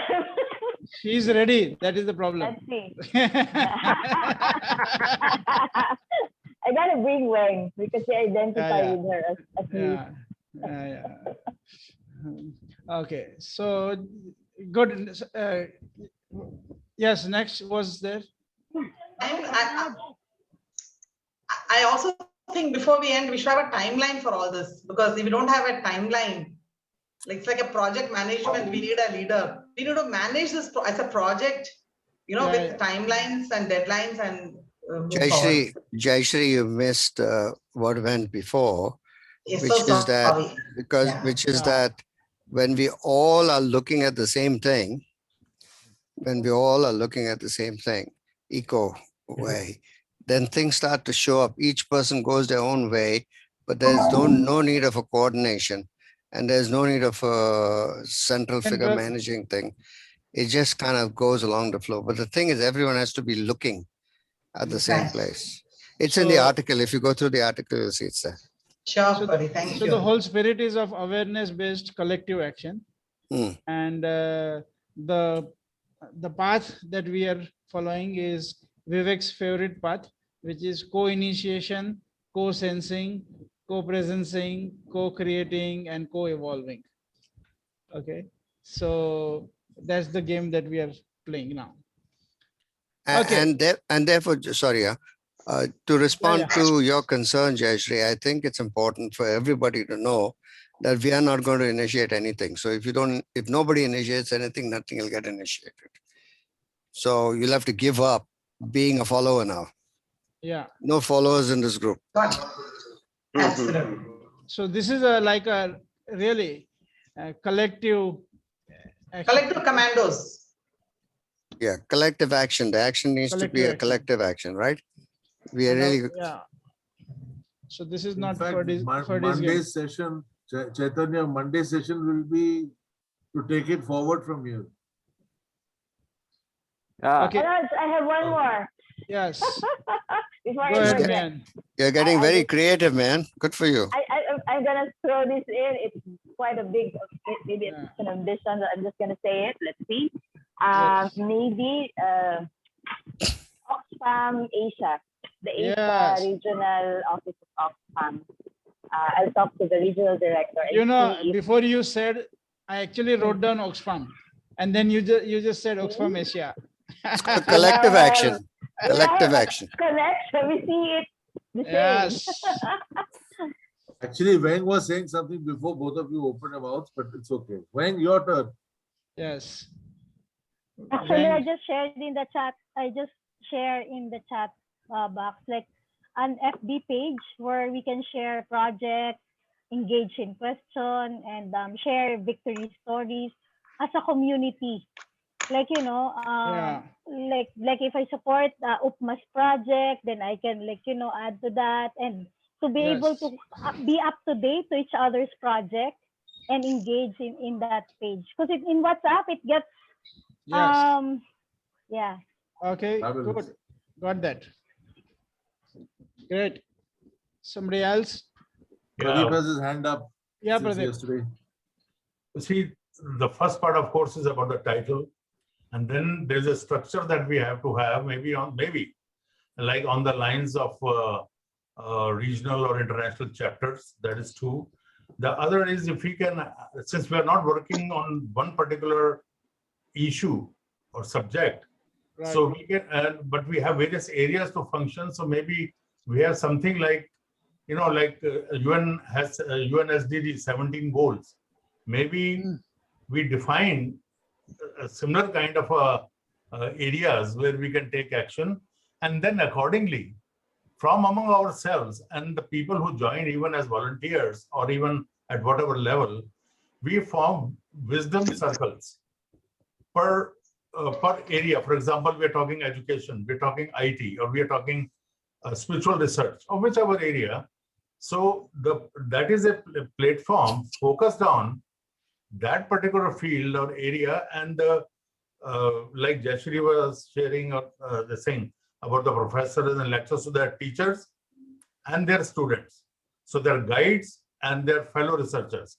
The same lines, if we can create a platform, and those the subject matter experts are there, and then they are seekers also. So we are creating that network. That is one suggestion that I want to. Okay, good, got that. Manoj, what I'm hearing of everyone sharing is, the purpose. I mean, I'm not saying it's a purpose statement, but the purpose behind whatever we're doing is transforming self, organizations, and society. Yeah. That's what I'm hearing. Okay.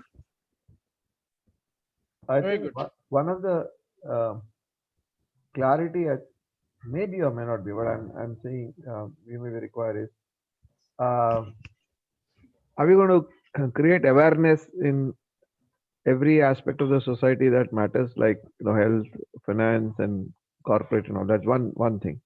Or are we going to actually collectively make a real difference over there? Like one is creating awareness, so they evolve, they partner, we are creating superpower teams. Are we creating superpower teams, and so that they go and fulfill the intention, or are we going to, as superpower teams, go and make a difference in a identified segment, or both? I think neither of them, Sai Krishna. I think we are going to be a space in which whatever wants to happen will happen. A landing strip for the future that wants to happen. Not that we are going to direct it, not we're going to move it, not that we're going to do anything like that. Because I think this requires to go outside of ourselves. It's got to go eco. So we can't control it or direct it. Yeah. That's my view. It doesn't have to be the final but, view, okay? But for me, that leaves very rudderless. It's Understood. just so open and. Once again, I refer you back to his article in that paragraph, and that is demonstrated. It is actually getting oriented. He's going to do the. You know what I'm saying, SK? Which part of the paragraph somewhere he said, I think we have to actually check it out and see that it's true.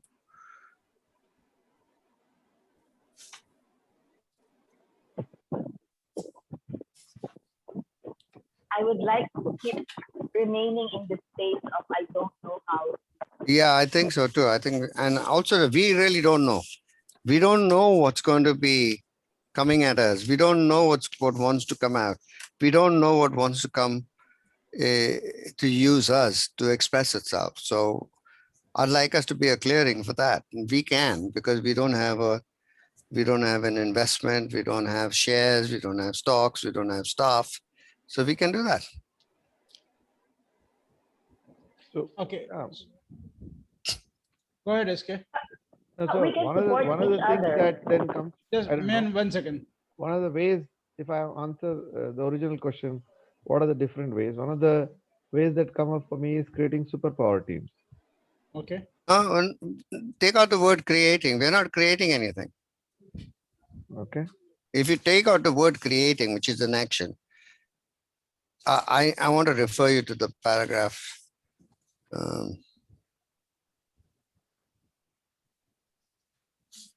I forget where it is. Oh, it is in the beginning when it says that China took 6 weeks and others took 6 weeks. And just after that, it says that.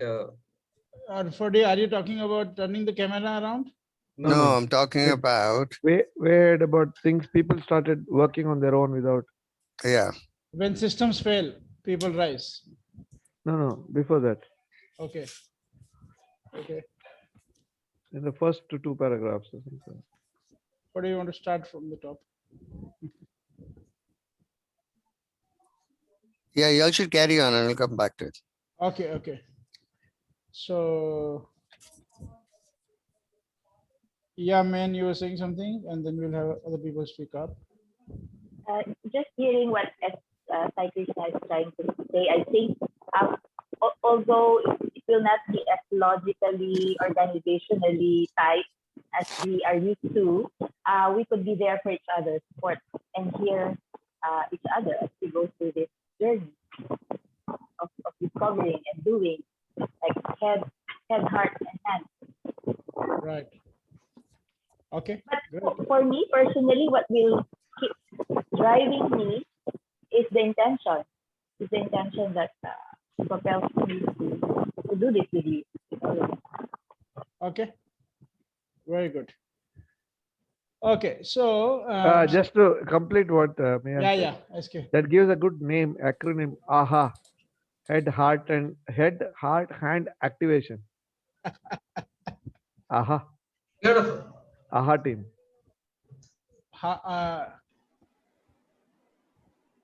Triple HA, is that what you're saying? No, HA, head, heart. Oh, okay. Triple HA. It's almost right. I mean, you need to just forget it's a good one. Head, heart, and yeah. I mean, We got to follow Chaitanya's advice and let this kind of sink in, okay? We don't need to get the answer today. Yeah. For the name. Otherwise, we'll go down the same route. Yeah. One thing which just came to my mind is as a purpose statement, Yeah. creating leaders for global transformation. Yeah, I'd like to use again that you created. I'd like to use another word. When let me know. I'll show you this. Here you are. Where did it come? It was in connection. We are one system. Connection. I think lost it. 4. Is it in 4? Yeah, superpower. We mobilized, I think we mobilized massive, this thing. Just, is that what we're talking about? In short time, how things have happened? Yes, yes, he's talking to that. Yeah, here it is. Here it is. See, here we are. So it is a pattern of action that's familiar to most of us. When we face disruptive challenges, blah, blah, blah, what do? We come together, we hold each other, we jointly pay attention to what is happening. Then, once we see together, everyone simply does what needs to be done without central coordination, without formal governance, spontaneously, coordinated by seeing together, by a shared awareness of the whole. That's the magic.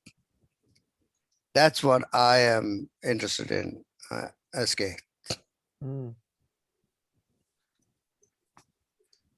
Ferdy, I want to add that in this COVID time, I'm seeing that I know everybody is pitching in and behaving as if that person is their own family member and staying late night and doing that, serving that person kind of thing. So, I mean, it's so powerful and profound. But we need to have the disruptive challenge created, not that it has to exist. No, we don't. We actually don't. That's what, read this paragraph, see what it says. And this has been demonstrated. Right. It's a pattern of action that is familiar to most of us. Right. You know, we come together. What do? We come together, we hold each other, we jointly pay attention to what's happening. And then once we see together, everyone simply does what needs to be done. And each person doing something different, often without central coordination, without formal governance, spontaneously, coordinated by seeing together, by a shared awareness of the whole. That's the magic. Okay. So, Ferdy, we have, I'll tell you, we have 5 minutes. 14 minutes. 14 minutes. Well, I did want to spend some time asking people to share what they got out of this whole thing for themselves. And do you want to set up another meeting? I don't know. I think my brain is dried up, so I don't think I can think properly right now. I would prefer if we could do it later on. Okay. I think we have to allow this to sink in. Okay. Fine. So Stop sharing. what I propose to do is all the names that you have given me, I'll create another WhatsApp group for all of us on that. We can talk further. And I do propose that we meet once more and create more structure of working or whatever is appropriate. But I think we may need to, it might be a good idea to meet once more. Okay. I think we need to. Absolutely. I'm sure we need to. I don't want to set a date and time now is what I mean. Okay. Fine. So then over to you, Ferdy. You want to take sharing from what people have gotten? Right. I just want to wrap up by inviting, I want to take as many people as possible, everybody if I can, to share really quickly, what are you taking away from this session? Start with you, Sanjay. What especially I'm taking is difficult, but I had a very good time, very good experience, and what's the learning you had? We'll come back to you if you want, okay? Right. Okay, Chaitanya? Yeah, I am taking on, awareness-based collective action, and also, being aware of how downloading is happening at a collective level, not just at an individual level. Okay, great. I'm taking that great. on. Thank you. Yeah. Satya?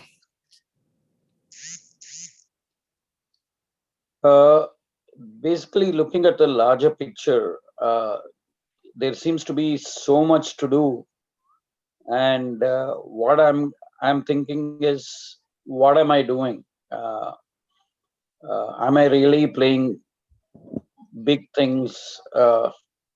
Actually, everyone, if you go down that route, you'll get complicated. Just say, what I'm taking away is, taking away, not taking on, taking away is, what are you taking away? Baswa here, Yeah. just expansion, expansion, expansion Yeah. of heart and mind. Yeah, okay, great. Jump in when you're ready, Satya. Okay, Raju? Yeah, what I'm taking, like, we are one system. Okay, great. That's what you're taking. We have one system. Very good. Jashi will get to you. You need a little more time to soak in some of the stuff. Sai Krishna? I'm taking away the responsibility to create awareness across. Okay, great. Great. Pradeep Malhotra? I think he's gone off screen. Okay, man.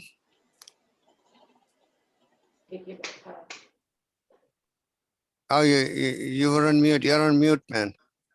Sorry. Seeing as one. Seeing as the one. magic. Seeing Creates as the one. magic. Very good. That's the magic. Very good. Pradeep, what are you taking away? See, first, initially I was swinging like a pendulum from downloading to co-creating, and that I have been a culprit, but I have to transform. But what I'm taking away now is that I can do it, and it is from self-transformation to world transformation. Okay, very good. Excellent. Excellent. Satya, you ready now? Keep enrolling. Keep enrolling. Okay. Melvin, what are you taking away? I'm taking away for it that basically if I want change, I have to actively play a role in it of a part of a bigger team. Okay, great. Upma? Everything we do and we are interconnected. Things Sorry, I missed the last part. Everything you do or do or act is interconnected. Each one is of interconnected. Everything's interconnected. Very good. Nilesh? ABC, everywhere. ABC everywhere. Very good. Prabha? Yeah, you're mute. Expansion. Expansion. Okay, you're joined Karuna. Karuna loves possibility 29. Great. Jayana? Yeah, being a part of emerging ecosystem. Very good. Bringing awareness to emerging ecosystem. Very good. Excellent. Excellent. Some fire has been lit for you, Jayana, hasn't there? Yeah. Yeah, we're going to see something coming from you. Yeah. Abhishek? I am zero, but we are heroes. I'm zero, but we are hero. Very good. Sheila? Yeah, wake up call for look at my collective consciousness. Very good. Very good. Thank. I got community and oneness, and from me to collective. Very good. From me to collective. Okay, Joshi? Listening. I'm just typing whatever people are saying. So I'm just listening. Okay, but what are you taking away? I'm just taking away that we are one and we are the world. Very good. And, very good. Yeah. Very good. Pranay? What are you taking away? Awareness and collective action. Okay, great. Kiran Mutta? What are you taking away? Yes, जो भी परिस्थिति है उसमें devotion मतलब योगदान कैसे देंगे. Okay, great. Great. And Jayashree? What are you taking away? We are one, we are the world. Okay. Uma, if you're there, you want to say something? Okay. We should wrap up. So, Wait, one second. I think one second. I think Joshi wanted to say something. Joshi hasn't said. I thought he did. Anyway, go ahead, No, Joshi. I'm so sorry. I repeated myself. Co-creative actions. Opening Co-creative. to take co-creative action. Okay, very good. Great. Prabha also. Prabha is not sure. Prabha shared, She yeah? Okay. She said expansion, expansion, expansion. Yeah. See, Prabha, I was listening to you. Jayashree? She said. Sanjay is yet to share. Umashri Balaji Balraj. Yeah, Uma but she's not. She's not speaking. Awareness, okay. Awareness, right. Jashi, what did you say? It must have slipped through me completely. What did you No, say? no, she said, we are one, we are the world. We are one, right? That's why it was so quickly said. We are one. We are the world. Okay, so the thing that struck me most was what I just said to Sai Krishna, that really when we are all looking at in the same place, then we can go and create and do stuff. That whole paragraph, I'm taking that away because I think that's really powerful. We don't need to govern, we don't need to control, we don't need to do any of it. And really, we got no control over people. We're just going to build a massive organization for what? Let people go and do it. We disseminate this thing so that more and more people see it, and more people will do whatever they want to do to make the difference. That's what I'm taking away. Manoj, Vivek, for you guys. For me, this whole thing can be really simple. And I'm really looking at making it simple for everyone to be able to lead this rather than just I'm leading it in Hindi. I mean, anybody can lead. Why not? Very good. The next one will be so simple that Kiran will say, I will lead on my own now. Okay, great. Manoj? Yeah, I'm not alone. You're not alone. Very good. Okay, guys, thank you so much for contributing your time and your creativity and your energy for today. It's been really, really great. We just went through this document. That's all we did. Nothing fantastic, nothing great, no this, no that. We just went through this whole document and we all engaged intellectually with it. It's brilliant. Fari, I would like to thank you for thinking of this idea of sharing this article with us. You're welcome. Really profound, and one has to really go through it again and again to sink in. But the whole concept of, what blows my mind is that if I like something, to have a group of people sharing it with them, so that's amazing. Brilliant. Thank you for sharing it with us. You're welcome. You're welcome. Thank you. I'd like to just take 10 seconds. Yeah. We have created another group. I think some of you are part of the other group. We created a group called Every Indian Matters. The idea is to use that group as a sounding board and create prototypes to specifically deal with what's happening around COVID in India. So I would request more people to join there, and then we have a call set up at 6:30 India time on Monday. So I'm expecting we can actually use the learnings and the work we did today to really basically take it on the call on Monday, and then really crystallize what we want to do and then start taking action. Okay, very good. Thank you for creating that, Chaitanya. That the whole thing got created out of your conversation.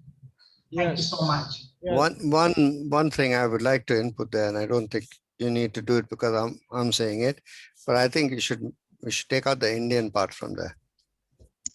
Yeah, I agree. So. Yeah, I feel so. Every life matters. Everyone matters or something like that. And I think you can include every Indian in that, African and Filipino and everyone else.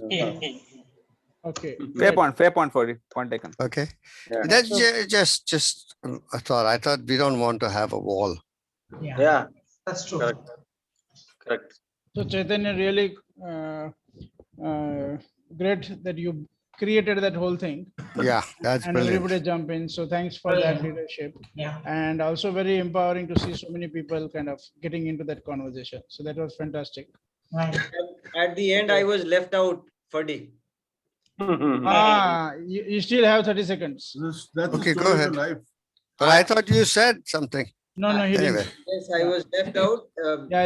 I am happy to say that I'm taking away exactly what Ferdi said, that one paragraph towards the end. Correct.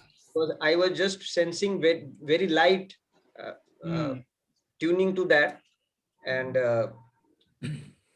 it was difficult that I could say that paragraph I'm taking. But now, as Ferdi said, it is very easier that very good. Paragraph. Great. Fantastic. Good you shared in the end. Huh? Sanjay, good you shared.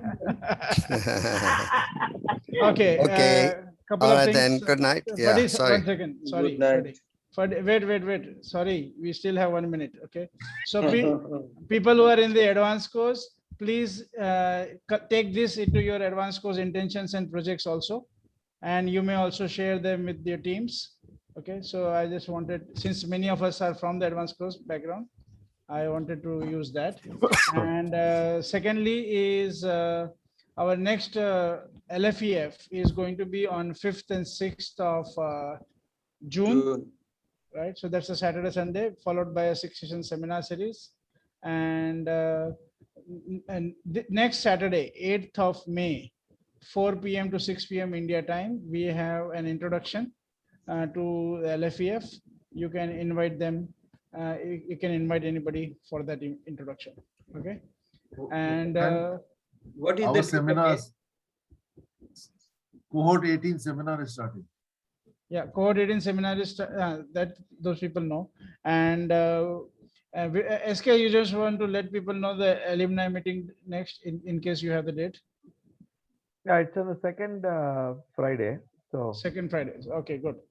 Great. So thank you very much. Now let's take a group. Let's take a group photo. Let's take a group photo quickly before we wind up. Okay. Yeah, go ahead. Yeah. Okay. Everybody smile. Everybody smile, guys. Put your cameras on. Pranay, put your camera on. Basava, you should also smile. Fast. I can't hold my smile for this long. Yeah, done. Done. Great. Thank you. Thank you. Thank you all. Thanks, guys. Thank you all. Wonderful. Manoj, Thank you. Take everybody. care. Lots of love. Bye-bye. Bye. Bye.